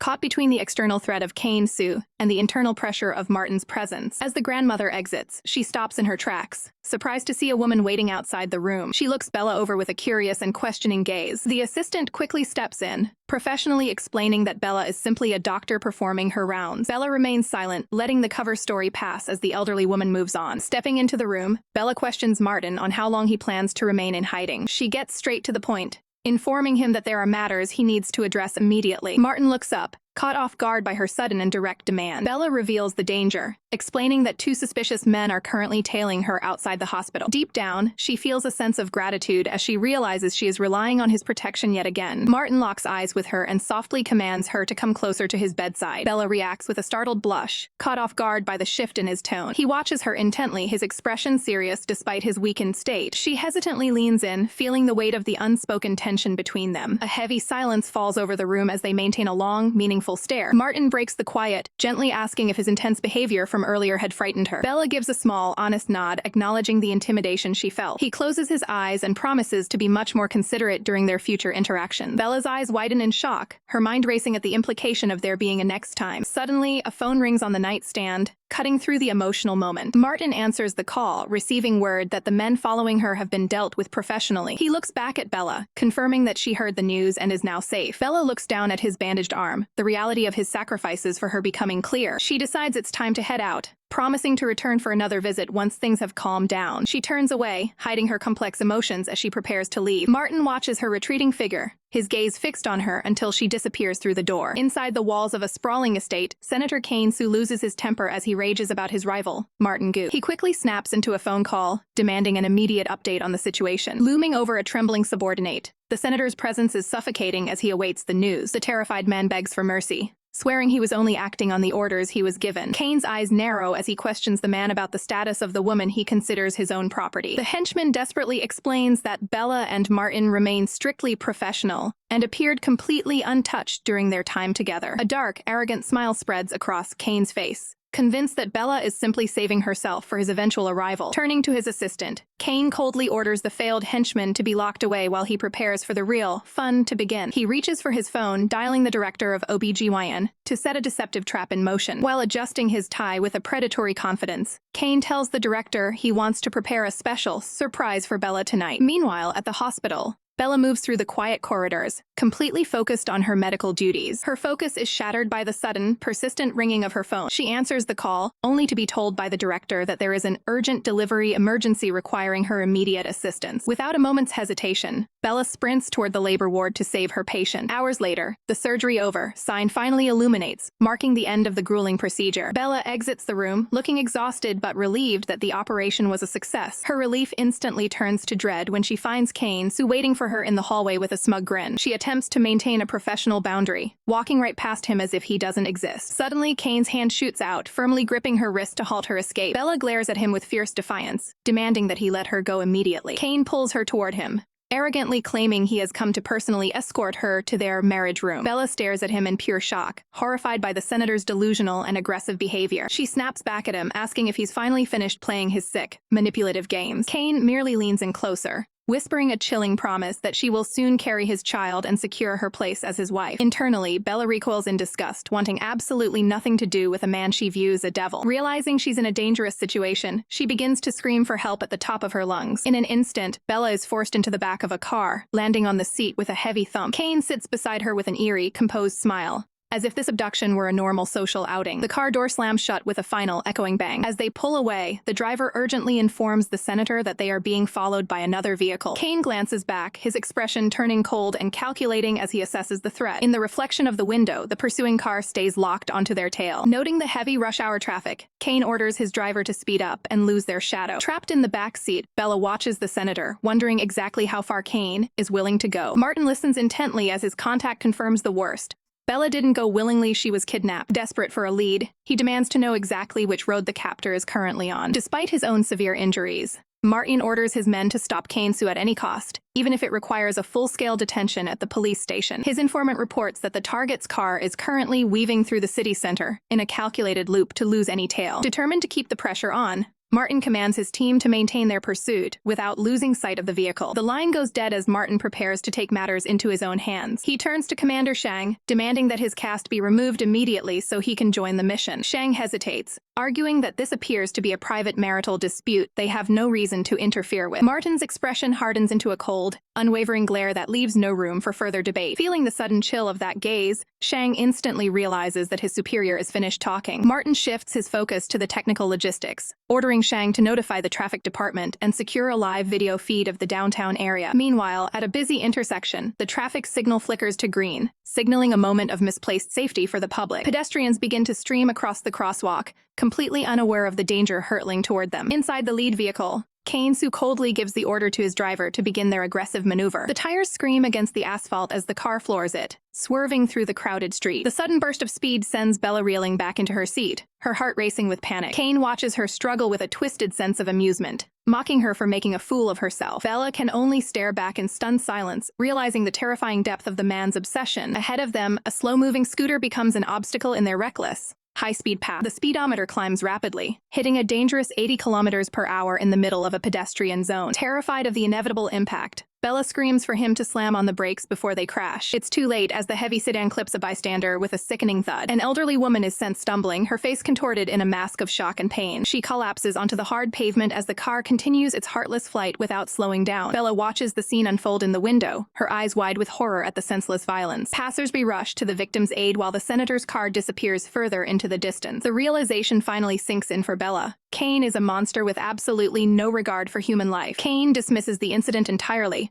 coldly blaming the victim for being in the street when he had the right of way. Bella looks away, feeling a wave of deep regret for ever having been foolish enough to trust him. Kane leans in, taunting her and asking if the new Bella is finally starting to feel afraid. She bites back, telling him to keep his grudge focused on her and leave innocent lives out of their feud. He scoffs at her plea, telling her she thinks far too highly of herself to try and bargain with him. Bella realizes with a shudder that this entire display of cruelty was just a way to force her to finally acknowledge him. Kane stares down at Bella with cold eyes, declaring that her days of acting superior are officially over. Refusing to be intimidated, Bella shouts back, demanding that he stop interfering with her life and let her go. A tense silence hangs between them as their glares collide, neither willing to back down from the confrontation. Kane leans in with a predatory intensity, reminding her that she is still legally his wife. Bella's voice trembles with rage as she lists every betrayal and affair he committed while she was suffering. Kane dismisses her pain with a sharp gaze, insisting that her personal feelings don't change her status. He offers a chilling warning, making it clear that escaping his grasp will be an impossible feat. Bella bites her lip in a mix of frustration and mounting dread as the walls of the car close in. Reaching her breaking point, she screams for a divorce, wanting to erase him from her existence forever. Kane's expression darkens significantly, his eyes narrowing as he absorbs her utter rejection. He suddenly lunges forward, physically restraining her to suppress her defiance through sheer intimidation. Bella desperately fights against his overwhelming strength, her face contorted with pure disgust. Kane whispers a cruel promise into her ear, stating he won't stop playing with her until he is satisfied. With fire in her eyes, Bella vows that she will never again submit to his twisted mercy. Kane smiles with a terrifying malice, promising that this day will haunt her for the rest of her life. Shock freezes Bella's features as she realizes just how far he is willing to go to break her. Kane's hand clamps down like a vice on her leg,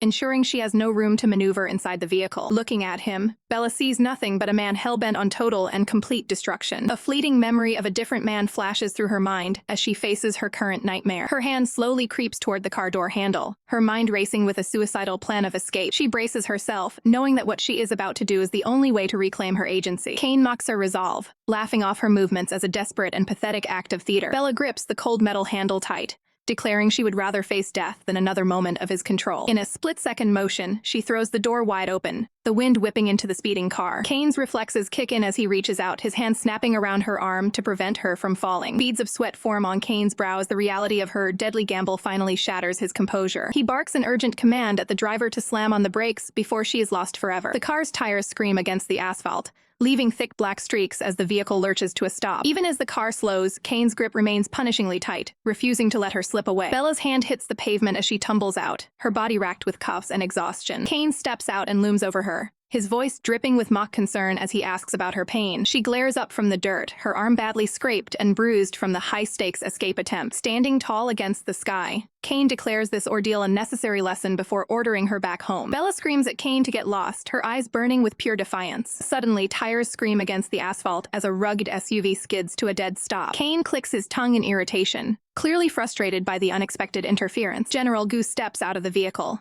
immediately listing off Kane's numerous traffic violations with cold authority. Unfazed, Kane retorts that this situation is none of the general's business. Police units swarm the scene, surrounding the chaotic wreckage of the pursuit. Despite the growing crowd, Kane remains focused on maintaining his control over the situation. He looms over Bella, commanding her to get up and follow his lead. Bella recoils, shouting for him to stay away from her. Ignoring her plea, Kane hoists her up, determined to keep her under his watch. Bella's gaze is filled with despair, knowing she'd rather face death than return to grasp. Seeing an opportunity for escape, she reaches out and begs General Gu to take her with him. Kane's expression darkens as he realizes his captive is actively seeking protection from his rival. He sneers at the general, warning him that interfering with a married woman will ruin his career. Gu doesn't flinch, clarifying that he is simply acting as a friend in a time of need. The general reaches out, ready to provide the assistance Bella is desperately asking for. Kane doubles down on his threats, insisting that any further contact will destroy Gu's reputation. Gu stands his ground, declaring that he cares more about doing what's right than his public image. Kane abruptly lets go, relinquishing his his physical hold on the injured doctor. The sudden release sends Bella tumbling backward, her eyes wide with shock. She hits the ground with a painful thud as Kane delivers a chilling promise to make her life a living nightmare. An officer interrupts the tension, demanding to see Kane's identification for the record. Kane reaches into his pocket and produces his ID, maintaining a facade of cooperation. A driver in dark shades steps forward to identify himself to the authorities. Under the watchful eyes of the police, General Gu prepares to escort Bella away from the scene. An onlooker watches the high-stakes confrontation with a look of pure bewilderment. Kane watches them with a simmering rage, his face contorted in a silent snarl. Gu firmly secures Bella's belongings, ensuring nothing is left behind in the chaos. Gu places a protective hand on the line, giving Kane one final warning to back off. Kane shouts back, his desperation showing as he threatens to ruin everyone involved. The general's grip remains ironclad, showing he won't be intimidated by the senator's status. Gu locks eyes with his opponent, his resolve completely unshakable. With a decisive move, the general pushes past Kane to ensure Bella's safety. He admits that Kane is a persistent adversary, but he isn't backing down today. Kane questions if the general really intends to take her away in front of so many witnesses. Gu offers a sharp rebuttal, making it clear that his priority is Bella's well-being. Together, they walk away from the senator, leaving the scene of the accident behind them. Martin sits rigidly in the back of the car, his expression unreadable as they speed away from the scene. Beside him, Bella lies exhausted, her eyes closed as she finally finds a moment of peace. Martin barks, an order to Commander Shang, demanding they head straight to the hospital without delay. Bella gazes up at him with a weary smile, marveling at how he always manages to appear just when she's in peril. Martin doesn't hold back his frustration, calling her an idiot for constantly putting herself in such dangerous situations. Bella falls silent, taking in his harsh words that surprisingly carry a weight of genuine worry. She rests against him, realizing that despite his scolding, Martin is the only person who has ever shown her this kind of protective care. A heavy silence fills the car as Bella processes the trauma of the evening. She looks down, her thoughts drifting to the coldness of her past compared to the warmth beside her. Martin's voice softens as he leans in, asking if her back is causing her any pain. She offers him a faint, grateful look, touched by his sudden change in tone. Martin notices something is missing and asks her where her medical cast has gone. He gently places a hand on her head, his eyes fixed on the fresh injury marring her face. A rare, subtle smile plays on Martin's lips as he acknowledges that he felt her concern for him earlier. He taps her forehead lightly, leaving Bella momentarily stunned by the uncharacteristic gesture. They arrive at the hospital wards, the building illuminated against the dark night sky. Martin tells Commander Shang to settle Bella into his private VIP room,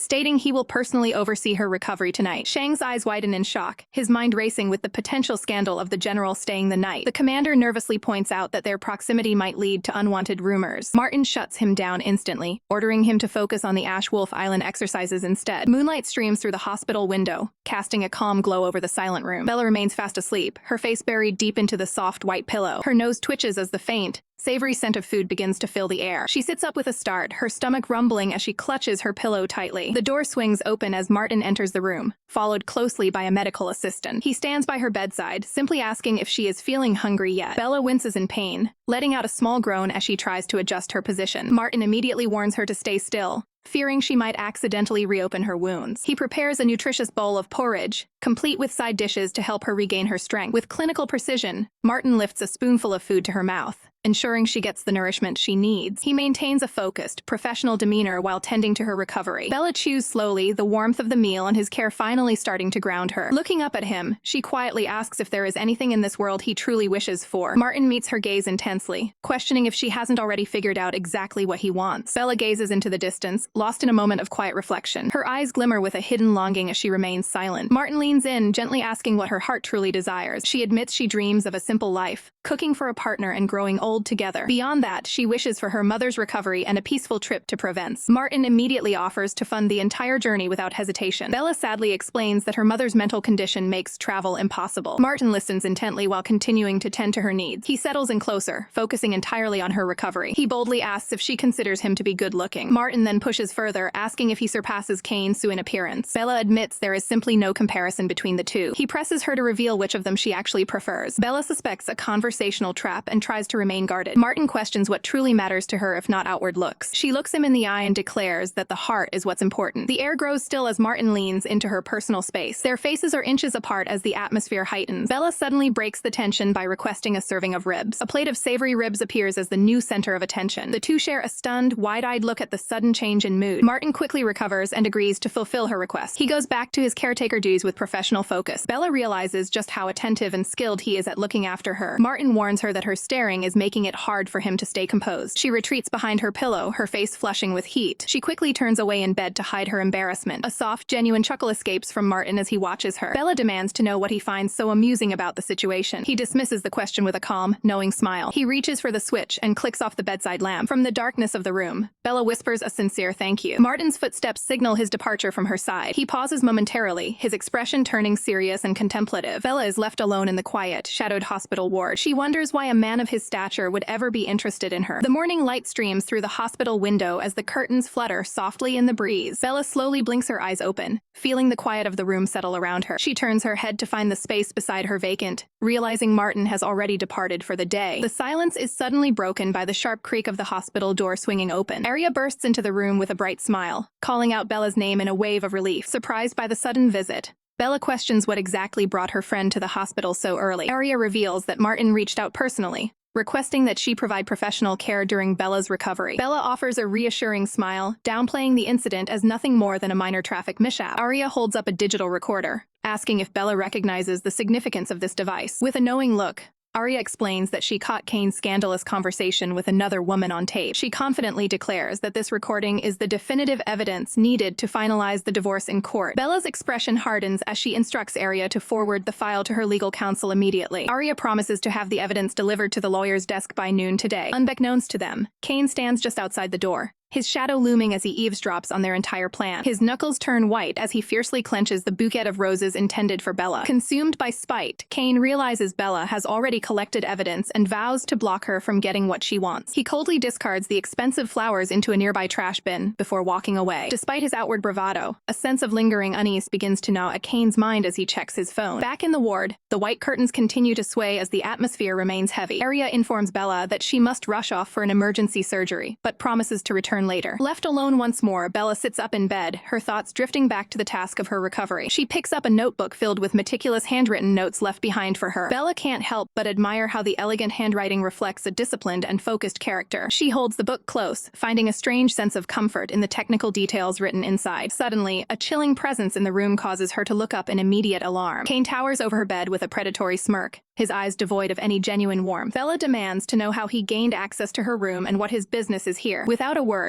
Kane snatches the notebook right out of her hands, holding it mockingly out of reach. Bella cries out in pain as she lunges forward, her injuries flaring up from the sudden movement. She winces and clutches her side, frustrated by her current physical limitations. Bella sternly warns him that the book is not hers and must be returned so she can give it back to Martin. Ignoring her plea, Kane turns on his heel and strides toward the open window with the book in hand. With a casual flick of his wrist, he hurls the precious notebook out into the open air. Bella scrambles to the windowsill, her voice cracking as she screams at him in total disbelief. The book falls through the sky and hits the water below with a final, damp splash. She rounds on him, fuming that he had no right to destroy property that didn't belong to him. Kane leans in close, coldly asking her if she considers herself his property as well. Bella fires back, asking if he truly views her as an object he can simply break at will. She glares at him with pure defiance, her resolve to sever their ties stronger than ever before. Kane gazes down at her with a dark intensity, silently resolving that he will never let her vanish from his life. Kane attempts a sudden change of heart, vowing to replace his threats with affection from this day forward. Bella remains cold, her mind only filled with the memories of his past bloodthirstiness and cruelty. She turns her back on him, walking away to distance herself from his hollow promises. Kane watches her leave, his frustration boiling over as he realizes his words have no effect. He clicks his tongue in annoyance, his heavy footsteps echoing his growing agitation as he moves away. Reaching into the fountain,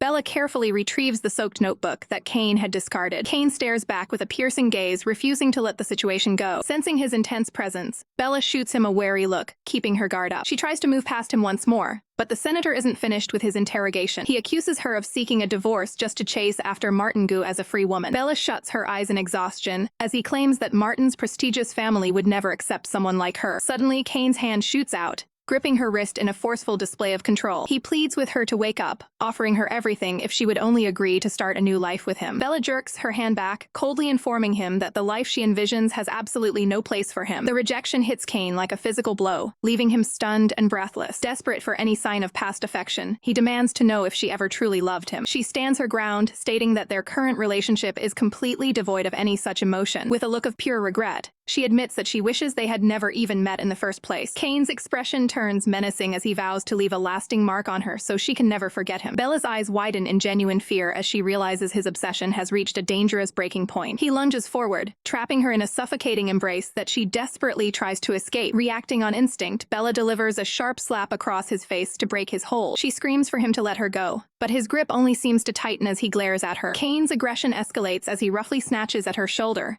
his fingers digging into the fabric of her dress. The sound of ripping cloth fills the air as a piece of her sleeve is torn away in the struggle. Terrified, Bella begs him to stop before his actions turn her remaining indifference into pure hatred. He lets out a chilling laugh, claiming that he would much rather be hated than be treated like a stranger. Finding a moment of leverage, Bella lands a powerful kick to his midsection to create distance. Kane doubles over in pain, gasping for air as the physical blow finally forces him to release her. As she flees, Kane looks up with a dark, predatory glint in his eyes, far from being defeated. Bella gasps for air, her lungs burning as she flees for her life. Her heels click frantically against the floor in a desperate race against time. She bolts up the stairs, every step heavy with the weight of her fear. With a heavy thud, she slams the door shut, hoping it's enough to keep her pursuer out. Her mind races to Martin Gu, wondering if he is the only one who can save her now. She clutches the notebook to her chest, hesitant to disturb him while he's on duty. Outside the room, Kane's voice turns ice cold as he begins a terrifying countdown. Panic sets in as Bella realizes that if Kane breaks through, her safety will be completely compromised. Kane's shadow looms through the glass, his patience wearing dangerously thin as he counts to 2. Desperation takes over as she realizes she has no choice but to reach out for immediate help. She fumbles with her phone, her trembling fingers finally hitting the call button for Martin. She begs him to come to her aid, her voice cracking under the pressure of the situation. Suddenly, a chair smashes through the door's window in a violent explosion of glass. Miles away, a military vehicle barrels down the road, carrying Martin on official business. The silence of the cabin is shattered by the sudden, urgent ring of a cell phone. Martin answers the call, his expression shifting from professional to deeply concerned. He listens intently, his heart dropping as he senses that Bella is in immediate danger. He immediately orders his driver to turn the vehicle around and head straight for the hospital. When the driver hesitates, Martin shuts down the excuses with a sharp, commanding glare. The tires screech against the pavement as the massive truck makes a sharp U-turn. Back in the room, Bella stares in horror as her sanctuary is breached. Shards of broken glass crunch beneath a heavy boot as the intruder steps inside. Kane stands in the doorway, his expression darkened by a cold, relentless obsession. Bella cowers on the floor, desperately pleading for him to stay away from her. Tears stream down her face as the reality of her terrifying situation sinks in. Kane gazes at her with a chilling, possessive intensity that freezes the blood in her veins. He takes a slow, menacing step forward, ignoring her cries for him to stop. Bella finds a spark of defiance, shouting that she won't be bullied by his intimidation tactics. Kane issues a dark ultimatum, demanding she return home or face his worsening temper. The room feels suffocatingly small as the two remain locked in a tense, silent standoff. He mocks her feelings, declaring that she will remain his wife forever regardless of her wishes. He tries to poison her mind, claiming that Martin's heart already belongs to another woman. The air grows thick with tension as Kane leans in, his patience completely evaporated. Suddenly, the sharp ring of her phone cuts through the oppressive silence of the room. Bella looks down at the screen, her heart skipping a beat at the unexpected interruption. The display shows that Arya is calling, offering a momentary break in the confrontation. Kane's expression sours as he commands her to answer the call immediately. The phone continues to vibrate on the floor, a lone lifeline in a room filled with dread. Bella's heart sinks as she realizes Kane is the shadow behind her stolen freedom, making a divorce seem impossible. The line goes dead, leaving her in a suffocating silence with her tormentor. Cornered and defeated, she forces the words out, agreeing to return to the home she tried so hard to flee. Kane claims his prize, his hand acting as a cold reminder of the cage she's stepping back into. He wears a chilling smirk, boasting that he'll eventually make her follow him of her own free will. She offers no response, her spirit momentarily crushed by the weight of his obsession. To keep up appearances, she sends a quick text assuring her contacts that she's fine. Suddenly, the sharp ring of her phone pierces the air once more, demanding her attention. Kane's eyes narrow, his suspicion flaring as he watches her every move with predatory focus. Martin's voice crackles through the speaker, frantic with worry as he asks if she's safe. Bella bites her lip, the truth clawing at her throat while Kane stands just inches away. Martin promises he'll be there in exactly 1 hour, unaware of the predator currently in the room. To protect him, she spins a desperate lie, claiming a simple mouse was the cause of her earlier panic. She tells him she is being discharged immediately, her voice trembling with the hidden realization that an hour will be far too late. Even from a distance, Martin tries to provide comfort,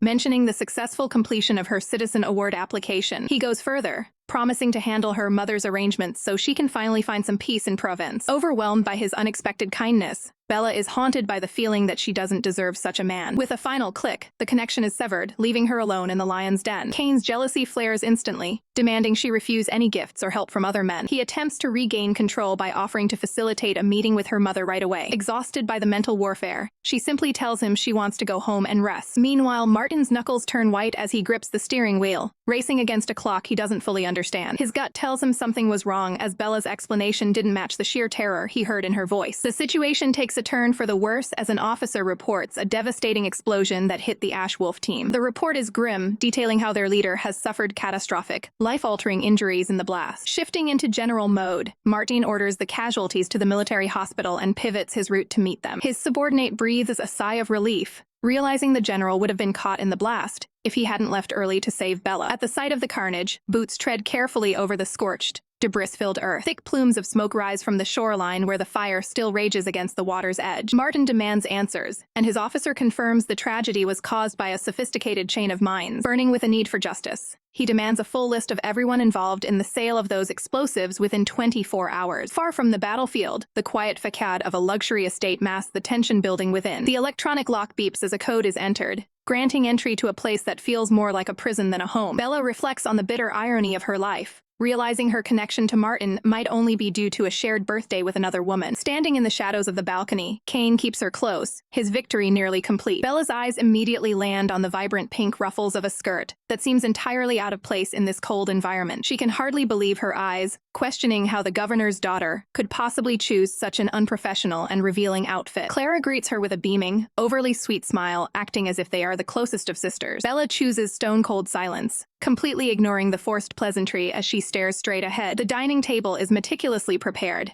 featuring an elaborate spread of gourmet dishes and floral arrangements meant to impress. Deep down, Bella is filled with a sense of dread, wondering what twisted motive Kane had for dragging her into this domestic scene. She turns to Kane with a heavy heart, asking if her presence here was even necessary or desired. Clara bubbles over with excitement, bragging about the special meal she personally prepared for the occasion. She casts a sharp, calculating glance toward Bella, clearly enjoying the awkward tension she's created. Bella remains a silent observer, refusing to give them the satisfaction of a visible reaction. Kane finally breaks the silence, coldly instructing Bella to sit and sample Clara's culinary skills. The sharp click of her heels stops instantly as Bella freezes in place, refusing to move. While the food might look appetizing, the entire situation feels utterly repulsive to her. She flatly declines the offer, telling the couple to enjoy their meal without her as she has no appetite for their games. Her gaze drifts to a framed photo nearby, a bitter reminder of the history and bond these two share. Fed up with the charade, Bella asks if she's seen enough of their beautiful life together to finally be allowed to leave. Kane's patience snaps as he commands her to sit down, his voice carrying a dangerous edge that leaves no room for argument. When she questions his intentions, he leans in with a final warning, telling her never to disobey him again. Resigned to the confrontation, Bella decides to stay just to see how much more pathetic this display can become. Clara maintains her cheerful facade, mentioning she's glad she prepared extra steaks for their guest and asking for just a few more minutes. A perfectly seared steak is soon presented,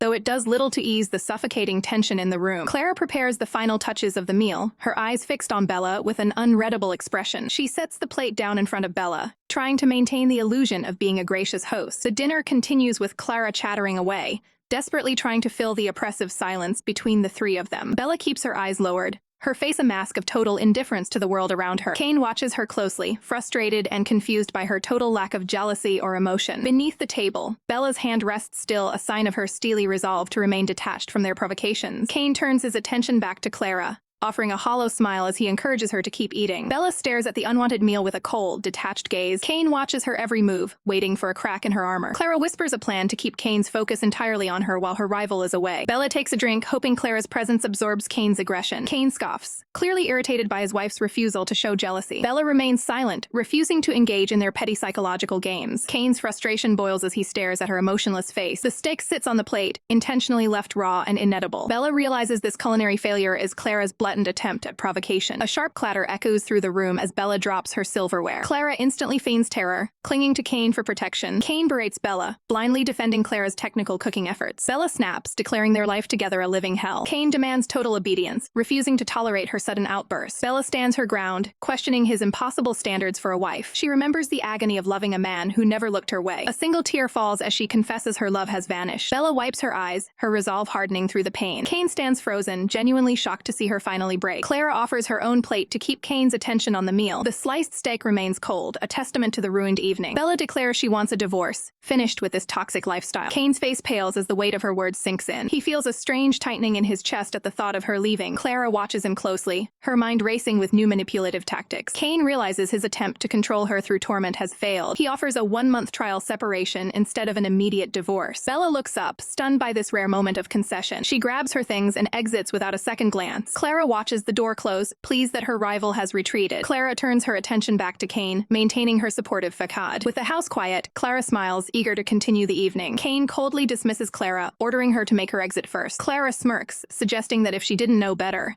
she'd think he was actually falling for Bella. Kane's gaze sharpens as he processes the weight of her provocative words. He firmly grips her arm to maintain control of the conversation and emphasize his point. Leaning in, he maintains a strictly professional focus as he scoffs at the very idea of ever-loving Bella. Clara beams with triumph, eager for the new future they are building together. A single rose sits by the window as the sun sets on a major turning point in their lives. Far from the drama of the estate, the city's residential blocks stand quiet and unassuming. Bella's friend greets her with high energy, noting her natural and refreshed appearance without her usual disguise. When asked about her husband, Bella explains the technical details of their agreed-upon separation. Overjoyed by the news, her friend insists that Bella move in immediately to avoid any further conflict. She excitedly shows off the spacious apartment, happy to finally have the company of her best friend. The two share a warm moment of solidarity as they head toward the guest room to get settled. Bella offers a soft, appreciative smile, finally feeling a sense of peace in her new environment. She settles in at a desk, opening a notebook to organize her thoughts for the month ahead. Her friend brings over a drink and suggests that Martin would be a perfect new start once the divorce is final. Bella looks away thoughtfully, acknowledging that the general is indeed a truly remarkable man. However, she remains hesitant, questioning if she is even ready to pursue a new path. Her friend won't hear any excuses, encouraging her to chase a better life for herself now that she's free. Bella stands up, determined to face the reality of her situation with her head held high. Suddenly, her phone vibrates on the table with an incoming call from Martin Gu. She catches her breath, surprised by the impeccable timing of his reach out. Realizing she can't leave things hanging, she prepares to be honest about her intentions. She brings the phone to her ear, listening closely to his concerned tone. On the other line, Martin offers to arrange travel tickets and professional care for her and her mother. Bella listens silently, touched by his unwavering and selfless kindness. She softly declines the offer, explaining that her mother's health makes any travel impossible right now. Martin takes a moment to process her refusal, his expression remaining serious and focused. Instead of pushing the issue, he simply asks if she's available for a professional dinner meeting tonight. Bella agrees, setting a specific time and place for their meeting before hanging up the call. Her friend watches the interaction from the sidelines, practically bursting with curiosity. She teases Bella about her upcoming meeting with a handsome military man. Bella keeps a level head, insisting she's only going to the dinner to clarify their status. Her friend is stunned by the response, pleading with her not to turn down such a golden opportunity. Looking toward the light, Bella wonders if someone from a prestigious family could ever truly accept her past. She closes her book with finality, ready to count down the 30 days until her total freedom. Bella resolves to avoid triggering Sue's dangerous possessiveness in her pursuit of a simple, peaceful life. She realizes that despite his kindness, General Martin is not a man she can risk offending. Seeing her friend's hesitation, Arya agrees to back off, noting that the divorce isn't even official yet. Arya warns her that being too selfless will only lead to her being the one who loses everything in the end. With a firm step,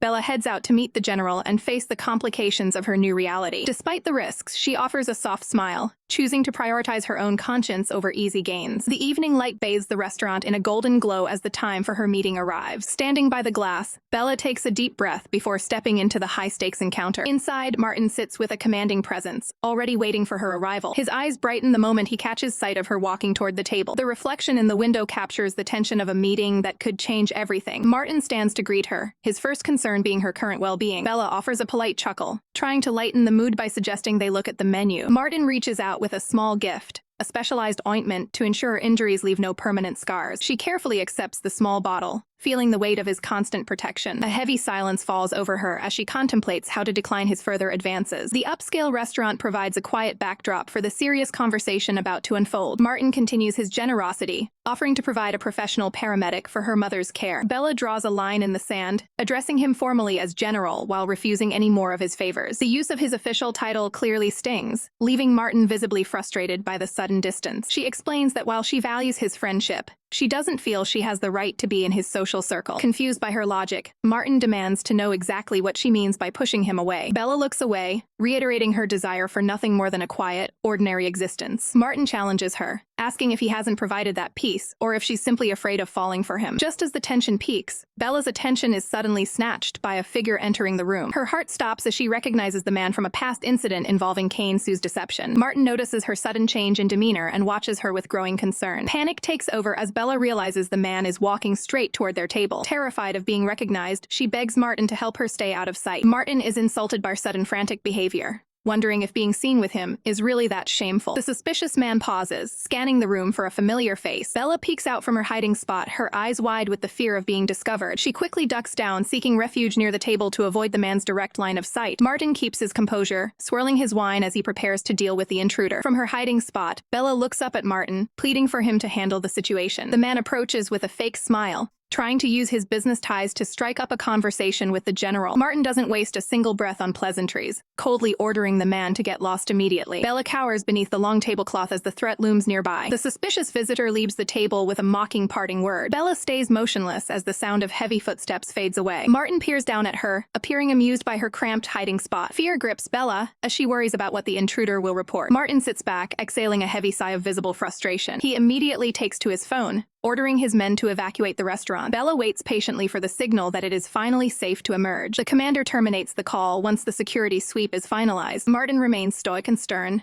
waiting for his orders to be executed. Soldiers quickly clear the dining area on his direct command. Bella finally peeks out from her temporary sanctuary under the table. Martin reaches out with a steady hand to assist her back to her feet. They share a tense moment of silence as she regains her composure. An untouched wine glass reflects the cold, empty atmosphere of the room. Floral arrangements sit undisturbed on the now vacant dining table. Martin leans in close, demanding her full attention for his next words. He closes the distance between them to emphasize his resolve. Bella's eyes widen as she processes his intense and bold proximity. He maintains a firm grip to prevent her from retreating further. Martin asks for a personal commitment she isn't prepared to give. Bella warns him that associating with her will only ruin his reputation. He scoffs at the idea of fearing any social or professional consequences. Martin dismisses her concerns with a confident and knowing smirk. She firmly reminds him that her legal marriage still stands. Frustration boils over as he realizes the depth of her stubbornness. Martin coldly commands her to leave his presence immediately. Bella accepts the harsh dismissal with a somber, downcast expression. She offers a formal bow of gratitude for his recent protection. His anger flares as he barks a final, aggressive order for her to go. Bella leaves a stack of cash on the table to settle all debts. She walks away, decisively ending their complicated arrangement. Martin stares at the money, realizing she has officially cut all ties. In a fit of rage, he scatters the bills into the air. Life returns to a quiet routine at the distant apartment complex. Bella focuses on domestic chores to distract herself from the fallout. Arya questions if she truly feels no regret over the sudden split. Bella packs her belongings, determined to reclaim her independence. Arya watches, skeptical of her friend's sudden resolve. Bella remains confident, certain her choice is the right one. The pair heads out together to find a meal. They arrive at a high-end salon for a fresh start. A stylist works meticulously to update Bella's hairstyle. Arya observes the transformation while planning a secret move. Arya calls Martin, identifying herself as Bella's close friend. Martin listens intently, realizing Bella is more guarded than she appears. Arya explains that Bella actually harbors deep feelings for him. Martin remains silent, absorbing the unexpected news. Arya describes Bella's desperate search to replace his ruined book. She reveals Bella is even studying Russian to preserve his notes. Martin questions if her actions are merely a sense of debt. Arya explains the one-month separation agreement preceding Bella's divorce. She notes that Bella cut him off only to avoid emotional variables. Martin remains pensive as the truth of her situation clarifies. Arya urges him to be more assertive in his approach. Martin worries that being forceful will only lead to resentment. Arya discloses that Bella's marriage has always been strictly platonic. Martin is visibly stunned by this revelation. Arya hatches a scheme to bring the two together. She informs him of a blind date scheduled for the following day. Arya grins, confident her interference will work. Martin's phone alerts him to an incoming message from Arya. He stares at the screen, intrigued by the update. Arya gleefully prepares to send visual proof of the makeover. She gazes at her friend, amazed by the stunning result. Bella debuts a sophisticated and elegant new look. Arya quickly captures photos of the successful transformation. Bella pouts, weary of Arya's constant teasing. She grows suspicious of Arya's secretive phone activity. The device confirms the photo has been successfully sent to Martin. The sun rises arrives on the day of the scheduled event. Arya helps a reluctant Bella finalize her outfit for the day. Arya playfully demands a full wardrobe change, insisting that her companion must look the part of a high society beauty. Bella heads toward the dressing area, ready to shed her conservative look for something more daring. She emerges with a click of her heels, stepping out in a pair of fierce, studded stilettos that command attention. Arya can barely believe her eyes, stunned by the sheer transformation of her friend. Secretly, she's thrilled, knowing that Mr. Gu won't be able to look away from this stunning new version of Bella. The realization that this blind date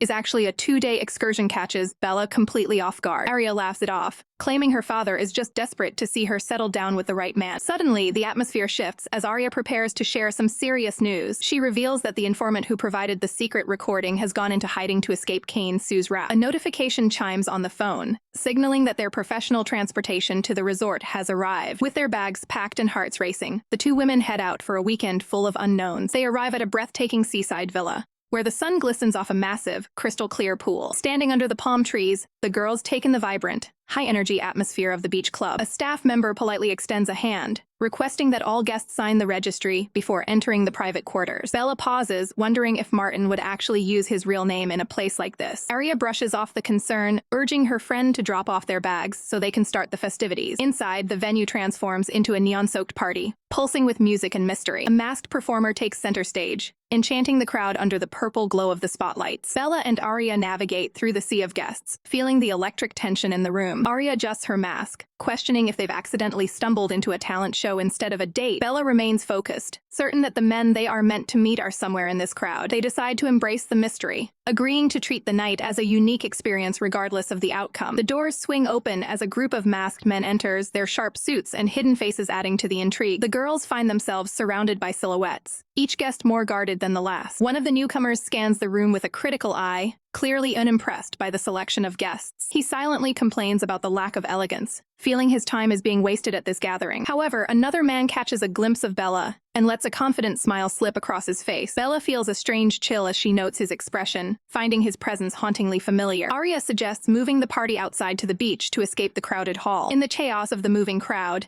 Bella loses her footing and nearly collides with a passerby. Her heels slip on the polished floor, sending her into a sudden, ungraceful stumble. Before she can fall, a firm hand grips her arm, providing much-needed stability. The masked man looks down at her, sternly advising her to watch where she's going instead of charging ahead. Bella's heart hammers against her ribs as the familiar tone of his voice sends a shock through her entire system. Bella's heart hammers against her ribs as she struggles to understand why a high-ranking man like Martin would ever attend a blind date event. Seeing her friend's dazed expression, Arya leans in to check if she's feeling all right. Bella is left completely blindsided, wondering since she ever became known as Martin's woman. Behind his mask, the mysterious man remains stoic, offering no explanation for his bold claim. The tension of the encounter is briefly broken by the serene view of the waves crashing against the resort shore. Arya's eyes widen as she spots a commotion down by the beach and points it out to Bella. A luxury pink sports car screeches to a halt, instantly becoming the center of everyone's attention. Kane steps out of the vehicle, looking relaxed in a tropical shirt as he prepares to make a grand entrance. He flashes a confident grin, fully aware of the eyes tracking his every move. Reaching out, he presents a set of high-end car keys as a formal token of his appreciation. Kane maintains a professional yet charming demeanor, while teasing his companion about her sudden interest in the dating scene. He leans in to share a private word, keeping their interaction strictly focused on their social standing. The surrounding onlookers can't help but stare, whispered rumors spreading through the crowd like wildfire. Arya leans toward Bella, skeptical of Kane's sudden display of overwhelming generosity. Watching the pair,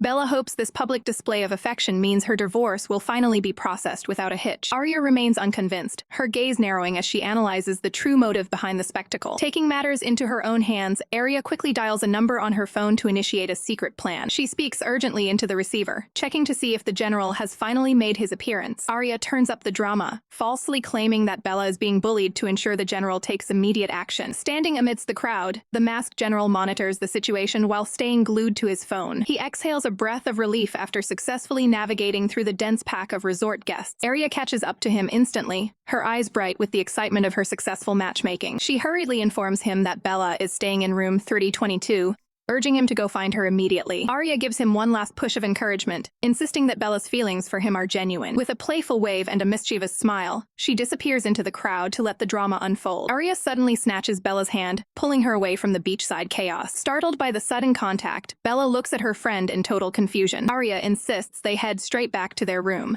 promising that she has a very special surprise waiting for her. Arya grabs Bella's hand to lead her away. Bella questions her friend's sudden urgency. Arya insists on visiting the room for a special surprise. The keycard clicks as the door unlocks. They step into the quiet suite together. Arya tells her to refresh herself in the shower first. Water drips from the shower head as Bella prepares. Bella later discovers her clothes have vanished from the bed. Soft footsteps approach from across the room. She finds a masked man standing boldly in her quarters. Arya peeks in to reveal the man is the intended gift. She encourages Bella to move on with a cheerful thumbs up. Bella stares back in complete shock at the suggestion. Arya quickly exits, leaving the two alone. The door lock clicks shut, sealing the exit. Bella realizes she is trapped inside. She professionally asks the stranger to depart immediately. The man smirks behind his mask, unfazed. He takes a measured step toward her. He asks if she truly doesn't recognize him. He reaches out to bridge the distance. Bella demands to know his goal as he nears. He offers a mysterious and challenging gaze. She realizes this was an elaborate setup. He observes her with intense, silent focus. Bella looks away, trying to remain calm. She firmly states she needs to get dressed. The man looms over her, narrowing the space. Bella is startled by his rapid movements. She steps back to maintain a safe distance. Her legs hit the edge of the bed frame. He stands directly over her, closing the gap. He offers to help her with her attire. Bella refuses to use him for personal revenge. Bella's knuckles turn white as she desperately grips the bed sheets, her heart hammering against her ribs in pure terror. She pleads for Martin to keep his distance, her voice trembling as she tries to maintain what little personal space she has left. Martin remains undeterred, leaning in closer to challenge her resolve while the atmosphere in the room reaches a breaking point. Suddenly, Bella's internal panic shifts to external dread as she hears footsteps and voices echoing from the hallway. Through the gap beneath the bed, a cleaning mop is visible, held by someone complaining about the irresponsible state of the resort's maintenance. The tension becomes unbearable as a hand reaches for the doorknob, threatening to expose Bella's compromising position. A sharp electronic beep rings out, signaling that the door has been unlocked by an outside keycard. Clara strides into the room with an air of confidence, completely unaware that she is being watched from the shadows. She isn't alone as Kane follows closely behind her, looking for a private place to conduct their secret business. Clara immediately closes the distance between them, leaning in to show her affection for Kane in the center of the room. Hiding beneath the bed frame, Bella covers her mouth to stifle a gasp, realizing her own husband is mere inches away from her. Martin lies perfectly still beside her, his face a mask of cold focus, as they both listen to the unfolding betrayal. Clara's voice cuts through the silence as she demands to know exactly when Kane plans to finalize his divorce from Bella. Kane's response is chillingly dismissive, as he reveals to Clara that his marriage to Bella has never actually been consummated. He wears a smug, dark smile, clearly relishing the illicit nature of their secret meeting. The weight of the confession hits Bella like a physical blow, her eyes shimmering with a mix of shock and agonizing betrayal. Martin watches her closely, his gaze intensifying as he finally hears the truth about the reality of her marriage. Bella's focus is suddenly jolted toward the door as she hears another familiar voice approaching the scene. Arya suddenly bursts into the room, standing tall in the doorway as she catches the cheating pair completely off guard. Kane snaps in a fit of rage, demanding to know why Arya thinks this is her room before ordering her to leave immediately. Hidden from view, Martin holds Bella close, offering a silent sense of security as she hides her face in embarrassment. Arya scans the perimeter of the room, her eyes narrowing as she searches for any sign of her missing friends. She grows increasingly suspicious, wondering exactly where Bella and the general could have vanished to in such a short time. Turning her attention back to the intruders, Arya maintains a firm, confrontational stance at the doorway. With a smirk, she raises her phone, intending to document the scandalous scene as evidence for Bella. Before she can snap the photo, Kane lunges forward and snatches the device right out of her hand. Arya's temper flares as she shouts at the senator to return her property immediately. Kane ignores her plea, instead turning to Clara with a stern command to get dressed and prepare for an immediate exit. He lets out a sharp, frustrated click of his tongue,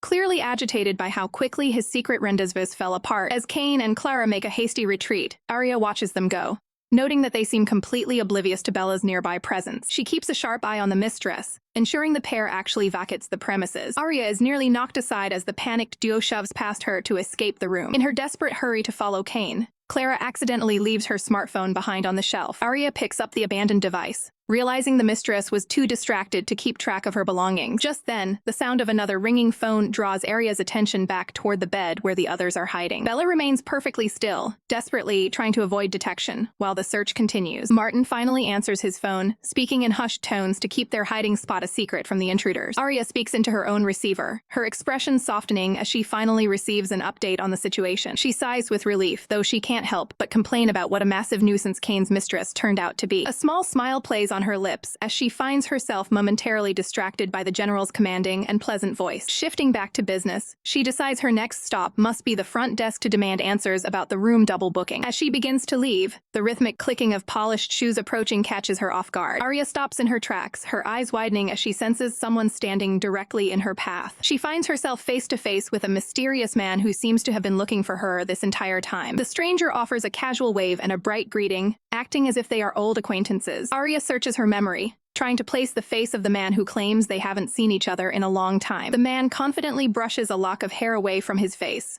revealing more of his features to the confused woman. He stands there with a calm, knowing expression, waiting for the realization of his identity to dawn on her. Arya's heart skips a beat as she finally recognizes him, wondering why on earth he would show up here of all places. Arya freezes in place, her mind racing as she realizes the man before her is Ian Shen, the literal nightmare of her childhood. He stands there with the poise of a prince, a status befitting the president's son, yet his presence feels like a looming shadow. Memories of their constant childhood bickering flood back, recalling the day his father's promotion finally took him far away. While she was once overjoyed to see him go, she never imagined their paths would cross again under such strange circumstances. Arya remains speechless, her mask barely hiding the internal panic of being recognized. Regaining her composure, she offers a quick apology and claims she simply mistook him for someone else before turning to leave. Ian watches her retreat, cryptically noting that it's fine as long as he hasn't made a mistake about her identity. A subtle, knowing smirk plays across Ian's lips as he watches his old rival walk away. Elsewhere, Martin stands by the door, his focus entirely on the phone in his hand as he prepares their next move. Bella approaches him with a questioning look, wondering what's weighing on his mind and suggesting they head out. She tilts her head in confusion when he agrees, unsure of their immediate destination. Martin explains the tactical necessity of leaving, noting that Kane and Clara are still lurking in the vicinity. Concerned for her friend, Bella insists they need to alert Arya so she can escape the building as well. Martin acknowledges her concern,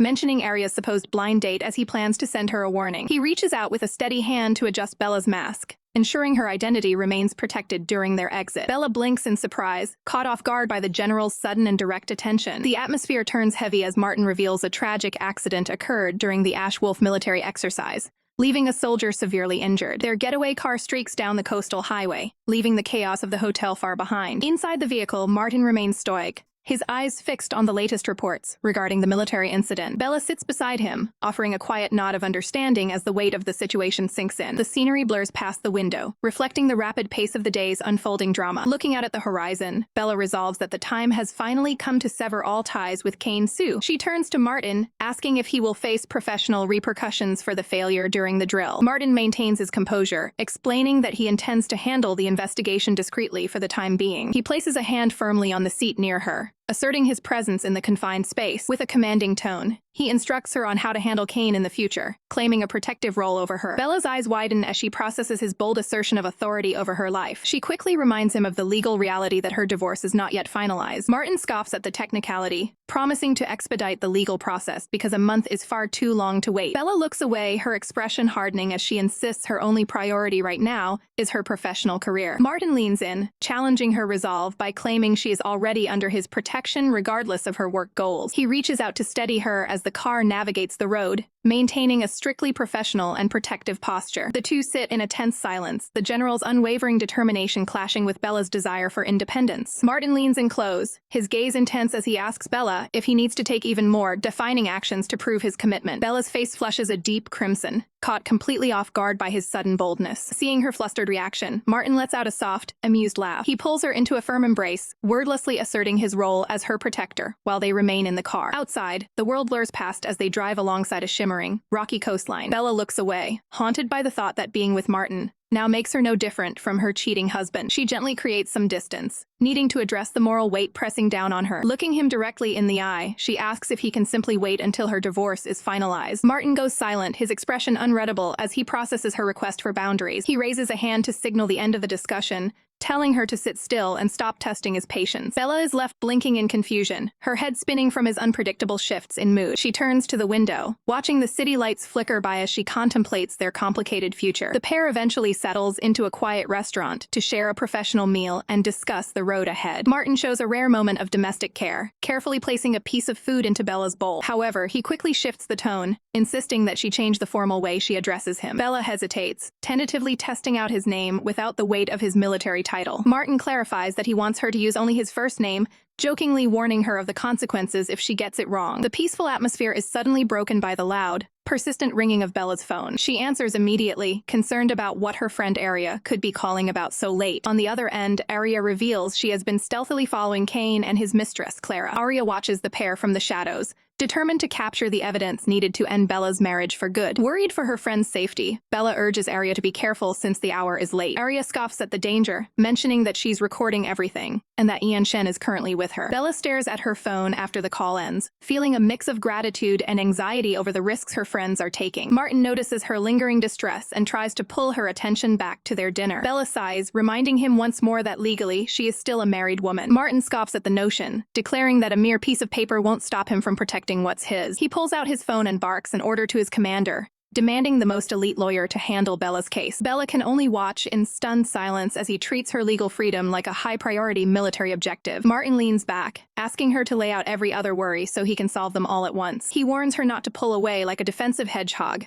vowing that he won't let her hide from him again. Bella looks down at her drink, fearing that rushing into a new life might lead to more heartbreak. Martin meets her gaze with unwavering certainty, insisting that his intentions are calculated and far from reckless. Realizing he truly understands her, Bella finally smiles, admitting her only real desire is a simple life with a husband who will protect their family. Martin declares that he is the only one who can provide the life she truly deserves, using his influence to protect her. Bella stares back in disbelief, her mind racing with the weight of her current situation. He doesn't skip a beat, demanding she promise to marry him the moment her divorce is finalized. Bella looks down at the half-eaten meal, unable to find the right words for such a life-altering proposal. She eventually looks up, questioning why he would choose someone like her when she feels so unworthy. Martin admits that despite his own confusion, he simply cannot imagine his life with anyone else. His expression hardens as he recalls a past incident, vowing never to let her suffer again. He envisions a future where he can finally make up for his past mistakes through a grand wedding. In his mind, he sees a radiant Bella, finally finding the happiness that has eluded her for years. Realizing he's being too intense, Martin breaks the silence and tells her to finish eating so they can leave. Later that evening, the scene shifts to a quiet, dimly lit bedroom where the air is heavy with unspoken thoughts. Bella focuses on the simple task of heating up water, trying to keep her hands from shaking. Martin approaches her, questioning why she insisted on returning every single gift he's ever given her. He leans in close, reminding her that as a future couple, there should be no such barriers between them. Bella continues to fiddle with the water pitcher, nervously pointing out that they aren't actually married yet. The water splashes into the glass as Martin casually announces his intention to sleep in her room tonight. He brushes off her shock, reminding her that they have shared the same space before without issue. Standing firmly by the door, he makes it clear that he isn't going anywhere else for the night. Bella keeps her back turned, insisting that it's improper, and that he should just take the water and leave. In a moment of panic, she even suggests going to sleep in the car just to avoid the awkwardness. Martin stops her in her tracks, his presence becoming an inescapable force in the small room. He looks her directly in the eye, asking why she feels the need to constantly push him away. Leaning down, he asks her point blank what exactly she is so afraid will happen. Bella remains frozen, her eyes wide as she searches for an answer that won't give away her feelings. The two remain locked in a tense standoff, with neither willing to down first. With a sudden click,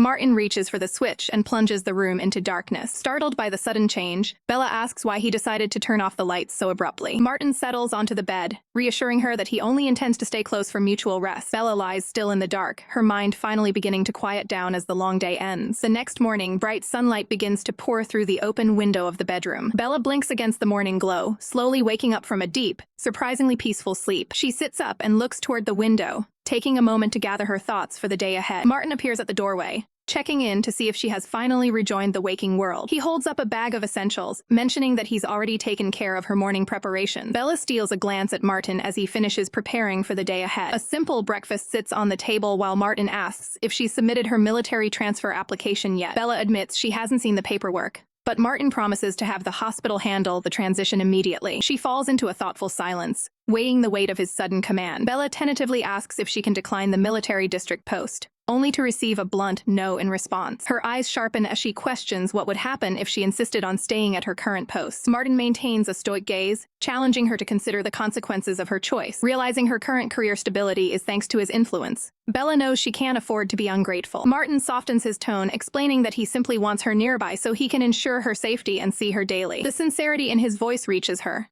and Bella decides it's time to stop fighting the inevitable and give the move a try. In a sudden burst of gratitude, she leans in for a brief, innocent peck on his cheek. Blushing furiously, Bella officially confirms that she will accept the new position at the military district. The general is caught completely off guard, a rare flush of color creeping onto his face from the unexpected gesture. He remains frozen for a moment, processing the innocent warmth of her appreciation. Soon after, Bella takes the wheel as they head out to start their workday together. Martin sits in the passenger's seat, questioning the logistics of her current living arrangements with Arya. He probes further into her personal life, asking specifically about the number of rooms in the apartment. Bella explains that the two-bedroom setup is more than enough space for the two of them. Martin's focus shifts to technical details as he asks about the quality of the building's soundproofing. The odd question catches Bella off guard, sending a jolt of surprise through her. She sheepishly admits that the walls are actually quite thin and the soundproofing is poor. Deciding that won't do, Martin declares he will purchase and renovate a private home for her near the hospital. Bella stares ahead in silence, stunned by his overwhelming and sudden display of generosity. She quickly points out that the military is supposed to provide official accommodations for its staff anyway. Martin gives a curt nod, conceding that he had momentarily overlooked that standard procedure in his haste. As she drives, Bella can't help but wonder what exactly is going through the general's mind this morning. They arrive at the hospital, where the sterile exterior hides an unfolding crisis. The sound of frantic shouting echoes through the long, empty corridors as they enter. Martin and Bella rush toward the source of the commotion, sensing immediate danger. They reach the doorway of a patient's room and find a tense standoff in progress. Inside, a distraught soldier brandishes a knife while his terrified companion begs him to put it down. Martin's authoritative voice booms through the room,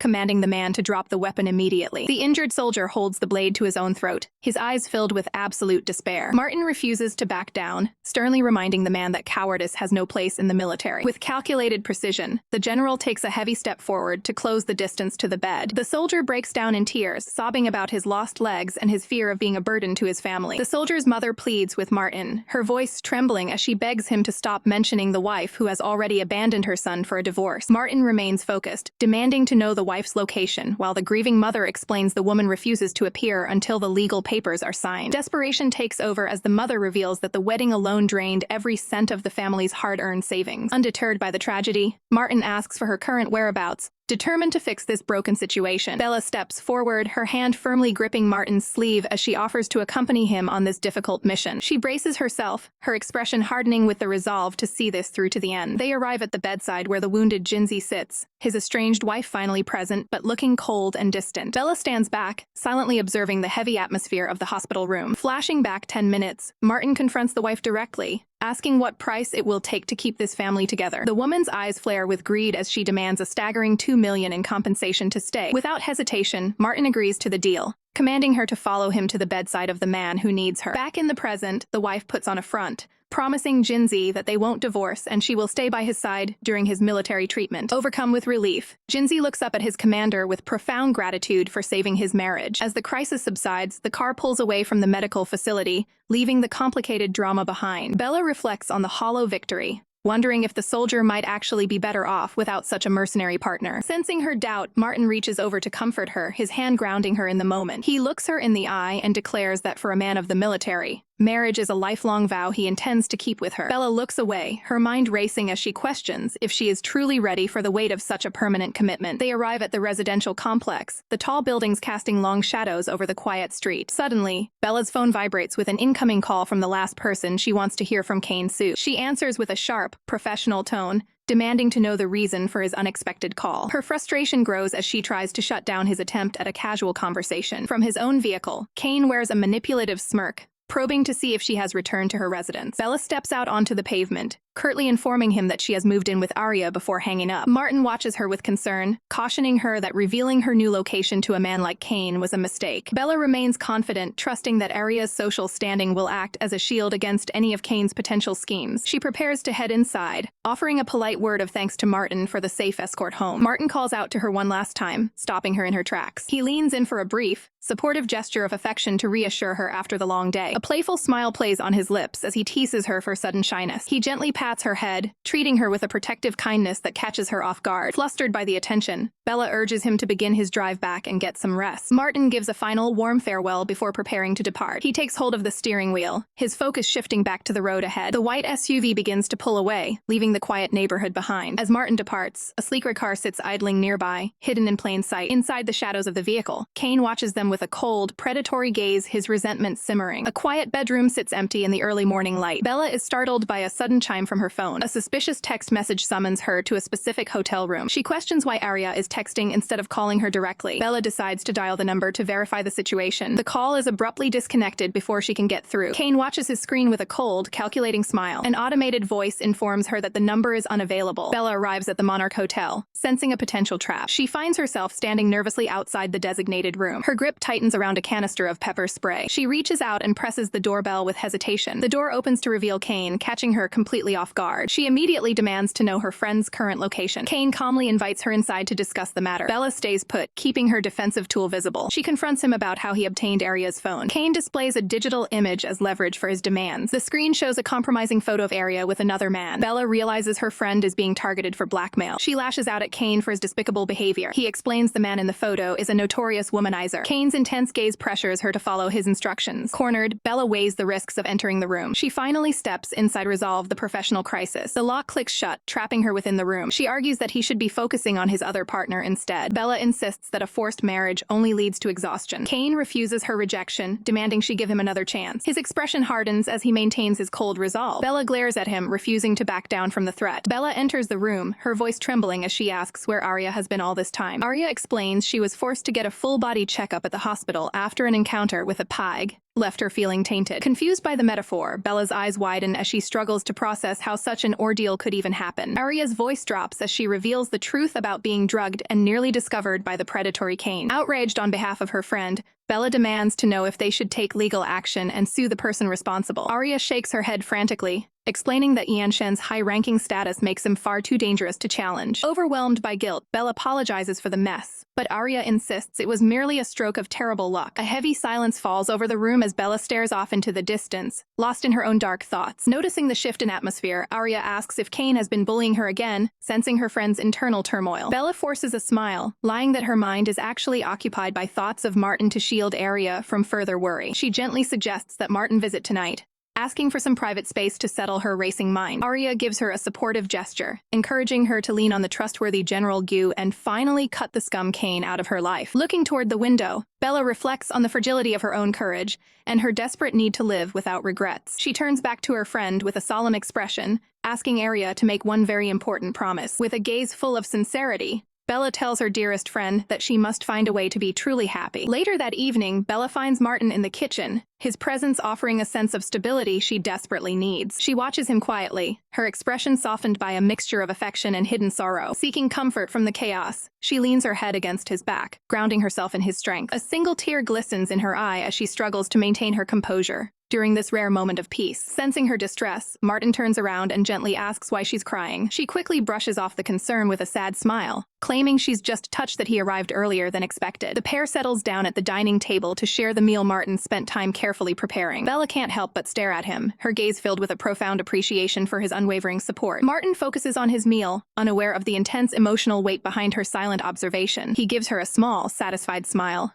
clearly enjoying the simple domesticity of the evening. Despite the food in front of her, Bella remains captivated by him, memorizing every detail of his face. Martin finally looks up, curious as to why she's ignoring her dinner just to watch him eat. She begins listing his features one by one, admiring everything from his eyes to his nose in a rare moment of vulnerability. Martin lets out a lighthearted chuckle, teasingly asking if she's finally fallen completely for him. Bella looks down, her cheeks flushing as she prepares to voice what's truly in her heart. They lean toward each other, the air between them thick with a deep, professional respect and mutual understanding. She pulls him into a firm, supportive embrace, finding sanctuary within his arms from the outside world. Martin holds her gaze with absolute conviction, promising to take full responsibility for her safety and well-being. A look of pure relief washes over Bella's face as she finally allows herself to feel secure in his presence. Morning light spills across the rumpled sheets as a new day begins. Bella enters the room carrying a tray of food for the man who saved her. She offers a shy smile, urging him to enjoy the fresh breakfast she prepared. Martin admits that a home-cooked meal is a far cry from the bland rations at the military base. Despite the domestic peace, a shadow of uncertainty flickers across Bella's face. A simple plate of eggs and toast sits between them,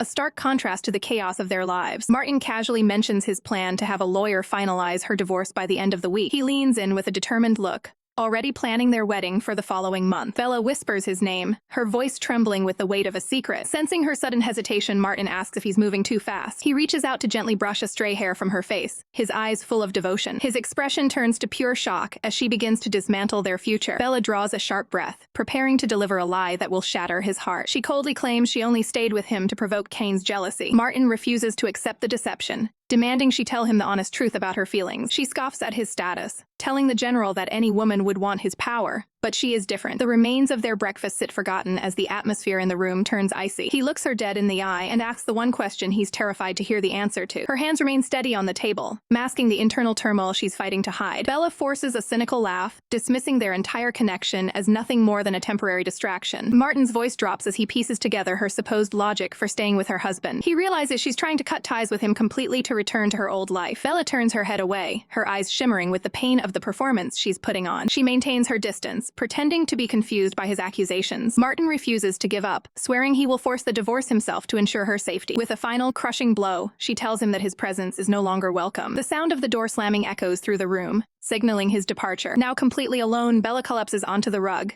her strength finally failing her. The mask of indifference shatters as she breaks down in a fit of agonizing sobs. Martin stands in stony silence, his mind racing with the weight of Bella's sudden and crushing rejection. As his military vehicle tears down the road, Martin can't shake the gut feeling that Bella is hiding a dark secret. Clinging to a sliver of hope, the general contacts Arya to confirm his suspicions that something is terribly wrong. On the other end of the line, Arya agrees that Bella's recent behavior has taken a disturbing and uncharacteristic turn. Martin issues a direct order for Arya to return to Bella's side immediately and uncover the truth behind her lies. Arya cautiously pushes the door open, calling out for her friend as she enters the dimly lit room. She gasps in horror upon finding Bella slumped on the floor amidst a sea of empty cans. Bella tilts her head back, desperately trying to drown her sorrows in one more drink to numb the pain. Rushing forward, Arya snatches the can away and demands an explanation for this self-destructive spiral. A distraught Bella reaches out with a shaky hand, pleading for the only thing she thinks can dull her emotional agony. She confesses through her tears that she just wants to forget the pain so she can find a way to move on with her life. Fearing Arya might do something impulsive, Bella tries to keep her friend from getting involved in her mess. Arya refuses to back down, cornering Bella until the hidden truth finally begins to surface. Bella reveals the crushing weight of Kane's blackmail, proving her betrayal was a forced sacrifice to protect Arya's reputation. The realization hits Arya like a physical blow, seeing the depth of the burden Bella has been carrying alone. With a look of hollow resignation, Bella admits she's ready to let fate take its course, even if it means losing Martin forever. Arya's protective instincts flare up as she insists on clearing the air with the general to fix this injustice. Bella looks on with tired, defeated eyes, questioning if there is any point in talking to him after everything she said. She grabs Arya's arm with a firm grip, forcing her to promise that Martin will never hear a word about the blackmail. Bella stares intensely at her friend, demanding a vow of silence to ensure her painful plan remains intact. Arya stands in a heavy, contemplative silence, her heart torn between loyalty to her friend and the need for the truth. The scene shifts to the clinical, sterile atmosphere of the hospital's doctor-on-call corridor. Arya enters the office with a weary sigh, completely unprepared for the confrontation waiting behind the door. Her eyes widen in shock as she finds General Martin Gu standing right there, waiting for her arrival. The weight of Bella's desperate plea for secrecy echoes in Arya's mind, paralyzing her for a tense moment. Martin doesn't waste time with pleasantries, demanding a full report on what is really happening with Bella. Looking away, Arya realizes she can't stand by and watch her best friend's life and happiness crumble into pieces. Breaking her promise, Arya looks the general in the eye and tells him that Bella is actually in desperate need of his help. The door swings open as Bella enters the room, completely unaware of the conversation she just interrupted. Arya's heart sinks into her stomach as she realizes she's been caught in the middle of an impossible situation. Bella's expression turns to ice as she confronts Martin, demanding to know why he's still lingering around her. Arya tries to intervene once more, but Bella's unwavering gaze signals that the wall of lies is back up and stronger than ever. Bella shoots a piercing glare at Arya, her eyes burning with a mix of betrayal and a silent warning to stay quiet. Caught in the crossfire of that intense gaze, Arya can only look down in guilt,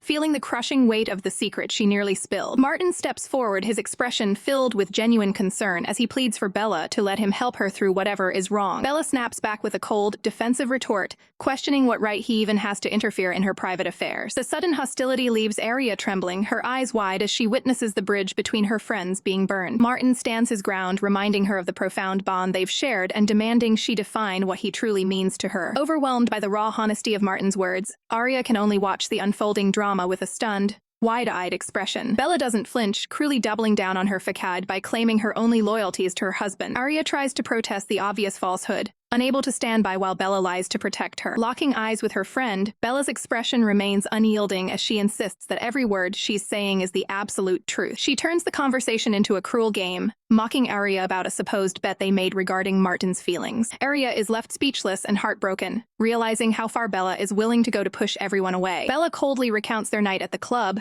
framing her past vulnerability as nothing more than a calculated move to find a partner. She declares her intention to return to her husband, demanding that Martin stay out of her life to protect her relationship. Martin's voice wavers with disbelief as he asks if the man from her past has truly returned to her side. With a chilling smile, Bella asks him point blank if a man of his stature would really stay for a woman who is already married. The silence that follows is deafening as Martin stands frozen, caught between his feelings and the harsh reality she's presenting. Arya watches nervously, wondering if the truth behind Bella's wall of lies will ever come to light. Bella then drops a devastating bombshell, revealing a painful trauma from 3 years ago that resulted in a pregnancy. The revelation hits Martin like a physical blow, leaving him completely paralyzed with shock. Desperate for answers, Martin immediately demands to know the whereabouts of the child. Bella remains eerily still, her golden eyes devoid of any emotion as she lets the silence hang heavy between them. Losing his composure, Martin grabs her shoulders and shakes her, his voice rising as he begs for the truth about the baby. Bella's gaze drops, her face obscured by shadows as she refuses to give him the closure he seeks. Suddenly, Arya intervenes with a desperate shout, claiming she's lost the bet and that they need to stop this madness. She tries to laugh it off as a difficult test for the general, desperately attempting to defuse the explosive situation. Bella turns back toward Martin, mockingly noting that even a high-ranking officer is susceptible to falling in love. Martin looks away, his pride wounded and his heart shattered by the calculated cruelty. A faint, hollow chuckle escapes Bella's lips, a sound devoid of any real joy or triumph. One final time, Martin asks with a heavy heart if everything she said was truly the reality of her feelings. When she confirms it, Martin can only offer a short, defeated response, finally accepting the end of their connection. He turns his back and walks away, his footsteps echoing through the room as Bella stands isolated in her silent grief. As soon as he's gone, Bella's composure begins to crack, her hands trembling as the weight of her lies takes its toll. Arya rushes to her side, weeping as she asks why Bella had to be so ruthless to the man who clearly cared for her. Tears stream down Bella's face as she issues a final, stern warning. Martin must never know the truth, or her painful sacrifice will have been for nothing. Bella maintains a stoic front as Arya offers a sympathetic ear during their private discussion. Arya questions if the general's promised intervention wouldn't be enough to fix the situation. Bella looks away, knowing that pulling Martin any deeper into this mess would only ruin his career. A soft, tragic smile crosses her face as she admits that every lie was told out of a deep, selfless love for him. Stepping out into the sunlight, Bella prepares to face the man who holds her life in his hands. Kane immediately notices her puffy eyes and mocks her for crying over the man she just discarded. The luxury vehicle sits ready to transport them to a meeting Bella has dreaded for years. Kane checks his reflection in the mirror, coldly asking if she's truly prepared to face his mother in such a state. Bella reflects on the bitter irony of finally playing the role of a daughter-in-law after so much time has passed. Kane directs her attention to a gift box in the back seat, ordering her to adorn herself for the visit. Bella gazes down at the box with nothing but contempt for the forced performance. She lifts the lid to find a jade bangle, a symbol of the family she never truly wanted to join. Defiance flashes in her eyes as she flatly refuses to wear the expensive trinket. Kane leans in with a sinister smirk, offering to force the jewelry onto her wrist himself. Bella clutches the box tightly, her body tensing as the power struggle inside the car intensifies. He warns her that the heirloom is far too precious to be treated with such carelessness. With a chilling grin, he reminds her that breaking the jewelry would result in a debt she could never repay. Silenced by the weight of his words, Bella can only stare back in silent fury. Kane explains that his mother values tradition and culture, demanding that Bella swallow her pride for the day. Bella retorts that if he wanted a submissive, well-bred wife, he should have chosen Clara instead. He leans in close to deliver a sharp reminder that their social circles overlap far too much for her to risk any further drama. He offers a hollow truce, promising to ignore her past with Martin if she never mentions the general again. Bella looks out the window, feeling the walls of Kane's blackmail closing in around her. The car pulls up to a grand estate, the site of her next trial. Kane gathers a bouquet of lilies, reminding Bella that his mother only accepts the most obedient of guests. Looking at the flowers, Bella realizes that being nice is a skill she simply doesn't want to learn for him. Kane's expression darkens as he threatens to make life a living hell for both her and Arya if she fails to cooperate. Bella stands her ground, disgusted by his constant reliance on threats and manipulation. A servant greets them warmly at the door, signaling the start of the formal visit. Kane maintains a polite facade as he leads Bella into the main hall. He nudges her forward, commanding her to give a proper greeting to the woman waiting inside. In the sun-drenched parlor, the matriarch of the family sits calmly with her tea and books. Bella forces the words out, addressing the woman as mother, with a heavy heart. The older woman doesn't even look up before expressing her clear disdain for Bella's presence. Kane quickly intervenes to soothe his mother's temper,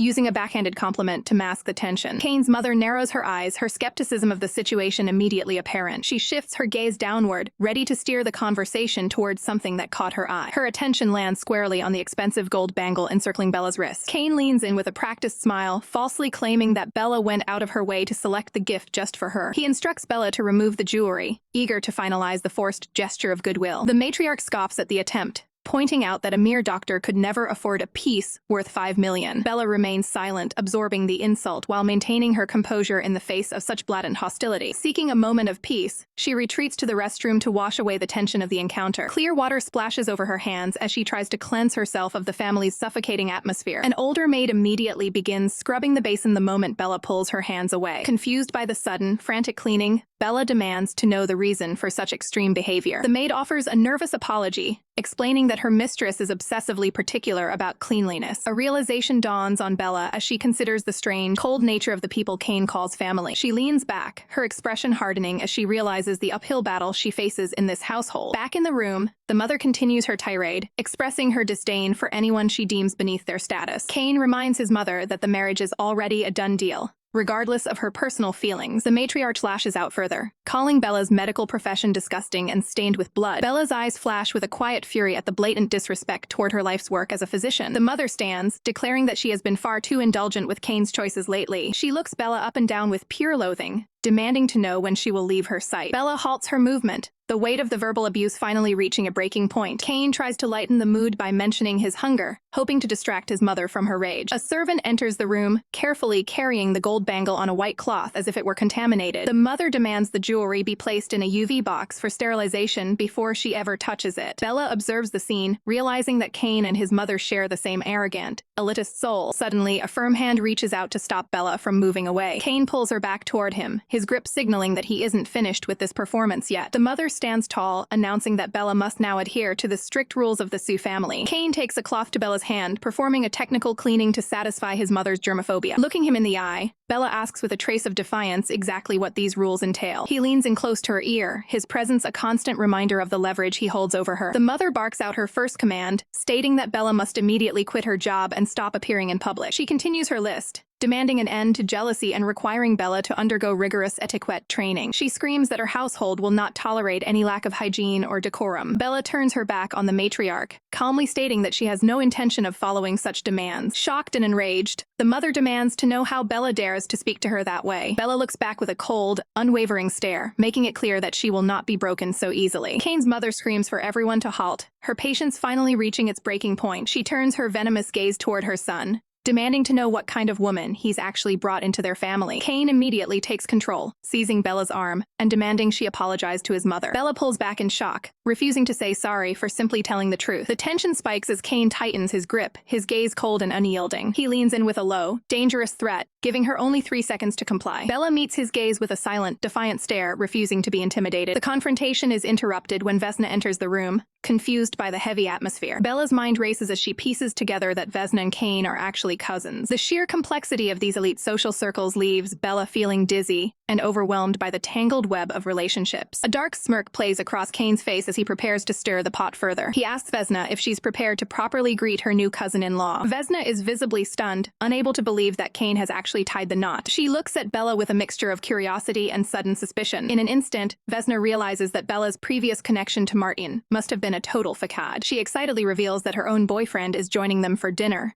claiming they'll all be family soon. Kane's expression shifts as he questions if this mysterious boyfriend is actually Martin Gu. Vesna gushes with joy, confirming that Martin has finally accepted her feelings. Bella's heart sinks as the reality of Martin's new relationship sets in. Despite everything, she can't understand why the news causes her such sharp emotional pain. Kane decides they will all attend the dinner together to settle these matters once and for all. Bella immediately voices her refusal, wanting no part in this family gathering. Kane leans in with a chilling warning, reminding her that she has no say in the matter. His mother's suspicion flares up as she wonders if Bella has been unfaithful to her marriage. Kane quickly steps in to deflect the accusation, maintaining their public image. He looks at Bella, daring her to contradict his protective lies. Bella realizes that facing Martin's parents under these circumstances would destroy any hope of reconciliation. With no other options left, she is forced to follow Kane's lead into the lion's den. The matriarch issues a final warning that she will not tolerate any public embarrassment. Kane begins to lead Bella out, asserting that the meeting is inevitable. Bella questions his sudden physical contact, noting his usual obsession with hygiene. Kane ignores her protest, tightening his hold to ensure she doesn't slip away. Bella looks down in disgust, finding his forced display of husbandly duty absolutely repulsive. Vesna watches them leave, marveling at Kane's ruthless ability to get exactly what he wants. Vesna puts on a friendly facade, inviting Bella to join her for a shopping trip soon. Bella's cold silence doesn't go unnoticed, leaving Vesna fuming that she's being ignored once again. The matriarch's voice cuts through the room, sharply reprimanding Bella for failing to acknowledge Vesna's kindness. She demands to know where Bella's manners have gone, her face twisted in a look of pure disapproval. Bella can only offer a blank stare, refusing to engage with the woman's growing hostility. The scene shifts to the lavish Freeman estate as the group finally arrives for the high-stakes dinner. Freeman greets the guests with a welcoming smile, inviting everyone to take a seat and make themselves comfortable. The matriarch wastes no time, formally introducing Bella as Kane's lawful wife to the gathered family. The revelation hits Freeman like a ton of bricks as he stares at the woman he never expected to be Kane's spouse. Stunned, he asks for immediate clarification, wondering if the two of them had only recently tied the knot. Kane steps in to control the narrative, explaining they've been married for 3 years and were simply dropping by after visiting his mother. Bella remains a silent spectator to the lie while Freeman tries to process this shocking new reality. Sensing the mounting tension, Freeman politely excuses himself to handle some urgent business before dinner. He makes a quick exit, his footsteps echoing as he distances himself from the awkward social gathering. Once alone, Freeman immediately dials Martin's number to relay the unbelievable news. He urgently informs Martin that not only is Bella at the dinner, but she is officially revealed as Kane's wife. On the other end of the line, Martin's voice is eerily calm as he confirms that he already knew the truth. Freeman is floored by the admission, unable to believe that Martin had been keeping such a massive secret. Martin ignores the shock, instead pressing Freeman for technical details on how Bella is acting around Kane. Freeman observes that while Kane is being overtly affectionate, Bella seems visibly uncomfortable and is actively rejecting his touch. Martin coldly warns Freeman to stay out of his business before abruptly ending the call. Freeman is left staring at his silent phone, bewildered by Martin's dismissive and defensive reaction. Back inside, Vesna's mother beams with pride as she boasts about her future son-in-law's prestigious career. The two mothers gossip about the perfect match, noting that Martin and Vesna have been close since childhood. Kane's mother expresses her own excitement, eager to meet the handsome general for herself. The conversation turns toward Bella as Vesna's mother inquires about the mysterious daughter-in-law. The matriarch scoffs, revealing that Kane married the doctor in secret and claiming she never would have approved of the union. Even as the guest tries to defend Bella's appearance, the matriarch continues to disparage her background. Bella sits nearby, forced to listen as her mother-in-law falsely accuses her of stealing an expensive jade bangle. The front door opens as Martin makes his entrance, carrying a premium bottle of wine for the host. He pauses mid-stride, his gaze locking onto Bella as she sits amidst the family drama. Bella's heart stops as she realizes Martin has finally arrived, her eyes wide with sudden panic. The guests swarm the general to welcome him, while Bella wonders if he heard the cruel things said about her. She quickly decides it doesn't matter, convinced her reputation in his eyes is already beyond saving. The tension reaches a breaking point when Kane calls out Bella's name, forcing a direct confrontation between the three of them. Kane maintains a calculated smile while keeping a firm, controlling grip on Bella's shoulder. The host welcomes the guests warmly, noting how difficult it's been to coordinate their busy schedules for this gathering. The entire group settles into the opulent dining room, the atmosphere thick with unspoken tensions. Uncle Gu turns his attention toward Bella, his expression shifting to one of curious recognition. Seizing the moment, Kane formally introduces Bella as his wife, asserting his claim over her in front of everyone. Uncle Gu offers a polite, albeit surprised, acknowledgement of the sudden revelation. Martin remains an icy, stoic presence at the table, his gaze fixed forward as Bella sits in a heavy silence. Vesna breaks the tension by eagerly questioning Uncle Gu about the latest medical recruitment for the military zone. Bella remains trapped in her own thoughts, her expression a mask of quiet endurance. Uncle Gu clarifies that such high-level military decisions fall strictly under Martin's jurisdiction as the Special Forces leader. The elders pivot the conversation, suggesting Martin should prioritize spending more quality time with Vesna. Martin gives a curt, singular response before cooling his palate with a sip of wine. Raising her glass, the matriarch offers a glowing toast to Martin,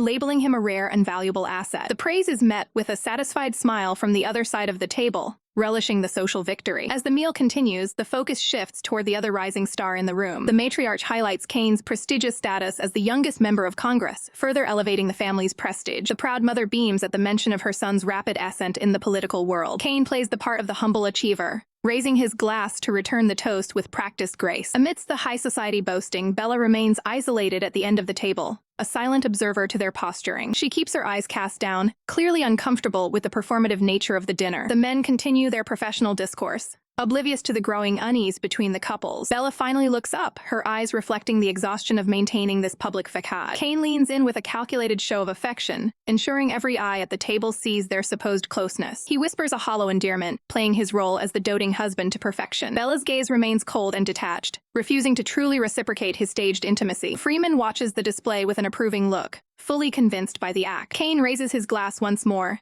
declaring that while other women may be fine, only his wife truly belongs by his side. Vesna reacts with a playful pout, teasing them about their overwhelming display of affection. She then grabs Martin's arm, insisting they leave the table so she can show him something in private. The pair exits the dining hall, leaving the rest of the family to their gossip. Bella watches them depart, her silence speaking volumes about her inner turmoil. The parents laugh off the younger generation's boldness, seeing it as a sign of an inevitable union. Bella turns back to the table, her eyes searching for some semblance of reality in this staged evening. Finding no escape, she takes a long, steadying drink of wine to endure the rest of the night. The dinner guests continue their technical discussion, oblivious to the storm brewing beneath the surface. The matriarch claps her hands in delight, eager to seize the moment and finalize a wedding date. Unable to breathe in the suffocating atmosphere, Bella abruptly stands and asks to be excused from the table. She retreats to the cold solitude of the restroom, leaning over the sink to splash water on her face. Staring into the mirror, her reflection reveals a haggard expression she can no longer mask with a smile. She clutches her chest, trying to steady her breathing as the weight of her situation settles in. The facade finally shatters, and she collapses into a series of quiet, heart-wrenching sobs. Tears blur her vision while she struggles to maintain her composure in the dim light. A painful memory of Martin and Vesna walking away together flashes through her mind like a recurring nightmare. She grips the porcelain edge of the sink, mentally commanding herself to wake up and face reality. She realizes with a heavy heart that even if it isn't Vesna,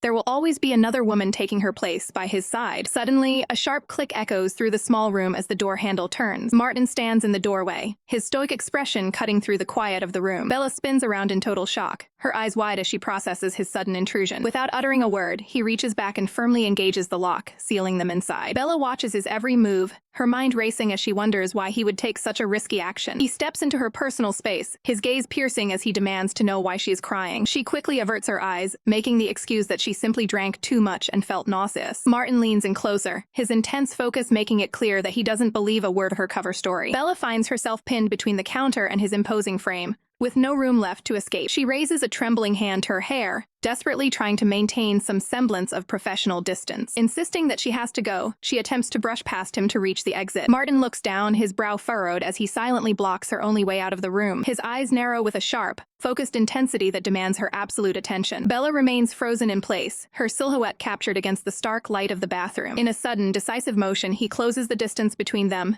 catching her completely off guard. Panic flashes across her face as she reminds him that they are in Vesna's home and could be caught at any second. She struggles against his hold, frantically telling him to let go because her husband is waiting just outside. Martin offers no verbal response, his expression a mask of stubborn determination as he holds his ground. He pulls her into a closer confrontation, refusing to let the unspoken tension between them go unresolved. Caught in his firm grasp, Bella looks down and breathlessly asks him what he thinks he is doing. Martin leans in, his proximity putting immense pressure on Bella's crumbling resolve. Bella freezes, her eyes wide as the gravity of their precarious situation finally sinks in. Martin warns her that raising her voice will only draw unwanted attention to their private discussion. He reminds her of their long-standing connection, questioning why she is suddenly acting so distant. Bella fires back, pointing out the impossibility of a future together, while the family pushes him toward another woman. Martin stands his ground, firmly stating that he has no intention of following the matriarch's wedding plans. He makes a bold declaration, insisting that she is the only person he truly intends to be with. The weight of his words leaves Bella completely speechless, her breath hitching in her throat. Sensing her hesitation, Martin gently lifts her chin to search her eyes for the truth she is hiding. He vows that he won't let her walk away, demanding she take responsibility for the bond they share. He leans in further, narrowing the gap as he tries to break through her emotional walls. Their intense standoff is suddenly shattered by a series of aggressive thuds against the door. Kane's dark silhouette looms behind the glass, his voice filled with growing suspicion. Panicking, Bella quickly shouts out that she will be finished with her business in just a moment. Kane isn't buying the excuse, sternly commanding her to open the door immediately. Desperate to avoid a scandal, Bella tries to push Martin away so she can face her husband alone. Martin refuses to budge, instead demanding one final moment of acknowledgement from her. Bella stares at him in shock, her mind racing as she realizes how close they are to being caught. The pounding on the door intensifies, echoing the frantic beating of Bella's heart. In a final, daring move, Martin pulls her close to ensure she understands the depth of his resolve. Outside, Kane waits with narrowing eyes, his patience for his wife's delay wearing thin. He turns to Vesna, demanding the key to the restroom to end this wait once and for all. Vesna looks around in confusion, realizing that Martin has also mysteriously vanished from the party. Kane's expression darkens as a sense of dread and anger begins to boil over. With the key in hand, the senator swings the door open, ready to confront whatever is inside. He steps into the silent room, scanning the empty sinks for any sign of his wife. Approaching the closed stall, he hears Bella's muffled voice claiming she's feeling unwell. Kane remains skeptical, ordering her to come out and face him right now. Bella finally steps out of the stall, her dress slightly ruffled from the secret encounter. Kane immediately notices the bright flush on her cheeks and demands an explanation for her appearance. She quickly covers her tracks, blaming the wine and a sudden headache for her erratic behavior. Without waiting for another question, she brushes past him to make a quick exit from the room. Kane lingers by the window, his gaze shifting toward the open latch as he suspects he's missed something vital. Outside, the balcony remains still, with Martin having disappeared into the night just seconds before discovery. Kane fixes Bella with a piercing stare, demanding the truth behind her suspicious behavior. Bella holds her ground, pointing out that Martin's presence at the event was hardly a secret to anyone. Kane remains unconvinced, questioning the true motive behind her sudden agitation. Bella tries to brush it off, reminding him that the upcoming union between Martin and Vesna is already set in stone. Kane steps closer, emphasizing that the political weight of both families makes that marriage an absolute certainty. He issues a grim warning, promising that her life will be filled with misery if she dares to cause a scandal. Bella's heart sinks as she realizes a future with Martin is nothing more than an impossible dream. She looks away, her expression clouded by a deep, unspoken sadness. A heavy silence falls between them as they stare each other down in the dimly lit hallway. Back in the main hall, the dinner party continues with an air of forced elegance. Away from the crowd, Martin and Freeman engage in a tense, whispered conversation. Martin's face hardens as he processes Freeman's probing questions about his motives. Bella keeps her eyes fixed on the floor, unable to face the prying eyes of the other guests. Kane suddenly announces to the table that Bella is unwell, and they will be making an early exit. The matriarch looks on with concern, wondering if the evening's festivities were simply too much for her. Bella gives a subtle nod, playing along with the excuse just to escape the room. Kane leads her toward the doors, ending the night on a cold and abrupt note. Martin tracks their every move, his eyes burning with a silent, protective intensity. Freeman demands to know the nature of Martin's relationship with a married woman. Martin doesn't hesitate, claiming Bella as his own with absolute conviction. Freeman is horrified,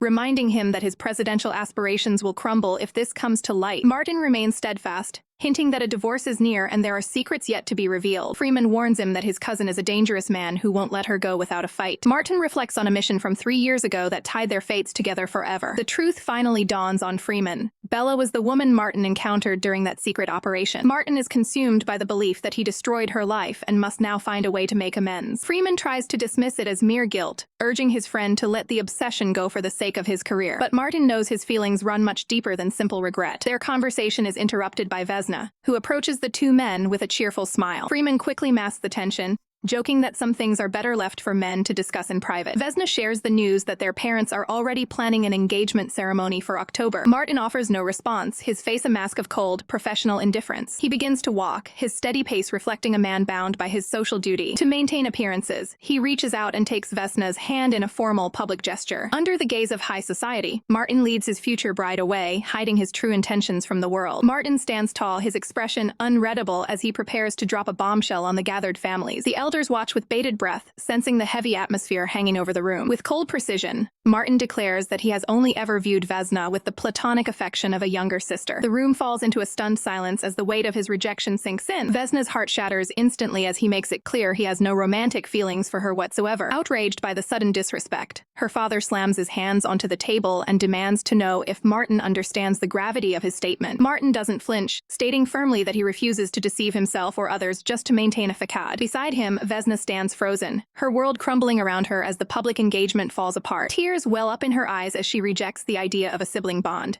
wanting far more than he is willing to give. Martin remains stoic, offering no comfort or apology to the girl he has just professionally sidelined. Despair washes over Vesna's face as she realizes her dreams of a future together are vanishing into thin air. She reaches out in a desperate, final attempt to bridge the emotional distance between them. The family erupts in fury, immediately suspecting that another woman, specifically Bella, is the cause of this sudden change of heart. Martin shuts down the accusation with a sharp tongue, claiming his lack of interest in Vesna is the only factor at play. In a fit of tearful jealousy, Vesna demands he swear before everyone that he has no attachment to Bella. Refusing to be interrogated, Martin turns his back on the chaos, stating he only answers to himself before walking away to return to his work. Vesna can only watch in silence as the man she loves exits the room without a single backward glance. Her mother is left reeling, confused by the mention of Bella and her supposed ties to Cain. Vesna's face twists with pure malice as she directs her internal hatred toward the woman she blames for this humiliation. The tension finally snaps as a glass is hurled to the floor, shattering into sharp fragments that mirror the state of the room. The patriarch fumes with indignation, vowing that a woman of Bella's reputation will never be allowed into their family circle. Desperate for clarity, the mother turns to Freeman,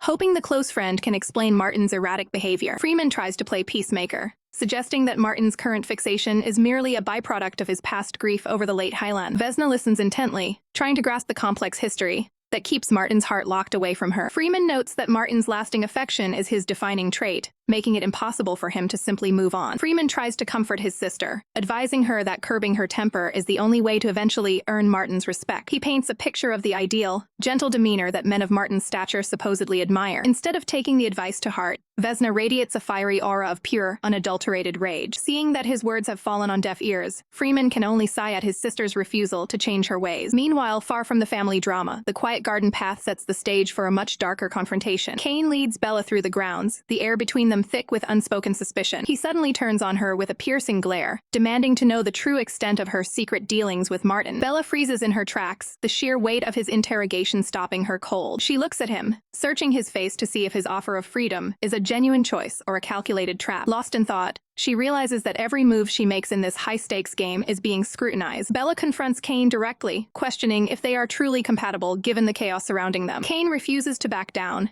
insisting his harsh assessment is nothing more than the cold, hard truth. He issues a chilling warning. If she continues her bond with Martin, he will personally dismantle the general's reputation. Bella counters with fire in her eyes, asking if he's willing to let his status burn down alongside hers. Cain simply smirks, clearly relishing the high-stakes gamesmanship. He moves in close, looming over her to emphasize his dominance in the room. Bella tries to shove him away, her patience for this interrogation completely exhausted. Cain remains unmoved, declaring that it's time they started acting like a real married couple. She snaps back, reminding him that a title doesn't give him the right to ignore her boundaries. Losing his composure, Cain forcibly hoists her up to end the argument on his terms. Bella struggles against his strength, her voice rising as she demands her freedom. In a desperate bid for release, she sinks her teeth into his shoulder. Cain grunts in frustration, the sharp pain doing little to deter his resolve. They move into the living quarters, where the air is thick with unresolved tension. Bella is cast onto the sofa, her breathing heavy as she stares back at her captor. Cain stands tall, adjusting his clothing with a clinical, detached focus. Bella watches him warily, her mind racing to find a way out of this corner. He reaches out to seize her shoulder, ensuring she can't retreat any further. She pleads for him to stop, but Cain's expression remains like granite. To keep her from fleeing, he quickly binds her wrists together to secure her in place. Realizing the gravity of her situation, Bella offers a desperate compromise, promising to stay if he'll only stop the force. Cain leans down, mockingly asking if this isn't the devotion she once craved from him in the past. Bella looks him in the eye, coldly stating that her love for him is a relic of the past. He leans in further, the harsh lighting highlighting the intensity of his obsession. Bella's gaze drifts as she retreats into the memories of a life defined by misfortune. She recalls the breakdown of her family, starting with a father who abandoned his responsibilities. While others were born into warmth and comfort, her arrival was marked by the cold reality of a stone floor. Her last hope for affection vanished when her mother was institutionalized, leaving her truly alone. Through the hardship, she remembers trying to maintain a facade of happiness during her youth. Finally, her mind rests on the image of the man she once truly cared for, wondering how their paths diverged so violently. Bella lies motionless, her mind drifting to a dark place as she wonders if her death would finally end this nightmare. Cain's intense focus is shattered as he looks toward the doorway in total shock. His mother stands at the threshold, her face contorted with rage at the sight before her. She storms forward with a thunderous step, looming over the bed where Bella remains trapped. A stinging blow leaves Bella's cheek burning, her eyes wide with the sudden impact. The elder woman snarls with pure venom,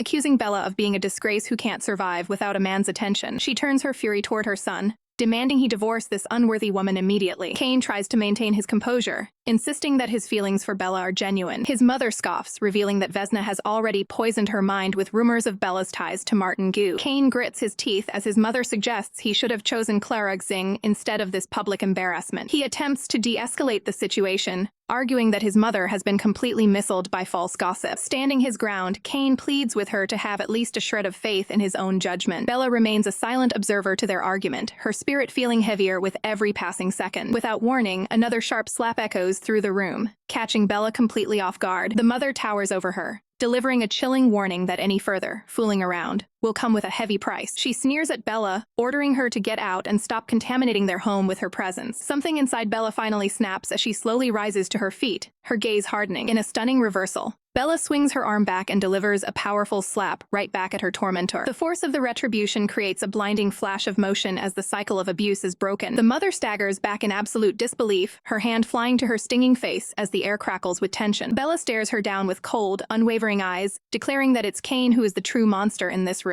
The older woman is left gasping, her pride shattered by the physician's sudden defiance. Bella raises a steady hand, signaling that she is no longer the victim they can step on. She demands respect for her own dignity, pointing out the hypocrisy of a mother who ignored her son's own transgressions. Losing all control, the mother shrieks at Kane to strike Bella down and force an admission of guilt. Kane looms over Bella with a dark, unreadable expression, his patience wearing thin. Bella meets his gaze with a look of pure defiance, refusing to be intimidated by his looming shadow. When Kane demands a formal apology, Bella shuts him down instantly, stating he doesn't deserve a single word from her. His mother erupts in a final tantrum, screaming for Bella to leave the house and forfeit any claim to the family fortune. To their surprise, Bella simply offers a calm, hollow acceptance of her expulsion. Her strength finally gives out as she collapses toward the floor with a heavy, final thud. She sits broken amidst the chaos, the weight of the day's trauma finally crushing her spirit. Kane stands over her like a jailer, coldly informing her that she won't be escaping his control that easily. Bella stares back with a bloody lip and a stinging gaze, mocking Kane's brutality with bitter sarcasm. His mother sneers, believing a woman like Bella needs to be broken until she finally learns her place. Kane's expression hardens as he demands an immediate apology for her defiance. Bella's legs begin to give way, her body trembling from the overwhelming physical and emotional toll. She finds a final spark of fire, daring him to kill her because she will never beg for his mercy. Kane leans in close, weaponizing her loyalty by threatening to go after her friends next. The sheer cruelty of his words leaves Bella speechless, her eyes widening as she realizes the depth of his malice. Regret washes over her as she realizes the true demonic nature of the man she's entangled with. The matriarch screams for Bella to vanish and never show her face again. With what little strength remains, Bella turns her back and walks away into the shadows. Kane watches her retreat in silence, his true intentions hidden behind a cold, unreadable mask. His mother immediately pivots, demanding he divorce Bella and find someone more obedient to their status. Kane attempts to placate her, claiming Bella just needs time to be properly handled. Still fuming, the mother points to her own face,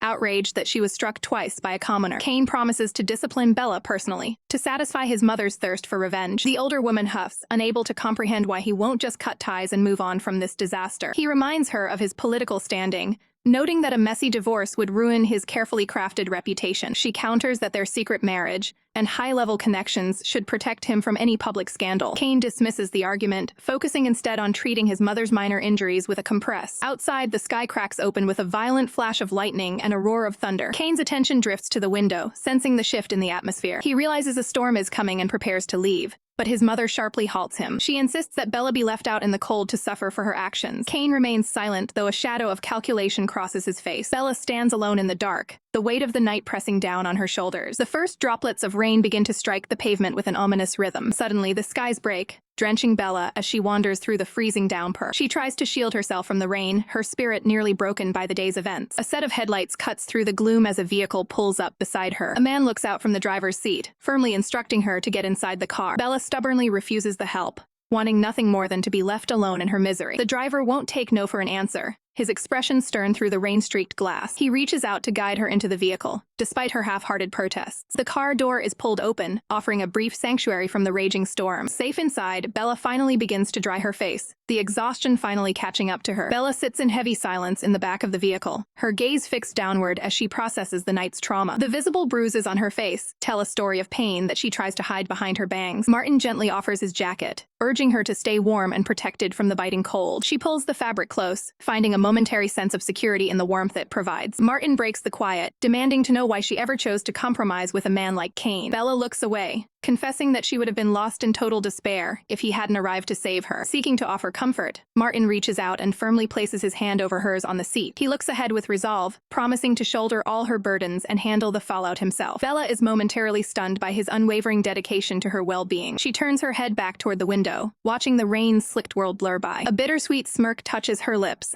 As she reflects on the complexity of their situation, she prepares to speak, knowing she must address the growing tension between them. With a heavy heart, she admits that she feels incredibly fortunate to have earned his genuine care. Despite the danger, she tells him that reaching this point of safety is already more than she expected. Martin's grip tightens on the steering wheel until his knuckles turn white with frustration. His eyes burn with an intensity that suggests he refuses to accept a mere temporary rescue. Suddenly, the tires let out a sharp screech as the car is brought to an abrupt, jarring halt. Martin turns to her, his voice low as he declares that he is nowhere near satisfied with just this. Bella tries to maintain her distance, arguing that time alone isn't enough to truly understand another person's soul. She looks him in the eye, insisting that she isn't the idealized woman he believes her to be. Martin refuses to back down, declaring that he won't let her run away from what is building between them. Bella remains firm, reminding him that she knows she isn't the one he has been searching for all this time. She explains that unrequited feelings create an imbalance that she simply cannot sustain. Stung by her rejection, Martin asks the painful question of whether she simply doesn't like him at all. Her expression falters as she struggles to find the right words to let him down gently. Frustrated by her hesitation, Martin slams his fist against the steering wheel in a rare display of emotion. An oppressive silence falls over the car as they both stare out into the dark night. Martin asks one final, desperate question, wondering if there is any hope for her feelings to change. Bella delivers the crushing truth, stating that his affection has become a weight she can no longer carry. The light fades from Martin's eyes as he finally accepts her decision with a quiet admission of understanding. The car sits parked under the dim glow of the streetlights, marking the end of their journey together. Bella stands on the pavement, watching the taillights of his car disappear into the distance. A wave of regret washes over her as she realizes she may have just pushed away her only ally. She tells herself this is for the best, believing a man of his stature shouldn't be tied to someone as broken as her. Turning her back on the road, she walks into the shadows alone, ready to face her uncertain future. Bella enters her sanctuary, the weight of the world visible in her weary eyes. Just as she seeks a moment of peace, the shrill ring of her phone pierces the silence. Her heart sinks as the screen displays a name she hoped never to see again, Kane Su. Refusing to be controlled by his demands, she dismissively tosses the device onto the sofa. Her friend Arya arrives shortly after, sensing a heavy atmosphere lingering in the room. Arya tries to lighten the mood, taking a deep breath of the delicious aroma filling the kitchen. They sit down to a warm meal, with Arya's enthusiasm providing a much-needed distraction from the day's drama. However, Arya's cheerful expression vanishes the moment she catches a glimpse of the mark on Bella's face. Panic sets in as Arya demands to know if Kane was the one responsible for hitting her. Bella remains eerily calm, claiming this is nothing compared to the turmoil of her early marriage. Arya is horrified by the admission of domestic violence,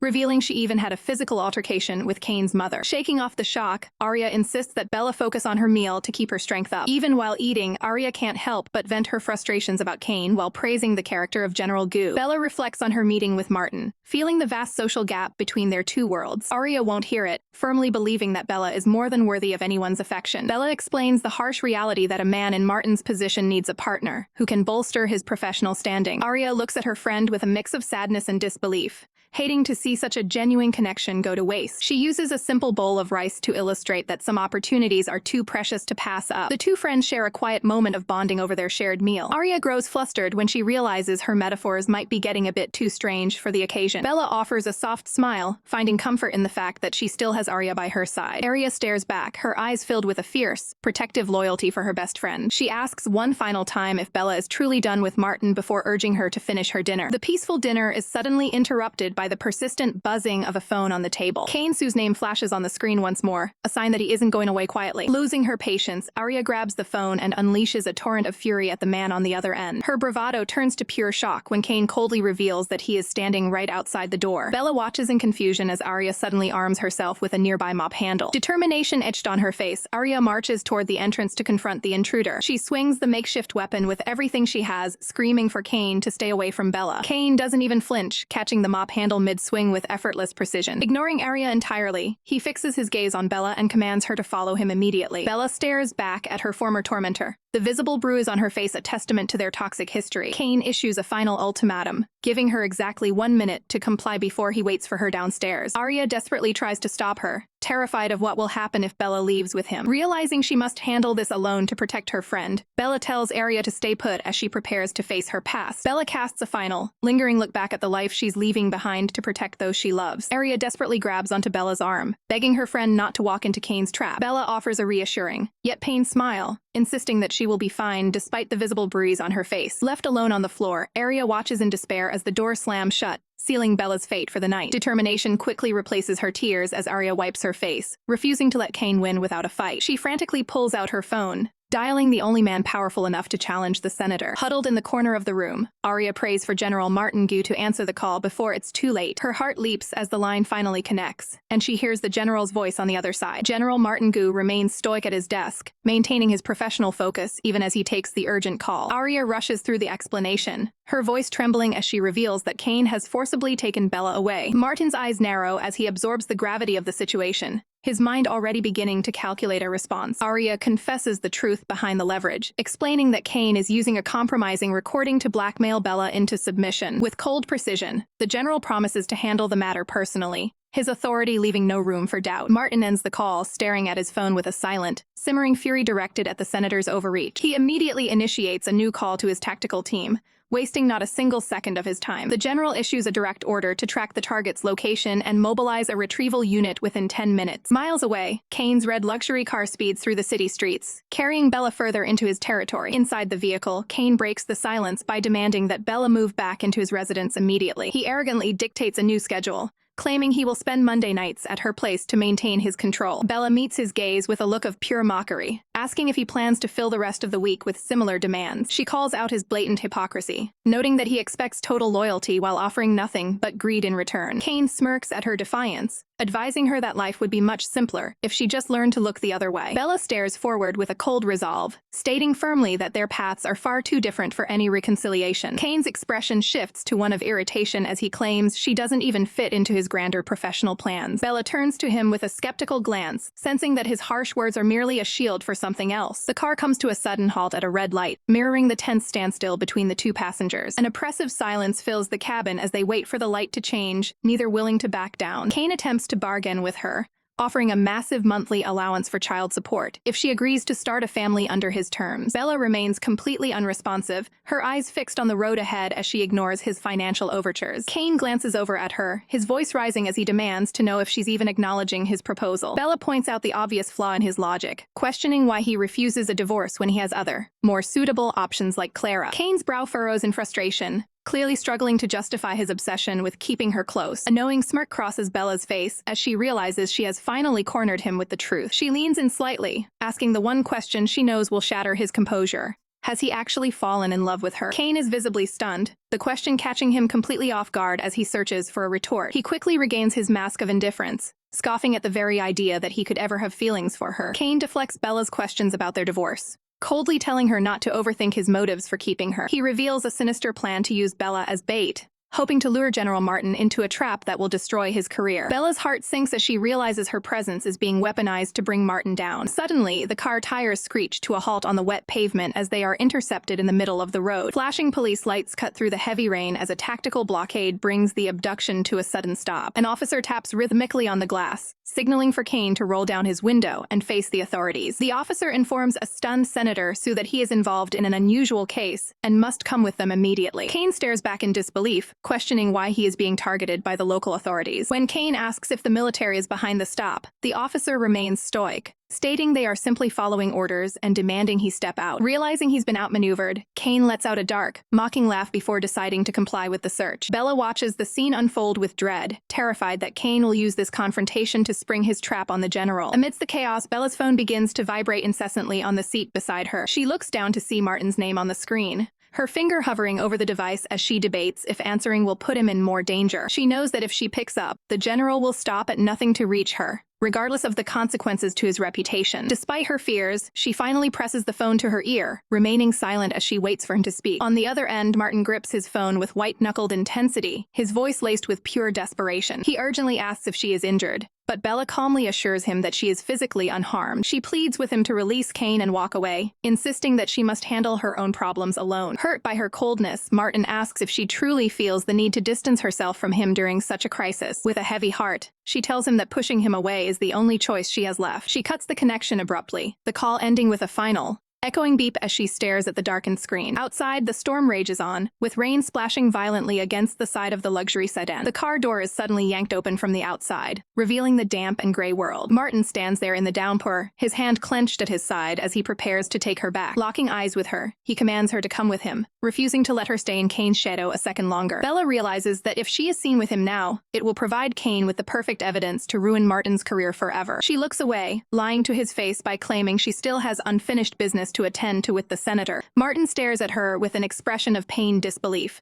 seeing right through her desperate attempt to protect him. Ignoring her protests, the general sweeps her up into his arms, shielding her from the rain as he carries her away from the vehicle. He demands to know why she is keeping secrets and what she is so afraid of revealing to him. Bella cries out that she is still legally Kane's wife, and that no amount of intervention can change their status. She reminds him of his high-ranking position, urging him to think of his bright future, instead of throwing it away for her. Inside the vehicle, Martin maintains a cold, stoic posture as he dismisses Bella's protests, demanding she never mention her previous concerns again. Bella refuses to back down, her voice rising as she insists he is simply lying to himself and ignoring the reality of their situation. Martin's gaze remains fixed and unwavering, his sharp features reflecting the face of a man who has already made up his mind. He challenges her logic directly, questioning what she expects him to do now that the wheels of fate are already in motion. His hand grips the interior of the car as he bluntly suggests that if she is so concerned, perhaps they should simply end everything right here. Bella's expression turns somber as she argues that they cannot simply pretend their past actions weren't a mistake. Martin suddenly reaches out to steady her, his tone shifting into one of absolute, unshakable resolve. He declares with intense conviction that even if their path is considered wrong by the world, he will proceed as if it is perfectly right. Stunned by his raw honesty, Bella can only stare back at him, her defenses beginning to crumble under his intense gaze. He leans in close, his presence completely overwhelming her as the atmosphere inside the car grows heavy with unspoken tension. The moment is abruptly broken by the driver, who pleads with Bella to accept the general's help after he abandoned a vital meeting just to rescue her. Martin's composure slips for a fraction of a second as he realizes they aren't as alone as he thought. Bella is equally blindsided, her face flushing with embarrassment at the realization that the soldier witnessed their private exchange. To give them some much-needed privacy, the loyal subordinate slams the door shut and marches away from the transport. Turning back to the general, Bella tries one last time to push him away, insisting that they cannot continue down this dangerous road. She places a hesitant hand on him, desperate for him to understand the risks he is taking for her sake. Martin looks away with a trace of regret, lamenting that he didn't simply take her away on her wedding day to avoid all this pain. When she begs him to reconsider his stance, his answer is immediate and final, a firm, unwavering refusal. He looks her straight in the eyes and lays his heart bare,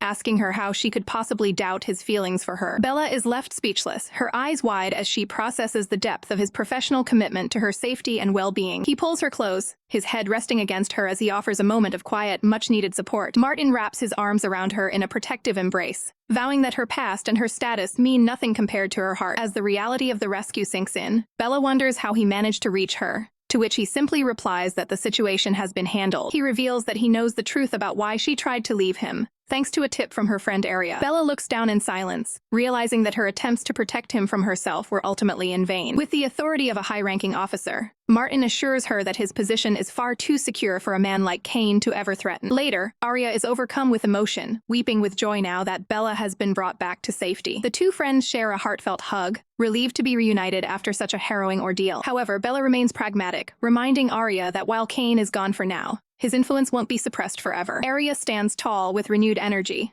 declaring that they should stop worrying and face whatever storm comes their way together. Bella tries to temper her friend's enthusiasm, warning her that being irrational will only lead to more trouble. Arya counters fiercely, asking if Bella would really prefer to watch her be destroyed by a villain like Kane Su. The weight of the situation settles over the room as Bella considers the difficult choices that still lie ahead. With a look of newfound determination, Bella stares into the distance, revealing that she has finally devised a new plan to settle the score. Arya looks to her friend with a desperate plea, asking if there's any way out of this mess. Bella stands firm, knowing Kane is holding a compromising video of Arya over their heads like a guillotine. She reveals the key to his downfall. Kane has been juggling multiple secret affairs, and Clara Singh is the one he's most desperate to hide. Arya's eyes widen as she realizes Clara's father is a powerful government official, making their relationship a political landmine. Bella points out that Kane's fear of exposure is his greatest weakness, a secret he can't afford to let out. Arya notes that unlike a nameless secretary, someone with Clara's status can't just be made to disappear. Bella speculates that Clara herself might be itching for this marriage to end and would welcome a push. Arya remains skeptical, wondering if a high-profile socialite would ever risk her reputation for a scandal. Undeterred, Bella insists they have to take the gamble if they ever want to be free. The scene shifts to a high-end estate where the next phase of the plan begins. Bella makes the call, bluntly telling Clara that Kane is using threats against her friend to block the divorce. She cuts straight to the chase, reminding Clara that they both want the exact same thing: Kane sue out of their lives for good. Pushing further, Bella asks Clara if she's truly aware of the power dynamics within Kane's own family. She highlights Kane's mother's connection to the president, the very foundation of his meteoric political rise. Clara listens in silence as Bella paints a picture of the prestigious future she'd be walking away from. Bella admits she has no interest in a man who doesn't love her and just wants to end the suffering. She lays out her demand: help her get Arya's video or provide hard evidence of Kane's infidelity. Bella reassures her that the goal isn't to destroy Clara's name, but to force Kane's hand through a professional negotiation. With a knowing look, Bella asks if there's any reason for them to be anything other than allies in this. A satisfied smirk crosses Bella's face as the pieces of her plan finally start falling into place. Meanwhile, a luxury car pulls up to a government building as tensions continue to boil. A woman demands to know what's happening, her face twisted in shock at the sudden turn of events. She reports that the military has issued instructions for an arrest, a move that catches Kane's camp completely off guard. Kane's expression darkens with pure malice, ready to go to war now that Martin has officially crossed the line. Kane turns his back on the scene, watched closely by a concerned associate as he prepares to depart in his vehicle. He maintains a cold, focused expression, intent on returning to his residence to manage the brewing political crisis. The scene shifts to the imposing exterior of a luxurious estate, the primary base for his private operations. Upon his arrival, Clara greets him with an embrace, though Kane appears visibly drained and dismissive of the attention. Eager to assist with his recovery after a taxing day, Clara offers to go and prepare the bath for him. Kane begins to unbutton his shirt, his posture reflecting the immense pressure of the investigations closing in on him. A pair of feet step carefully across the floor as the routine of the evening proceeds within the private quarters. Unbeknownst to the occupants, a technical surveillance device is strategically positioned to monitor every movement in the room. Elsewhere, the soft glow of a bedroom light sets a somber mood for a late-night heart-to-heart. Arya lies beside Bella, urgently suggesting that her friend consider a future with Martin once the divorce is finalized. Bella stares ahead, sharing the painful history of her mother, a nanny who once fell for a wealthy master. Arya remains silent, absorbing the weight of the story and how it has shaped Bella's cautious nature. The physician explains how that romanticized tale crumbled when the man eventually found a partner more suited to his career goals. She reflects on the lonely reality of the woman left behind, isolated and abandoned by high society. Bella's hand rests still on the bed sheets, emphasizing her hesitation to trust in fleeting emotions. The two friends face each other, the bond between them strengthening as they navigate these complex personal revelations. A close-up of the bedding highlights the quiet intimacy of their shared confidence during this vulnerable moment. Bella concludes with a hardened gaze, noting that impulsive passion simply cannot endure the test of time. Arya sits up with sudden determination, promising to stand by Bella regardless of the difficult path she chooses. Looking down with total sincerity, Arya apologizes for her past mistakes and vows never to be a burden again. Bella offers a gentle, appreciative look, grateful to finally have a friend who truly understands her struggles. The next morning begins with a simple, prepared breakfast of eggs and sausages waiting on the table. Arya enters the room with a bright smile, ready to start the day with a fresh perspective. She reacts with genuine enthusiasm to the meal, momentarily finding joy amidst the surrounding chaos. Suddenly, a phone call interrupts the quiet morning, demanding Bella's immediate professional attention. On the other end, Clara Zing confirms she has successfully delivered the incriminating files as part of their alliance. Bella opens her laptop to find a new notification waiting in her secure inbox. She stares intensely at the screen, her eyes reflecting the immense power of the leverage she now holds. A confident smirk crosses her face as she realizes the tide of the war against the senator has officially turned. Soon, scandalous rumors begin to fly through the hospital corridors regarding the congressman's unprofessional conduct. Bella and Arya walk through the halls together, observing the public downfall of the man who tried to ruin their lives. In the hospital corridors, the air is thick with whispers as staff tear apart the reputation of the disgraced congressman's suit. Arya and Bella walk through the halls, caught off guard by the sudden intensity of the public backlash. The nurses don't hold back, labeling the handsome senator a fraud for his secret marriage and betrayal. Seeing the two doctors, a staff member quickly asks if they've heard the latest scandal rocking the city. She excitedly explains that the internet is flooded with evidence of the senator's frequent, suspicious visits to the VIP ward. Arya turns to Bella, her eyes wide as she asks the million-dollar question about the true paternity of the child involved. Retreating to the locker room, the two friends finally find a moment of relative privacy to discuss the fallout. Arya can't hide her awe, marveling at how General Martin Gu managed to dismantle Kane's career so effortlessly. Bella remains silent, her face a mask of complicated emotions as she listens to the praise for the man she's trying to keep at a distance. Realizing she hit a nerve, Arya mentally kicks herself for mentioning Martin's name yet again. She quickly offers a sincere apology, but Bella brushes it off with a calm, practiced composure. Arya shifts the focus, asking if all this damning evidence finally guarantees a clean break from Kane. Bella looks away, admitting that while a divorce seems inevitable, Nothing is ever simple with a man like him. As she moves to leave, the sharp ring of her phone cuts through the quiet room. Checking the screen, she finds the very man at the center of the storm calling her. On the other side of the line, Kane's voice is cold as he demands to know if Martin is the one pulling the strings behind the leak. Bella keeps her tone neutral, refusing to give him the satisfaction of a reaction as she suggests a face-to-face meeting in the afternoon. Kane lets out a dark chuckle, intrigued by her sudden boldness in initiating a confrontation. Outside, he finds himself surrounded by a wall of high-ranking military personnel blocking his path. With a final word to Bella, he hangs up to face the immediate threat standing before him. Kane stands his ground against the soldiers, his posture radiating a defiant arrogance, despite the situation. Martin Gu steps forward with an icy command, ordering the senator to enter the vehicle for a private discussion. Instead of fear, a chilling smirk spreads across Kane's face as he prepares to play his next hand. He makes his move, stepping toward the car with the confidence of a man who still thinks he's in control. The heavy door shuts, isolating the two powerful rivals in a confined, high-tension space. Inside the car, the silence is deafening as Martin and Kane sit as far apart as possible. Kane breaks the ice, casually asking the general what price he's willing to pay for his cooperation. Martin doesn't mince words, offering to save Kane's political future if he agrees to sign the divorce papers immediately. Kane laughs at the offer, realizing that his marriage is the only leverage he has left against the general. Martin counters by pointing out that Kane has no affection for Bella, yet others are desperate to be with her. A sinister grin curls on Kane's lips as he reveals the depths of his petty, possessive nature. He admits that he finds a twisted joy in denying others the very things they desire most. Martin's gaze turns lethal, reminding the senator that he can destroy what's left of his life in an instant. Kane mockingly agrees before dropping a bombshell. He's already decided to resign from his position today. The general stares at him, momentarily caught off guard by Kane's willingness to burn his own career to the ground. Exiting the vehicle, Kane leaves Martin with a final, haunting promise that this war is far from over. Kane lets out a cold smirk, confident that his next move will catch everyone off guard. Martin stares ahead with a grim expression, realizing that Kane-Su is a far more dangerous opponent than he initially anticipated. While driving, Kane's phone begins to ring, signaling that his web of schemes is finally starting to spin. He answers the call immediately, demanding to know if all the necessary arrangements have been finalized. Kane's grin widens as he's told that new vital intelligence regarding Martin Gu has just surfaced. Back at the hospital, Bella's focus is interrupted by the persistent ringing of her own phone. She picks up only to hear Kane's demanding voice, ordering her to meet him at a nearby cafe in mere minutes. Without hesitation, she grabs her things and informs her colleague that she has urgent business to attend to. The bright afternoon sun shines over the city, masking the tension building beneath the surface. Bella arrives at the designated coffee shop, her mind racing with what Kane could possibly want now. As she enters, Kane's voice crackles through the phone again,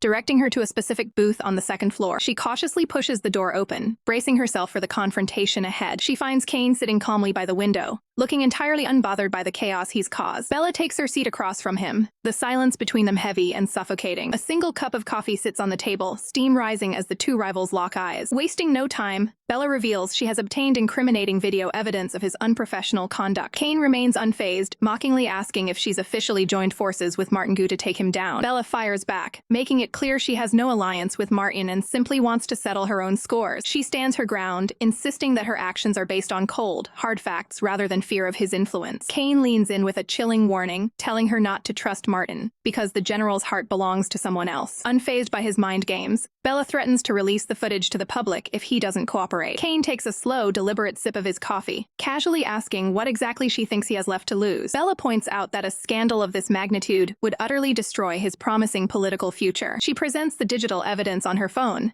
showing the clear proof of his secret interactions. Kane's eyes narrow as he stares at the screen, his calm facade finally showing a hint of a crack. He analyzes the technical angle of the footage, realizing she must have gone to extreme lengths to record him in private. Bella confirms the details of the recording, admitting she used the footage as her final bargaining chip for a divorce. Suddenly, Kane slams his cup onto the table with such force that coffee splashes everywhere. He drops a bombshell that shatters her leverage. He has already officially resigned from his position. Bella's eyes widen in total shock as she realizes her greatest weapon has just been neutralized. Stunned, she can only repeat the word resigned as the reality of his self-destruction sets in. Kane flashes a smug, twisted smile, asking her if it's so hard to believe he'd walk away from a career that made him miserable. Bella stares at him in silence, her mind scrambling to find a new path forward. The crushing weight of the situation hits her as she realizes all her careful planning has gone to waste. Filled with pure disdain, she tells him that she never wants to see his face again, in this life or the next. Tears stream down Bella's face as Kane watches her from across the table, his expression unreadable. As she turns to leave, Kane's voice cuts through the air, demanding she stop right where she is. Bella halts mid-stride at the doorway, her shoulders trembling with suppressed emotion. Kane stares at her back, his voice softening as he asks the one question she didn't want to hear. Why is she crying? She remains frozen, staring at the floor as the weight of her situation finally starts to sink in. Brushing the tears from her eyes, she realizes that crying is a luxury she can't afford if she wants to solve her problems. She turns back to him with a sharp gaze, declaring that a man of his status could never understand the desperation of those living on the edge. Driven to a breaking point, she coldly offers her very life as payment if her financial debts aren't enough for him. Before she can move, Kane reaches out and firmly grabs her wrist, preventing her escape. His eyes flare with a mixture of confusion and anger as he demands to know exactly what she means by such a reckless statement. Bella looks up at him with hollow eyes, wondering if she's simply paying for sins committed in a past life. Kane listens in grim silence as she predicts a future of endless misery and a horrible life to come. He maintains his grip on her hand, questioning why she insists on a divorce when he can provide her with every material comfort imaginable. His frustration boils over as he asks if she has a death wish that exceeds even her greatest rivals. A bitter smile touches her lips as she explains that the only money she values is the money she earns with a clear conscience. She pulls away, describing her vision of a faithful marriage filled with warmth,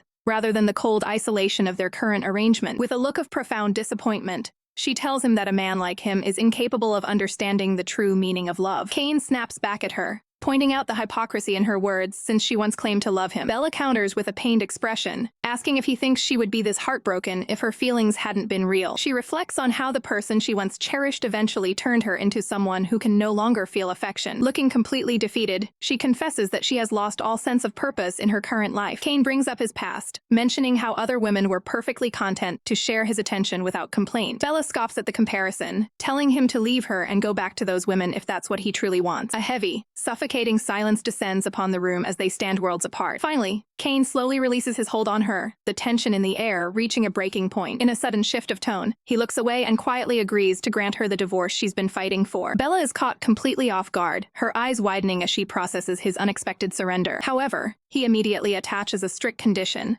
She must meet with him twice a week for 3-hour sessions. Suspicion flickers in her eyes as she wonders what kind of game he is playing now. Kane clarifies that he will dictate the time and the place for these meetings, leaving her with no room for negotiation. He promises to work around her professional schedule, ensuring their meetings don't interfere with her career as a physician. He coldly reminds her that she has no leverage, and that this arrangement will continue until he simply loses interest. Eager to finalize her freedom at any cost, Bella agrees instantly and urges him to sign the papers immediately. Kane watches her frantic energy with a somber, lingering gaze, realizing the bridge between them may be burnt forever. Bella eagerly accepts the terms, ready to finalize the separation immediately. Kane remains silent, processing her sudden readiness to leave. With a heavy breath, he finally agrees to head out. The car speeds toward their destination as the tension thickens. Kane breaks the silence, asking if she plans to remarry right away. He glances at her, searching for any sign of hesitation. Bella maintains a stoic, unbothered expression while facing forward. Kane wonders if his internal conflict is visible to her. He suddenly regrets his awkward questioning, feeling a bead of sweat. Quickly masking his unease, Kane dismisses his words as a mere joke. He grows anxious, fearing any slip-up might derail the legal process. An irritated click of the tongue escapes him while Bella watches, puzzled. They arrive at the Civil Affairs Bureau to settle their legal ties. Kane offers to transfer the house title to her name. Bella coldly refuses, wanting no lingering connections to his wealth. He pressures her to accept, claiming it's for her own comfort. She offers a polite smile while reiterating her firm refusal. Kane watches her back as she leads the way inside. The official documents are placed on the table with a sharp slap. Kane officially states their intent to dissolve the marriage. A shadow of regret crosses his face as the reality sets in. The official warns them that the decision becomes permanent in 30 minutes. Kane watches her intensely, perhaps hoping for a last-minute change of heart. The pen glides across the paper, finalizing their separation. They stand side by side as strangers for the first time in years. Bella clutches the red booklet that represents her newfound freedom. She offers a final thanks before preparing to walk away. Kane remains in silence, unable to find the right words. He stands alone under the bright sky, feeling the weight of the moment. He heartlessly discards the remains of their union into a trash bin. Lighting a cigarette, Kane reflects on the woman she used to be. He remembers her younger self, always headstrong and unyielding. She was once a dedicated student, focused entirely on her studies. He recalls the day he approached her with a bouquet,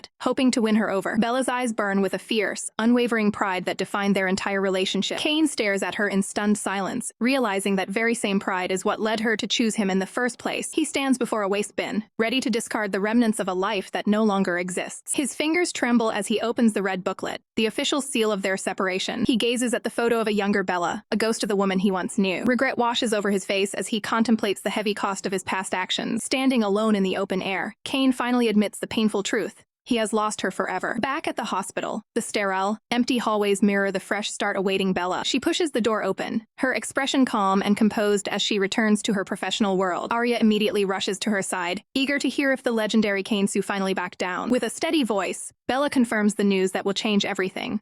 The divorce is final. She recounts their trip to the Civil Affairs Bureau, her face reflecting a newfound sense of peace. Arya stares back, her eyes wide as she processes the magnitude of Bella's legal victory. Overjoyed, Arya pulls her friend into a tight embrace, celebrating the dawn of her absolute freedom. A gentle, genuine smile touches Bella's lips, savoring the weight lifted off her shoulders. Arya suggests an immediate celebration, but Bella admits she's exhausted and just needs to rest. Understanding the toll the day has taken, Arya agrees to postpone their party until the weekend. Bella shifts back into her professional role, preparing for a surgery scheduled later that afternoon. Arya waves a cheerful goodbye, supporting her friend's dedication to her medical duties. Alone in the office, Arya's phone lights up with Martingue's contact information. She hesitates, weighing whether or not to leak the news of Bella's single status to the general. Leaving it to fate, she decides to let a coin toss dictate her next move. She sets the stakes heads to tell him, tails to keep the secret, and sends the coin flying. The metal rings out as it strikes the table, spinning with the weight of a major secret. Arya watches with bated breath, waiting for destiny to reveal its hand. To her surprise, the coin takes a wild bounce and rolls right off the edge of the desk. She peers under the furniture, only to find the coin lost in a dark corner. She's baffled to discover a small mountain of forgotten change hiding in the shadows. Seeing it as a sign, she decides to skip the games and just do Martin a massive favor. With a mischievous grin, she hits dial, ready to drop a bombshell. On the other end, Martin answers the call, maintaining his usual professional composure. Arya wastes no time, excitedly announcing that Bella is officially a free woman. Martin falls silent for a moment, the gravity of the news sinking in. Arya warns him to keep her involvement a secret, knowing how stubborn Bella can be. A subtle, knowing smile crosses Martin's face as he acknowledges the crucial intel. Arya promises to act as his eyes and ears, vowing to alert him the moment any romantic rivals appear. Inside the car, a subordinate notices General Martin's rare smile and can't help but smirk himself. He feels a wave of relief, thinking the general's good mood finally signals an end to their grueling schedule. Meanwhile, Bella finishes her shift and bids farewell to the nursing staff as she prepares to head home. Her departure is interrupted by the persistent ringing of her phone echoing through the hallway. She glances at the screen to see an unexpected incoming call from Kainsu. Despite their history, she answers with a professional tone,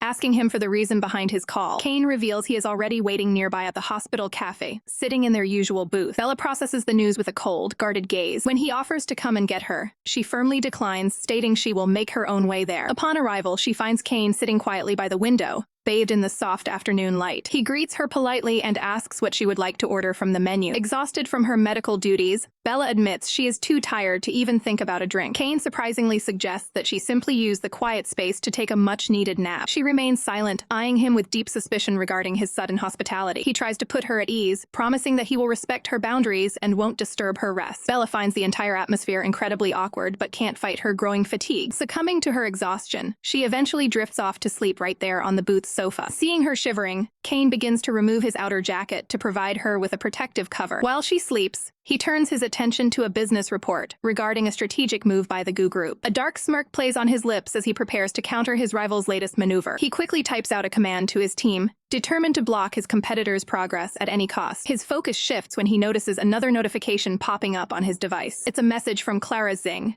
inviting him over with the promise of a special gift. He stares at the screen for a moment before shifting his gaze back toward the sleeping woman. In a moment of impulse, he holds up his phone and captures a photo of Bella's peaceful face. He looks down at the digital memory, his expression unreadable and full of inner conflict. Realizing the impropriety of the action, he immediately hits the delete button to erase the image forever. Suddenly, Bella's phone begins to buzz loudly on the table, threatening to wake her up. Acting quickly to preserve her rest, Kane intercepts the device and ends the call from Arya. He takes the liberty of replying to Arya's text, claiming that Bella is busy and will return home later. Sometime later, Bella finally stirs and looks up to find Kane still sitting across from her. Groggy and disoriented, she simply asks him for the current time. Kane checks his phone, noting that Bella has been fast asleep for nearly 5 hours. Bella finally stirs, her eyes fluttering open as she realizes how much time has passed. She looks down in confusion, discovering a jacket draped over her to keep her warm. Quickly regaining her composure, she stands up and announces her immediate departure. Kane stops her in her tracks, insisting that she wait for just a moment. Bella turns back with a sharp gaze, demanding to know what he wants from her now. Without a word, Kane extends a small, elegantly wrapped gift box toward her. Bella stares at the box, her suspicion growing as she questions what he's trying to give her. Kane explains that since his mother took her previous jade bracelet,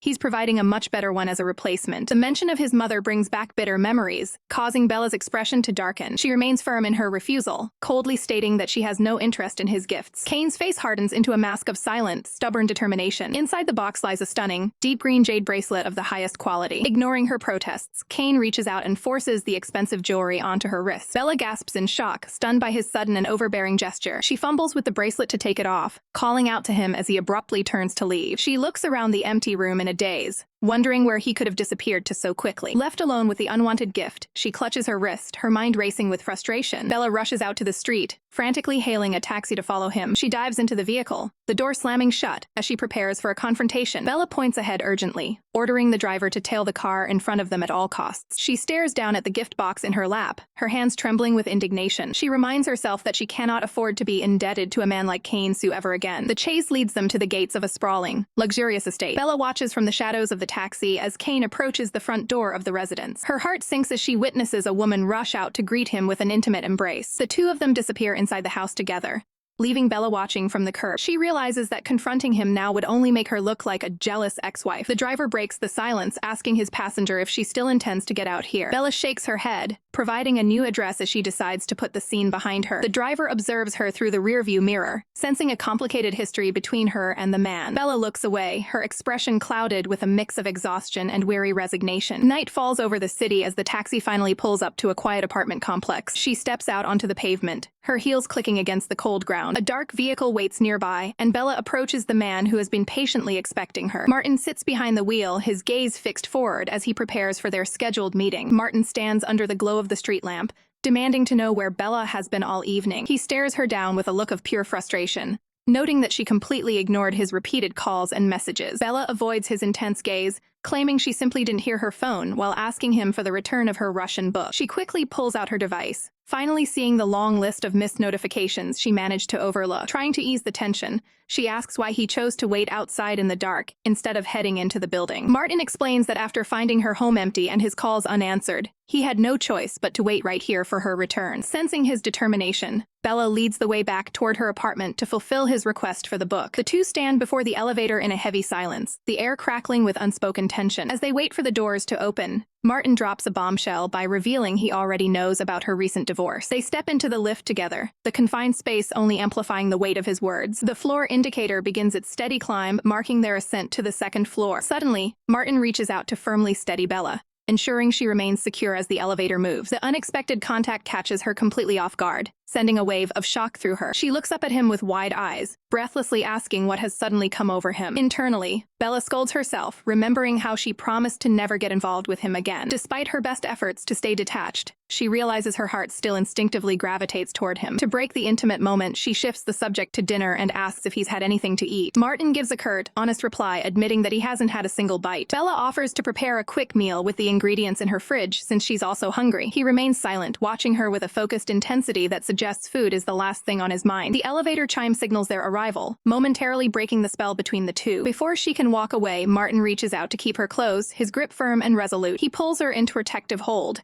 signaling that he has a critical professional matter to discuss. Leaning in, he reveals that the military paperwork has already reached her hospital, and he's personally requested her by name. Bella's face flushes as she processes the fact that he has effectively taken control of her career path. He promises that within the safety of the military zone, he can protect her from any future fears or threats. Skeptical of the restricted lifestyle, she asks if she'll even be allowed to leave the base without his express permission. Martin explains the strict protocols, noting that while she'll have special treatment as a doctor, the shifts and training are grueling. Bella looks down in contemplation, weighing the cost of the professional security he's offering her. When she asks if there's any way she can simply not go, Martin shuts her down with a definitive no. He looks into her eyes, questioning if he has truly become someone she can no longer trust professionally. His gaze remains sharp and unwavering, challenging her to find a reason to refuse him. The proximity between them reaches a boiling point as he focuses entirely on her reaction. He maintains a strictly serious demeanor, ensuring she understands the absolute gravity of his proposal. The two stand perfectly still in the hallway, locked in a silent battle of wills. Martin reminds her that now that she is officially divorced from Kane, she can finally focus on their potential future together. He concludes by stating that he is ready to get married,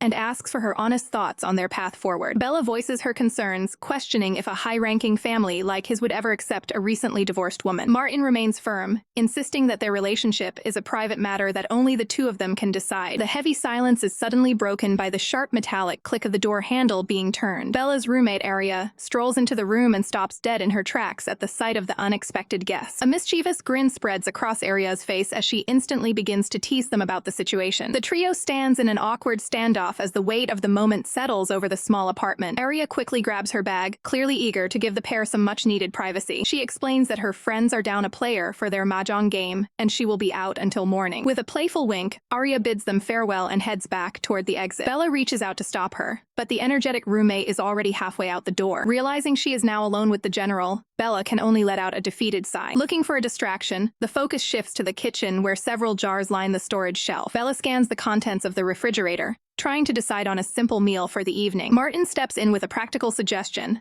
noting that preparing noodles would be the fastest option. Soon, the sound of ingredients sizzling in the pan fills the air as the cooking gets underway. Bella watches in genuine surprise as the general skillfully manages the kitchen tools. He explains that his culinary proficiency dates back to his days serving as a dedicated class president. Martin then reveals he will be away on business soon, but has already coordinated with a commander to oversee her needs. The doctor looks at him with a mix of curiosity and growing respect for his thorough planning. She quietly acknowledges his instructions as the meal preparation nears completion. He mentions that Arya won't be back, confirming they have the apartment to themselves for the time being. Bella's eyes widen as she processes the reality of spending the entire evening in his company. In her distracted state, she accidentally brushes against the hot pan and winces in pain. She clutches her hand, the sudden burn catching her completely off guard. Without a second thought, Martin pulls her to the sink and runs cool water over the injured skin. He chides her for being so reckless, insisting that she sit down and let him handle the rest of the meal. Observing his gentle care, Bella considers the possibility of a trial relationship,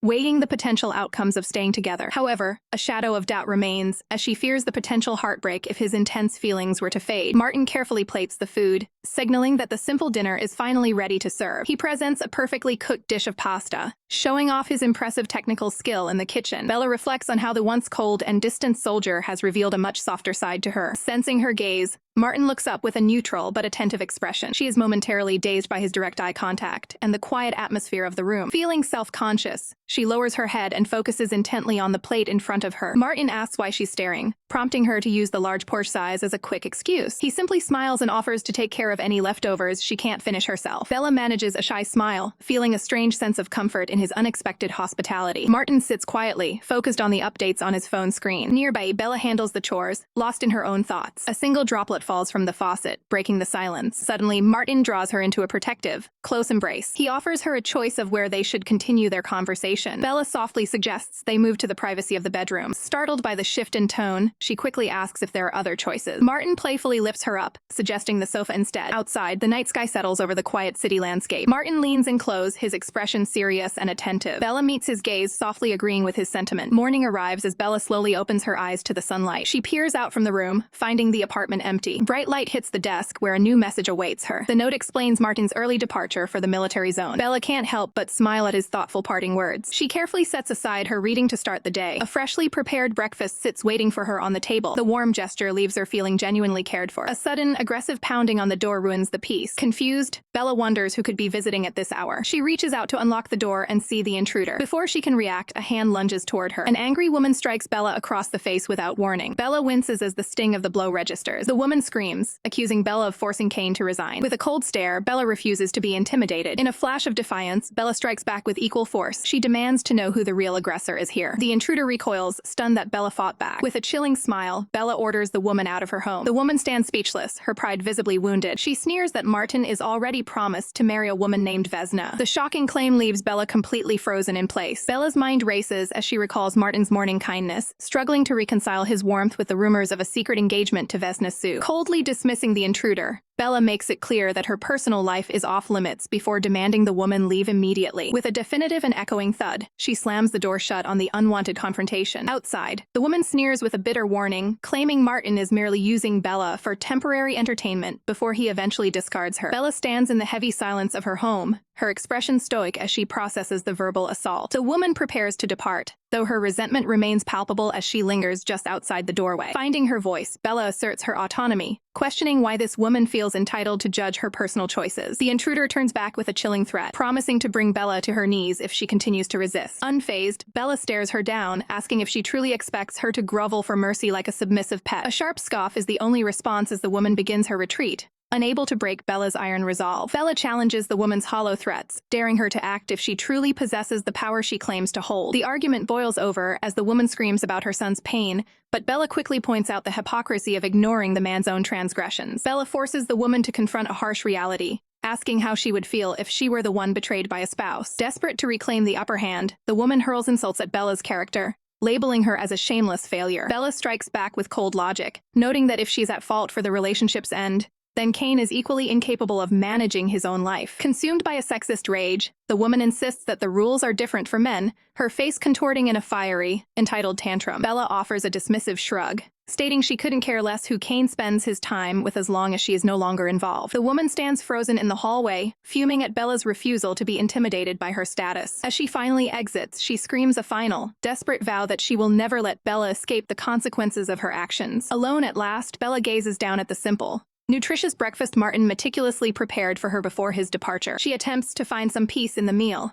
but the sudden, shrill ring of her phone shatters the morning quiet. Lifting the device to her ear, she answers the unknown caller with a cautious and professional greeting. Bella listens in stunned silence as a voice on the other end delivers a chilling revelation regarding Martin's future. The weight of the conversation leaves her staring blankly into space, her heart sinking at the unexpected news. With a steady hand, she taps the screen to disconnect the call, the room falling into a heavy silence once again. She clutches the phone tightly against her dress, her knuckles turning white as she struggles to maintain her composure. Suddenly, the distinct sound of a key turning in the lock echoes through the apartment. Her friend bursts through the door with a bright smile, completely oblivious to the tension hanging in the air. Eager for news, the friend immediately asks for details about Bella's recent time spent with the general. Bella questions how much information was shared, only to be reminded that a man of Martin's status is far too well connected to be kept in the dark. The reality of the situation settles in as Bella realizes her ties to her ex-husband are still far from severed. She reflects on the brewing storm, knowing that powerful rivals like Vesna will not let her walk away easily. Shifting the subject to professional matters,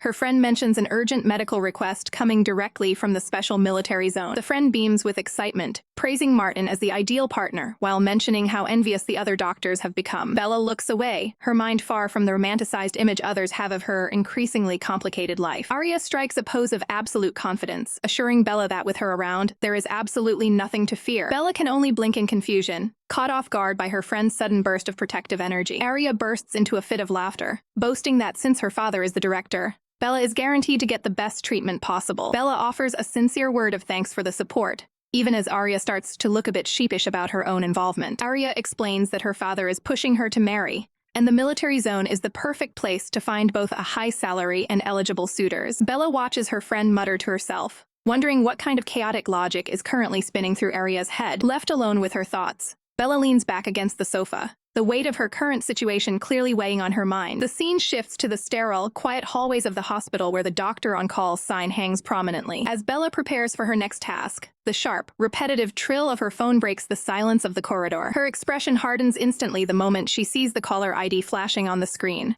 Kane Sue. She answers with a voice as cold as ice, demanding to know exactly what he wants from her this time. Kane's voice comes through smoothly, informing her that he has already arrived and is waiting at the hospital's main entrance. Bella sets a firm boundary, agreeing to the meeting only if it means he promises not to call her at all over the weekend. Kane gives a smug, knowing smile through the phone, promising to honor their deal if she shows up now. The line goes dead just as Arya catches up, noticing Bella's tense posture and the phone in her hand. Arya looks concerned, asking if they are still heading home together as they had originally planned. Bella shakes her head, explaining she has urgent business to handle and will be back in exactly 3 hours. Outside, a flashy yellow supercar sits parked at the curb, drawing eyes from everyone passing by the entrance. Kane stands tall by the vehicle, looking every bit the arrogant socialite while holding a massive bouquet of red roses. Bella approaches him with a look of pure disdain, refusing to be charmed by his shallow display of wealth. He holds the flowers out to her, acting as if a simple gift can erase the friction between them. Without saying a single word, Bella grabs the bouquet and slams it straight into a nearby trash can. Instead of being offended, Kane checks his phone with a cryptic smirk, seemingly amused by her defiance. He ignores the rejection of his gift and curtly tells her to get into the car so they can leave. The engine roars to life as the yellow sports car speeds away from the hospital grounds and into traffic. Inside the cabin, Bella stares down at a small pink jewelry box, her expression remaining unreadable. She dismissively shoves the expensive gift into the car's side compartment,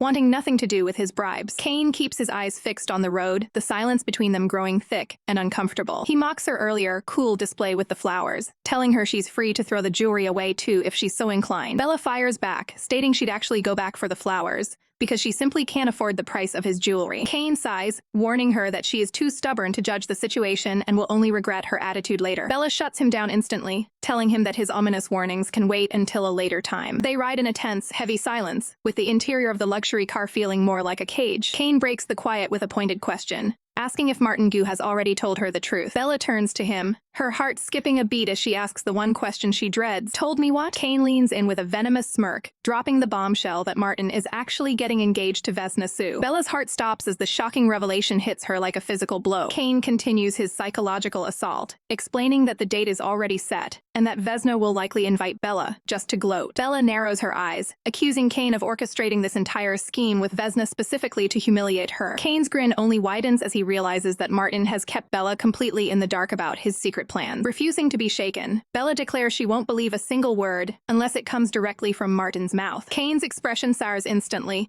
demanding to know why she never showed him this level of unwavering trust when they were together. Bella looks at him with pure disdain, stating that it is only natural for her to treat a man like him with absolute suspicion. Kane scoffs at her defiance, claiming that unlike Martin, he was always transparent about his feelings and never hid his true self. Bella can't help but let out a mocking laugh at the sheer audacity of his hypocrisy. She smiles coldly, making it clear she sees right through his desperate attempt to manipulate her emotions. Kane closes his eyes and lets out a smug huff, offering her a front-row seat to confront Martin and see the truth for herself. Bella's anger flares as she demands to know exactly what kind of twisted game he is playing now. Kane explains they are arriving at his grandfather's birthday banquet, where the reality of the situation will be impossible to ignore. He gives her an ultimatum. She can either face the crowd or hide in the surveillance room to watch the drama unfold in secret. Bella stares ahead in silence, determined to use her own eyes to confirm whether Martin is the man she believed him to be. The scene shifts to the high-tech security center, where a wall of monitors displays every corner of the lavish event. Kane watches her closely, noting that his grandfather is minutes away from announcing the marriage to the entire high society crowd. Bella looks down as the weight of the impending announcement begins to crush her resolve. Deciding she can't wait any longer, she pulls out her phone and initiates a direct call to Martin Gu. Inside the party, Martin looks down at his vibrating phone, seeing Bella's name flash across the screen. Without a word, the call is abruptly disconnected, leaving nothing but a cold call ended notification. Bella stares at her screen in a trance as the automated operator informs her that the number is no longer available. Her knuckles turn white as she grips the phone, the silence of the line confirming her worst fears. She reaches for the door handle, her mind set on confronting the chaos head-on. Kane stops her with a desperate question, wondering if she would still love him if he had remained faithful during their time together. Bella ignores his pathetic attempt at sentimentality, firmly stating her intent to enter the banquet hall immediately. Kane warns her to think carefully, claiming that causing a scene will only destroy Martin's pride and his grandfather's reputation. Bella shoots him a look of pure ice, offended that he thinks she is so petty as to simply start a public fuss. Kane is momentarily stunned into silence by the sheer intensity of her gaze. He eventually sighs, admitting that her ruthless and unyielding personality is exactly what makes her so frustratingly captivating. Bella offers him one last biting remark, wishing him luck on his path and hoping they never cross paths again. Kane watches her depart,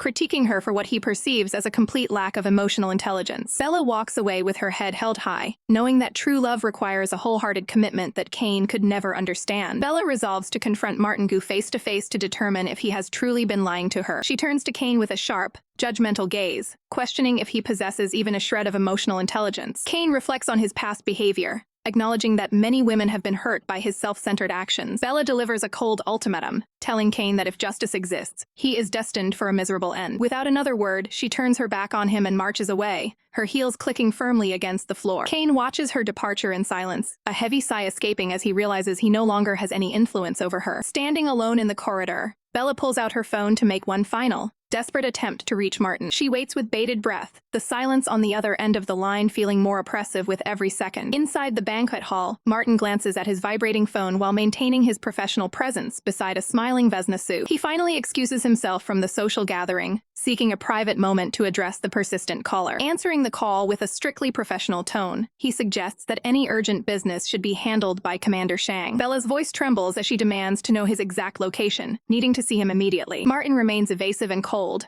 bluntly stating that he is far too occupied with his current duties to meet. The rejection leaves Bella stunned into silence, her heart sinking as the distance between them grows. She realizes that if she couldn't even manage her ex-husband, expecting loyalty from a man like Martin was a mistake. With a forced, hollow calm, she offers her congratulations on his rumored engagement to Vesna Sue. She ends the call abruptly, the dark screen reflecting the sudden end of her hopes. Determined to maintain her dignity, she pivots and begins to walk toward the building's exit. Martin stares at his phone in confusion as the line goes dead, the repetitive beeping echoing his internal frustration. He quickly pushes through the heavy doors, hoping to intercept her before she leaves the premises. He manages to step directly into her path, forcing a startled Bella to come to a sudden halt. They stand in a tense, silent standoff, the weight of unsaid words hanging heavy in the air. Martin looks down at her with a mix of shock and concern, softly uttering her name. The moment is shattered when Vesna Sue appears, playfully calling out to Bella while maintaining a close proximity to Martin. Bella fixes her gaze on the pair, her expression hardening as she processes the reality of the situation. Martin looks away, unable to maintain eye contact as the professional atmosphere of the event becomes suffocating. A bitter, knowing smile touches Bella's lips as she realizes that Kane's warnings were accurate all along. She attempts to brush the encounter off as a mere coincidence, masking her pain behind a facade of indifference. With one final, lingering look at the man who broke her trust, she turns to walk away for good. Vesna watches her departure with a smug curiosity, noting that Bella doesn't seem to mind the situation at all. The elevator display counts down the floors as Bella makes her rapid escape from the venue. She leans against the cold wall of the elevator, her heart thumping painfully against her chest as the adrenaline fades. Her composed exterior finally cracks, and she admits to herself that she cares far more than she ever wanted to show. Tears finally stream down her face as she wonders how she can possibly move forward from this betrayal. Alone and defeated, Bella slumps against a tree as the weight of the evening finally crushes her spirit. She realizes that making a scene won't change the cold reality of Martin's betrayal, only making her look desperate. Wiping away a stray tear, she blames her own heart for being foolish enough to fall for him in the first place. Suddenly, a pair of polished shoes interrupts her solitude, stepping firmly onto the grass beside her. Kane looms over her, his voice dripping with condescension as he calls her knave for her misplaced trust. Bella glares back at him, her sorrow instantly replaced by a spark of defensive anger. He extends a hand, offering a simple tissue as a hollow gesture of pity for her current state. She scoffs at the offer,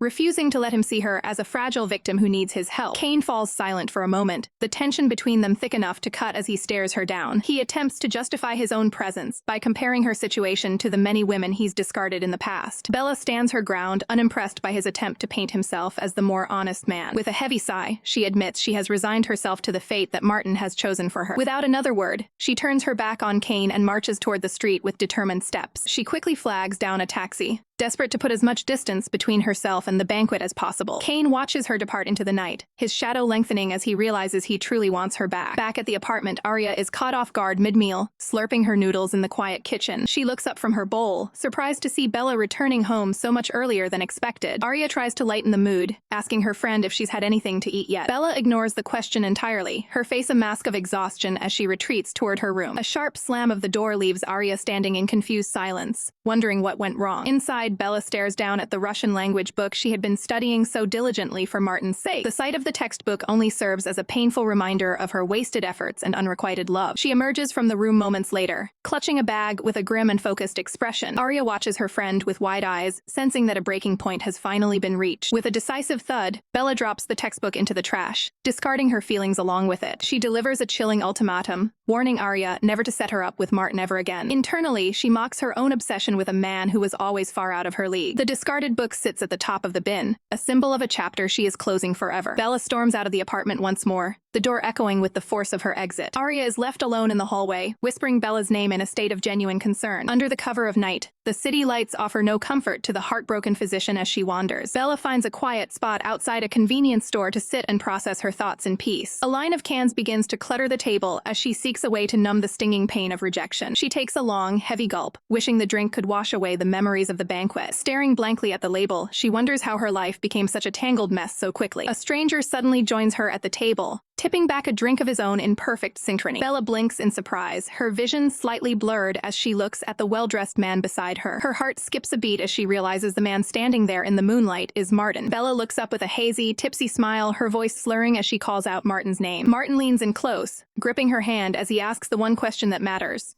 Does she trust him? Despite her state, Bella recoils in disgust, declaring her absolute hatred for the const of mistresses. Her eyes shimmer with unshed tears, reflecting a deep-seated pain that even alcohol can't numb. Martin sits in heavy silence, watching over her as she finally succumbs to her exhaustion. He gently brushes her hair back, making a solemn vow that he will never force her into such a shameful position. Taking charge, he carefully lifts her into his arms to bring her back to the safety of her home. At the apartment, Arya rushes to the door the moment she hears the frantic ringing of the bell. She is stunned to see the powerful general standing there, carrying a completely unconscious Bella. Arya's face pales as she realizes just how much her friend must have had to drink to end up in this state. The clock on the wall ticks toward midnight, marking the end of a long and chaotic night. Martin settles Bella into her bed, making sure she is comfortable before he even thinks of leaving. He turns to Arya with a stern request to look after her and report any changes immediately. Arya hesitates, explaining that Bella was dead serious about cutting ties if she ever contacted him again. Looking at her sleeping friend, Arya can't help but wonder what Martin did to push the sensible Bella to this breaking point. Martin suggests a covert alliance, telling Arya they can communicate in secret so Bella never finds out. Though unsure, Arya agrees to try her best for the sake of her friend's well-being. Suddenly, the silence is shattered by the loud, insistent ringing of Martin's phone. He stares down at the device, his expression hardening as he sees a call from the Gu family. Without a moment to lose, he informs Arya that he has to leave immediately to handle a crisis at home. Arya watches his retreating back, a sinking feeling in her gut telling her that something serious is unfolding. The next morning, bright sunlight pours through the window,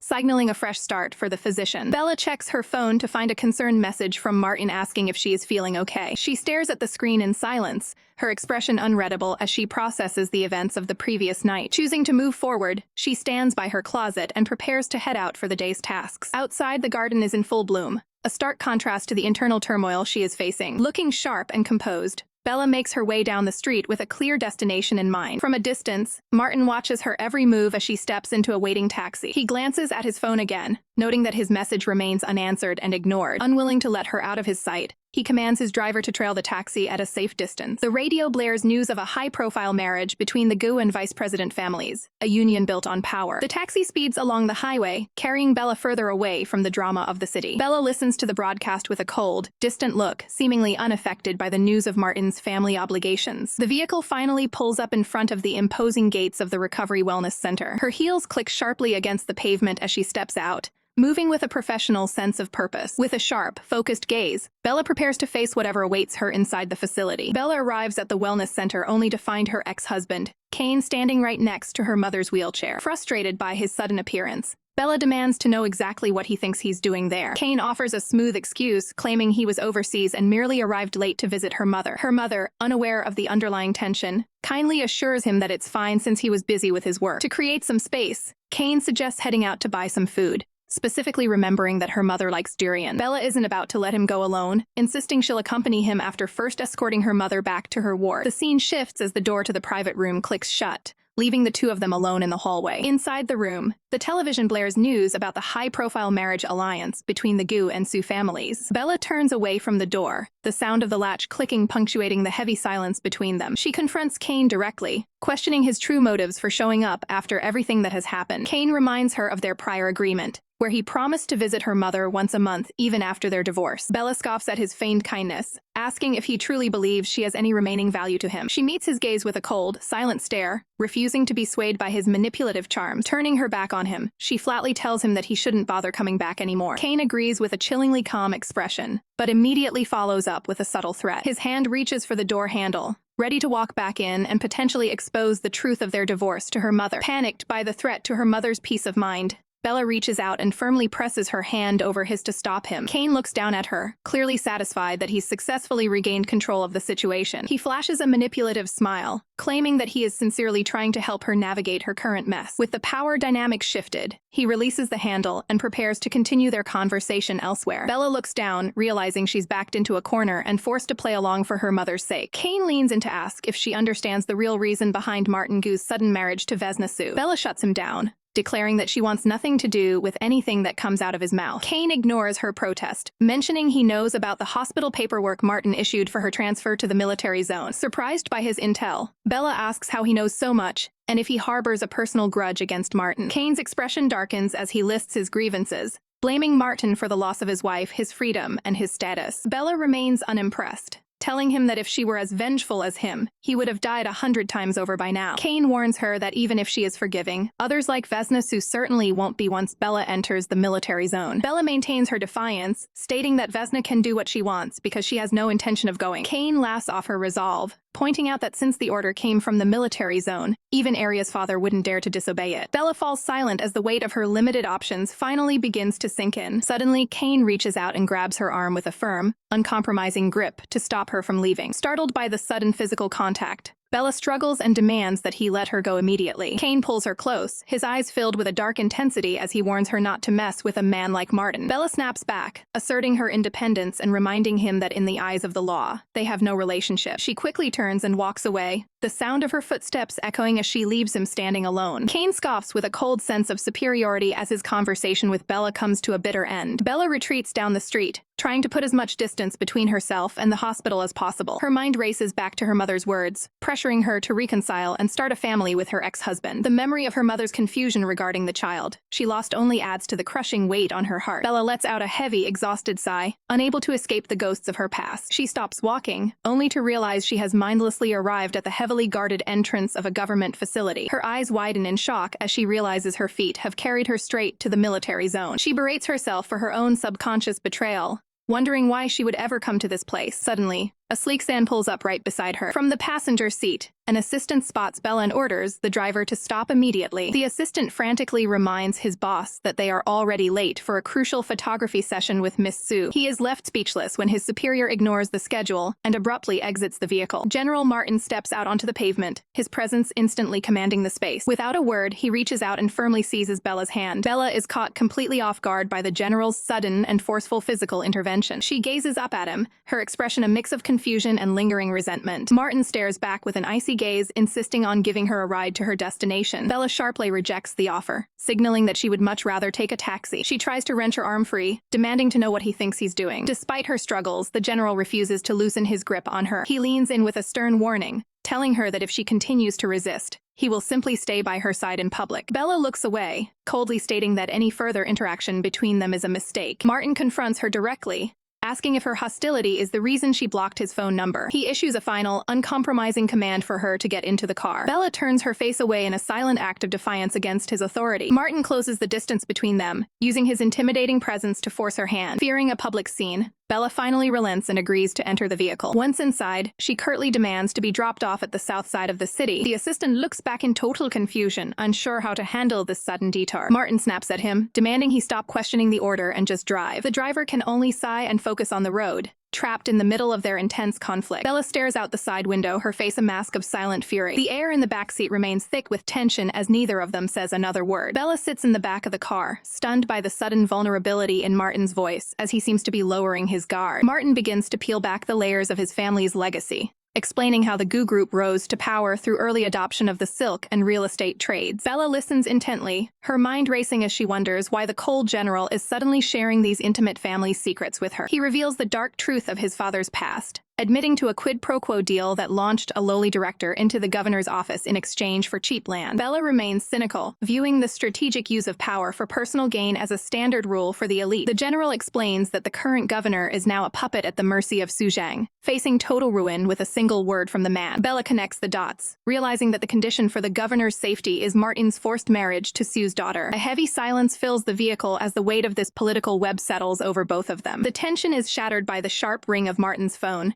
displaying an urgent incoming call from Freeman Sue. Freeman delivers a bombshell. The governor has been found dead in police custody, and the political stakes have just turned lethal. Martin's composure cracks as he questions if the Sue family is already suspecting him of orchestrating the assassination. Freeman cuts through the noise, demanding a simple, honest yes or no regarding Martin's involvement. With ice-cold certainty, Martin denies having any hand in the governor's sudden demise. Freeman lets out a weary sigh, instructing Martin to meet him immediately at his place to handle the fallout. Martin ends the call with a sharp beep, his eyes fixed on the path ahead as he prepares for the brewing storm. He turns his gaze back to Bella, his silent stare heavy with the weight of the secrets they now share. Stepping out of the vehicle, Martin informs her that urgent business requires his attention and he'll arrange for a car to take her home. Bella watches from the window as he walks away, feeling the distance between them grow as he moves to secure her transportation. Left alone in the quiet of the car, she can only stare blankly, overwhelmed by the chaos of the day. Later, the scene shifts to a quiet room where a simple plate of fruit and snacks sits on the table. Arya lounges on the sofa, casually munching on chips while breaking the news of the governor's shocking assassination. Bella stays quiet, the reality of the situation sinking in more deeply than her friend could possibly imagine. Arya adds that the hit happened right at the prosecutor's office, proving the man was caught in a dangerous web of high-level corruption. Bella shifts the focus to her own dilemma, asking her friend if she's heard the rumors about Martin Gu's impending marriage. The news hits Arya like a freight train, leaving her mouth agape in pure disbelief at the sudden announcement. Bella presses further,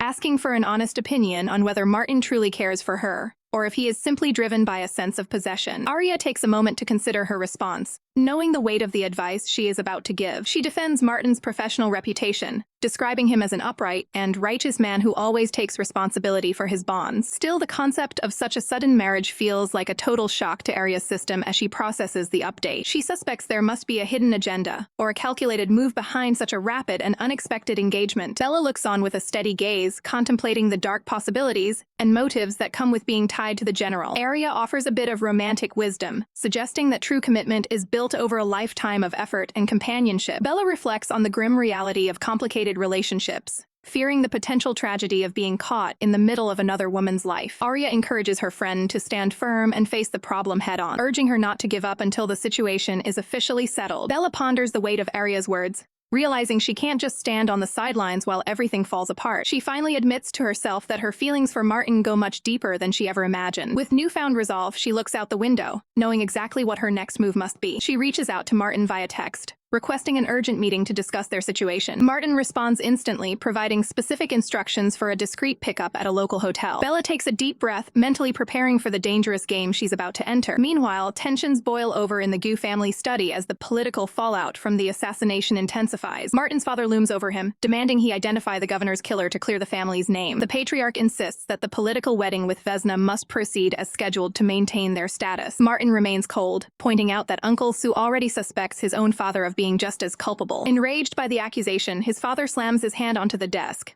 swearing his innocence. Martin's mother interjects, questioning how much the governor actually knew before his demise. The father explains that any incriminating call records effectively vanished the moment the governor died. The mother wonders if the location of the secret recording was leaked to their rivals during the chaos. The father notes that the governor likely kept that recording as a final insurance policy to save his own life. Skeptical of the web of lies, the mother asks point blank if her husband was the one who pulled the strings. She reminds them that regardless of the truth, public perception and their rivals are stacked against them. Martin seizes the moment, offering to find the real culprit if they finally allow him to marry Bella. His father erupts in fury, refusing to let Martin bring a woman with such a controversial past into their lineage. Martin stands his ground, declaring he will never marry Vesna Su unless his conditions are met. Seeking to de-escalate the situation, the mother places a steadying hand on her husband's arm. To the father's surprise, she calmly accepts Martin's high-stakes proposal to find the killer. He stares at her in disbelief, unable to comprehend why she would give in to his son's demands. She looks back with a sharp, pragmatic gaze, asking him if they truly have any other options left. Turning to Martin,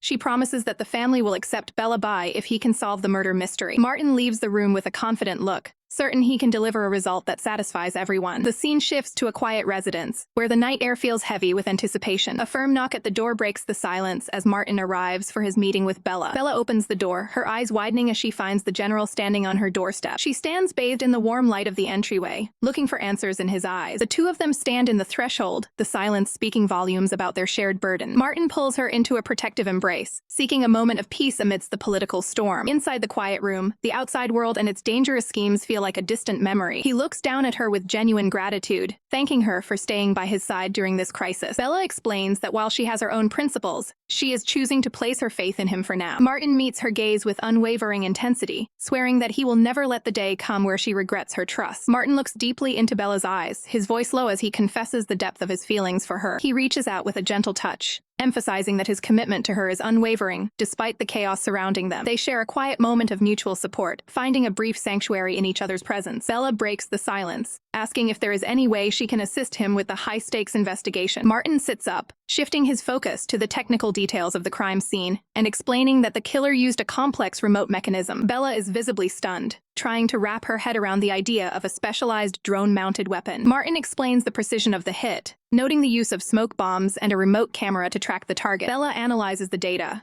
realizing the assassin was likely a professional who knew the prosecutor's office layout perfectly. She deduces that for the remote link to work, the operator must have been positioned somewhere in the immediate vicinity. Martin is impressed, noting that her sharp clinical logic matches his own tactical findings. He reassures her that her intelligence makes her the perfect partner for someone in his position. Bella remains humble, acknowledging that the world is full of brilliant minds they have yet to encounter. Martin's expression turns serious as he prepares to reveal a darker layer to the mystery. He asks if she remembers the chilling case of Tankin Village, where over 100 residents vanished without a trace. Bella confirms she knows the story, a cold case from 5 years ago that the police could never solve. Martin reveals that Governor Cheng was the one who buried the truth, claiming the villagers had committed mass suicide. He adds a bizarre detail about millions in gold bars being sent in the names of the deceased victims shortly after. Bella immediately suspects a massive cover-up, wondering if the governor was using the tragedy to embezzle wealth. Martin announces his plan to conduct a low-profile, informal investigation at the village site to find the truth. He reminds her that solving this case is the final key to securing their future together. Bella is surprised, her eyes widening at the sudden mention of their potential marriage. Martin explains the deal he struck. His parents will no longer oppose their union if he catches the killer. Without a second thought, Bella insists on accompanying him into the field. She mentions she has enough annual leave saved up to step away from her medical duties for the trip. Martin observes her determination, realizing she is fully committed to this dangerous path. He agrees to the partnership, relieved that they will be facing the upcoming trials as a team. They share a firm, supportive gesture, solidifying their professional and personal pact. The scene shifts to a rugged, mountainous landscape as their SUV navigates a dusty trail. Martin steps out of the vehicle, his boots hitting the rocky ground of the desolate region. He scans the horizon, confused by the lack of infrastructure that was supposed to be in the official records. Their driver remains at the ready, waiting for the general's next tactical command. Bella explains that it's common for corrupt officials to falsify development reports in impoverished areas. Martin decides their first priority is to head to the local jurisdiction and find a guide who knows the terrain. The driver acknowledges the order, prepared to navigate the treacherous path ahead. As the light begins to fade, Bella suggests they stay in the nearby town to gather rumors before heading into the heart of the mystery. The journey leads them deep into the shadows of these jagged, desolate peaks. They stop at a local hub, seeking information from the residents. A cheerful shopkeeper greets them, unaware of the heavy questions they carry. Bella gets straight to the point, asking for the location of Tankin Village. The woman's expression instantly darkens as she warns them to keep that name out of their mouths. Taken aback by the sudden fear, Bella asks for an explanation. The owner leans in, whispering a dark tale of 108 people vanishing and ghosts roaming the ruins. Martin remains analytical, pressing for the specific details of how everyone disappeared. Shuddering, the woman claims the villagers were quite literally eaten by spirits. Martin privately commands Chen Ji to infiltrate the village tonight without alerting a soul. The team moves through the market, searching for a less superstitious source. Bella pauses at a fruit stand, her mind focused on the growing mystery. She asks the vendor if they are close to the path leading to the village. The man recoils in terror, claiming the entire area is spiritually unclean. Bella challenges his story, questioning the conflicting rumors of illness and gold. Martin watches the vendor's reaction, looking for any sign of a cover-up. The man scoffs, insisting the villagers all took their own lives in a mass suicide. Lowering his voice, he confesses that a single friend of his survived the tragedy. Martin and Bella exchange a sharp look, realizing they've found a lead. When the vendor hesitates to reveal the survivor's location, the air grows tense. Martin cuts through the stalling by presenting a thick stack of cash. The vendor's fear vanishes instantly as he greedily pockets the bribe. They settle in for a quick meal to discuss the new intel. Chen Zhai reports that his investigation confirms the official count of 108 missing people. Martin realizes the records are manufactured and prepares to hunt down the survivor. They climb toward a high ridge, overlooking the vast rocky terrain. Bella consults her map and realizes the mountain they are standing on is missing from the charts. She concludes the government has falsified the geography to hide the village. Martin suggests she stay behind for safety while he scouts the peaks. Bella confidently rejects the idea, asserting her experience with difficult climbs. Martin stares at her in silence, surprised by her sudden display of grit. He gives a subtle, approving smile and agrees to let her lead the way. A heavy boot clacks against the sun-baked earth of the mountain path. Bella's hand brushes against a weathered stone slab, confirming they've finally reached the entrance of the infamous Tankin village. Martin surveys the desolate landscape with a grim expression, announcing their arrival at the site of the mass disappearance. Looking out over the cluster of dilapidated houses, Bella notes how the extreme isolation of this mountain village makes it a perfect place for secrets to stay buried. Chen Ji scans the silent ruins, his mind racing with the grim thought of where the bodies of the 108 villagers could be hidden. Bella theorizes that without individual graves, The victims were likely tossed into a single pit and cremated without so much as a tombstone. Surprised by her expertise, Chen Zhai asks if she's secretly a practitioner of Feng Shui to have such a specific grasp on the layout of the dead. She clarifies that her knowledge comes from her mother's interests, explaining how the village's eastern orientation between the mountains dictates the placement of burials. She reasons that while the executioners were lazy, they would still fear the vengeful spirits of the villagers and would choose a burial site with great care. Chen Zhai remains silent, processing the chilling logic behind her deduction. The group looks out toward the shimmering lake nestled at the foot of the surrounding peaks. Following the principles of mountain and water, Bella points toward the northern slope, certain the mass grave lies directly opposite the lake. A sudden creak startles Chen Zhai,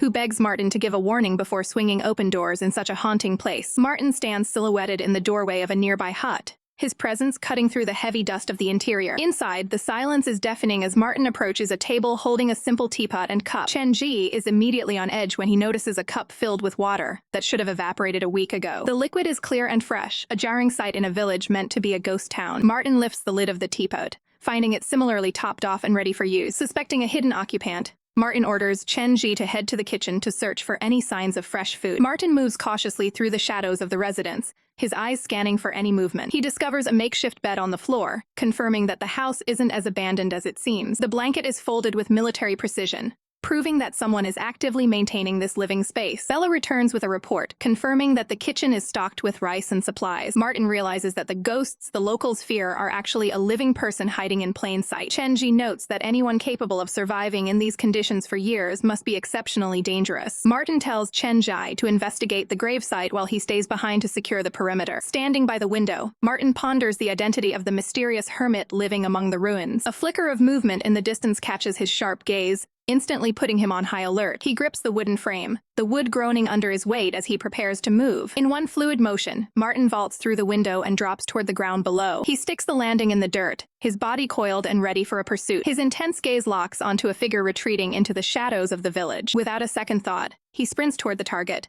his footsteps thudding against the earth. Bella is caught off guard, calling out to him as he disappears into the ruins. She watches him go with a mix of worry and confusion, wondering what could have sparked such a sudden reaction. Bella's boot accidentally catches the edge of a dusty floor mat, revealing a hidden secret. Peeling back the fabric, she discovers a sturdy metal handle bolted into the floorboards. She realizes a secret passage lies right beneath her feet, though she hesitates to explore the unknown. The cold iron of the trapdoor stares back at her, a silent gateway to the village's dark history. Before she can react, a shadowy figure lunges from the darkness and seizes her in a firm grip. Bella gasps in terror, her heart racing as she finds herself completely caught off guard. The mysterious woman towers over her, coldly commanding her to step into the abyss. Shaken, Bella looks up at her captor, trying to process the sudden turn of events. The stranger draws a firearm, making it clear that any resistance will be met with lethal force. With a cold glare, the woman snatches Bella's phone away to cut off any hope of outside communication. The two descend a flight of cold, concrete stairs into the bowels of the hidden bunker. Bella studies the woman's face, desperately trying to deduce who she is and what she wants. Sensing the scrutiny, the captor asks if Bella is dying to know her story. Bella maintains her composure, explaining that her team is only here to uncover the truth about Tangtian. The woman reveals she is there to protect Xiaojiu, the sole survivor of a forgotten massacre. Bella watches her carefully, wondering if this story is a genuine confession or a calculated lie. The stranger recounts how a visiting child managed to escape the slaughter that wiped out everyone else. Realization dawns on Bella as she confirms that the village's disappearance was no accident, but a cold-blooded hit. The woman tells Bella to keep her voice down, her patience visibly wearing thin. She presses the barrel of her weapon against Bella's head, demanding absolute silence. A single lantern flickers in the corner, casting long, eerie shadows across the damp walls. Bound and gagged, Bella is forced to listen as the woman begins to unravel the village's past. The woman sighs, mourning the simple lives of the villagers who deserved a better fate. She describes the fateful day they unearthed an ancient chest brimming with pure gold bars. Bella's eyes widen behind the gag, immediately connecting the find to the corrupt Governor Cheng. The captor explains that wealth only brought destruction, marking every villager for death. Bella wonders if the governor himself was the one who ordered the total annihilation of the town. The woman confirms that the survivor recognized the governor's face among the murderers. She points a finger at Bella, warning her that the conspiracy goes much deeper than they imagined. The stranger turns to leave, promising to leave a sign for Bella's friends to find her later. Bella watches helplessly as her only source of information walks out of the room. The heavy trapdoor slams shut with a definitive thud, leaving Bella trapped in the dark. Lotus, she seals the exit with a heavy thud, leaving her captive to rot in the dark. Her gaze hardens as she prepares to face the man she once knew, steeling herself for the confrontation. Emerging from the ruins, she finds Martin Gu waiting for her with a cold, unwavering stare. She masks her malice with a playful smile, questioning questioning why his expression is so grim after all these years. Martin doesn't play along, reminding her that everyone must be held accountable for their crimes. Her smile falters as she realizes Martin has already branded her a cold-blooded killer. He stands firm, stating that his own eyes and ears have told him everything he needs to know about her true nature. Desperation leaks into her voice as she asks if he truly never had feelings for her, only for the late Hailan. Martin shatters her delusions instantly, confirming he never gave her a shred of hope. The rejection cuts deep, flashing through her mind like a sharp, painful blade. She bitterly recalls his past vow to never love anyone except his precious Hailan. Cutting through the melodrama, Martin demands to know exactly what she has done to Bella. Lotus, Xia responds with a mocking sneer, completely unfazed by his authority. Deep underground, the gagged Bella's eyes widen as she recognizes the general's voice echoing from above. She struggles against her bonds as she hears Lotus Xia comparing her appearance to a ghost from Martin's past. Bella can only listen in silence as the woman taunts Martin about his true intentions for the physician. The faint glow of a lantern is the only light in the oppressive darkness of her makeshift prison. Trapped in the shadows, Bella wonders if Martin is truly coming for her, or if he's intentionally keeping his distance to avoid a trap. Above ground, Lotus Xia embraces her villainy, declaring that killing one more person won't change her status in his eyes. Martin's frustration boils over as he realizes how far his former acquaintance has fallen into madness. She issues a chilling ultimatum: find the girl in 30 minutes, or she'll be dead. Just as Martin reaches for his weapon. His eyes burn with rage as he promises to hunt to the ends of the earth if a single hair on Bella's head is harmed. With a final, mocking laugh, she turns to leave, warning him that he'll live to regret his choices. Martin is left in the silence of the ruins, the sound of her departing footsteps echoing in the cold air. Panic begins to set in as he calls out Bella's name, cursing himself for leaving her vulnerable to such a monster. He stops dead in his tracks when a muffled sound catches his attention from the floorboards of a nearby shack. Tearing away the debris, he discovers a concealed metal handle anchored into the stone floor. He heaves the heavy door open, revealing a steep staircase descending into the dark earth. He realizes with a jolt that this is the hidden cellar where the village's darkest secrets are kept. Martin cautiously enters the darkness, his eyes scanning the gloom for any sign of life. His heart skips a beat as he finally spots Bella, bound and helpless against a wooden pillar. He rushes to her side, frantically loosening the ropes while apologizing for his failure to protect her. Freed from the gag, Bella looks at him with a heavy gaze, ready to reveal the horrifying truths she's uncovered. Martin waits with bated breath, knowing that the information Bella holds could bring the governor's empire crashing down. The weight of the investigation hangs heavy as the team looks over the evidence discovered within the bunker. Bella relays a cryptic message, revealing that Lotus Xia claims she was framed and wants the pursuit to end. Martin's eyes narrow as he recalls the high-stakes mission, where only a select few knew the secret plan. He grips his hand into a tight fist, the painful memory of Helen's tragic end burning as bright as the fire that took her. Turning his back to the light, Martin prepares to hunt down Tang Xiaoju to finally get some answers. He maintains a cold, unwavering resolve, insisting that those responsible for the loss of life must pay the price. Bella questions the transparency of the upcoming investigation, wondering if the truth will ever see the light of day. The general falls into a grim silence, the burden of his past clearly weighing on his shoulders. Bella stands her ground, her intuition telling her that Lotus might actually be telling the truth about the victims. Suddenly, Martin snaps, his frustration boiling over as he demands to handle the situation himself. Stunned by the outburst, Bella can only watch in silence as the tension between them reaches a breaking point. The general quickly regrets his temper, offering a sincere apology for his reaction to Lotus's name. Without another word, Bella turns and walks toward the transport, the atmosphere between them remaining icy. The SUV speeds away from the village, carrying the weight of their unresolved conflict. Staring out the window, Bella remains lost in her own thoughts, refusing to acknowledge Martin's presence. Martin tries to bridge the gap, explaining that the unexpected encounter with Lotus threw him off balance. Bella avoids his gaze entirely, pulling away as he attempts to make amends for his behavior. The silence in the back of the car is deafening as they both stare out into the passing landscape. Martin watches her with a look of deep regret, realizing how much his anger has affected her. Exhausted by the emotional toll of the day,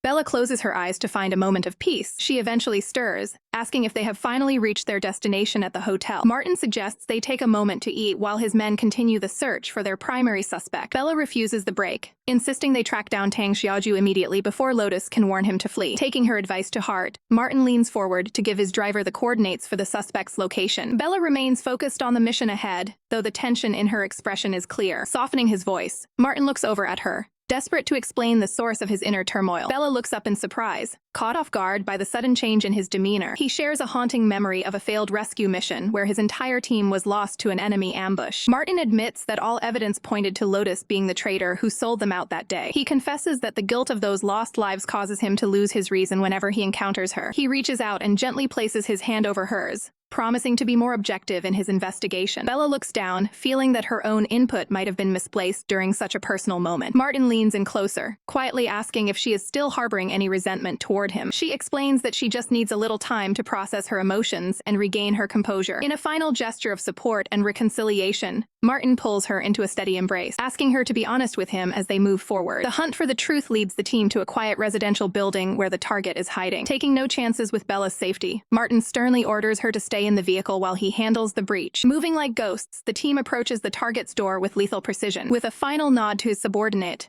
Martin prepares to confront the man at the center of the conspiracy. The silence is shattered as the door is kicked off its hinges with a deafening crash. The suspect is caught completely off guard, frantically searching for a way out as he demands to know who's intruding. Martin keeps his voice cold and professional, demanding the target cooperate and come with them immediately. Realizing the gravity of the situation, the man's face pales as he stares at the intruders. Martin confirms the man's identity as Tang Xiaoju, leaving no room for excuses or denial. Panic takes over as Xiaoju lunges past them, desperate to escape into the open air. Without missing a beat, Martin orders his men to give chase before the target can vanish. The pursuit spills into the yard as Xiaoju's footsteps thunder against the pavement. Martin closes the gap rapidly, barking a final command for the fugitive to stop. In a desperate last stand, Xiaoju presses a blade to his own throat, threatening to end it all right there. Martin keeps his distance, questioning if the man's desperation stems from his involvement in Governor Cheng's murder. Trembling, Xiaoju maintains his innocence, screaming that he's no killer. Martin counters with logic, asking why an innocent man would risk his life to run from a professional investigation. The fugitive's resolve is ironclad as he declares he would rather die than face custody. Martin shifts tactics, bringing up the massacre of Village 107 to strike a chord in the man's heart. Watching the tense standoff from the sidelines,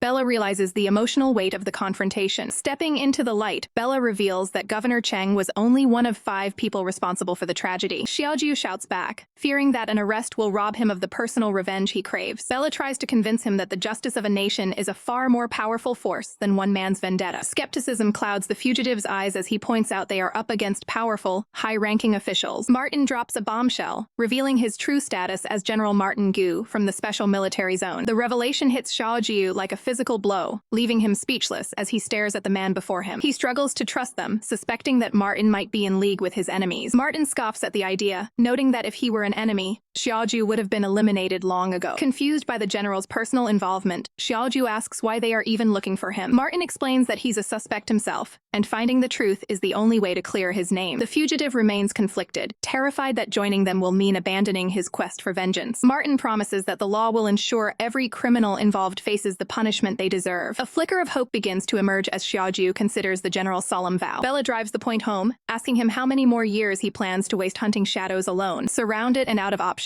Xiaoju falls into a deep, contemplative silence. Xiaoju looks at them with desperate eyes, asking if they can truly bring the village's butchers to justice. Martin stares back with unwavering intensity, swearing on his very name that he will uphold his word. Reaching a breaking point, the vigilante finally lets his weapon clatter to the grass. He issues a final ultimatum, refusing to provide any information until the general fulfills his end of the bargain. Martin begins to bridge the gap, stepping forward to finalize the surrender. Suddenly, Chen Shai's eyes dart toward the surrounding rooftops, sensing a lethal presence in the shadows. He bellows a frantic warning, alerting everyone that a sniper has them in their sights. Bella's heart sinks as she realizes the masterminds are moving to permanently silence their only witness. Acting on pure instinct, her boot finds purchase on a nearby boulder. She throws her body into the line of fire, desperately attempting to shield Xiaoju from the incoming lead. Martin's face contorts in pure terror as he shouts her name, seeing her risk everything. He lunges forward, his hand stretching out in a desperate bid to reach her in time. A deafening crack echoes through the air as Martin tackles her to the earth, absorbing the impact of the fall. He hovers over her with frantic concern, only relaxing slightly when she gasps that she's unharmed. Bella is momentarily stunned, touched by the fact that Martin's first instinct was to save her life above all else. The reality of the situation hits her like a physical blow,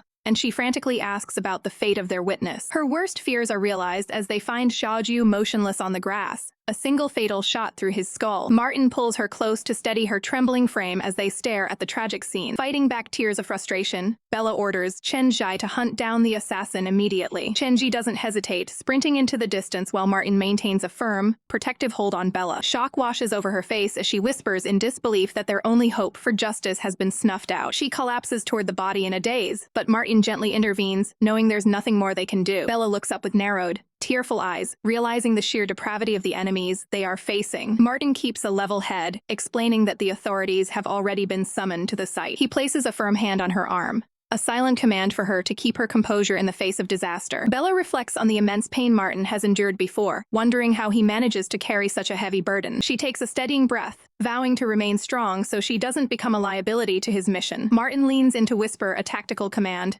warning her to keep the discovery of the gold bars strictly confidential. She acknowledges the order with a sharp nod, her professional focus returning. He clasps her hand with a reassuring grip, signaling that they will navigate this crisis together. With a confident gaze, he promises her that no obstacle is insurmountable as long as they stay focused. Bella looks back at him, her resolve hardened by his unwavering strength. Shortly after, they arrive at the local precinct to handle the legal aftermath of the ambush. Chen Jai approaches with a grim report, confirming that the professional killer managed to vanish into the night. The heavy sound of a car door slamming emphasizes the finality of their failed extraction. Inside the vehicle, Martin assures her that Chen Jai is more than capable of handling the official investigation.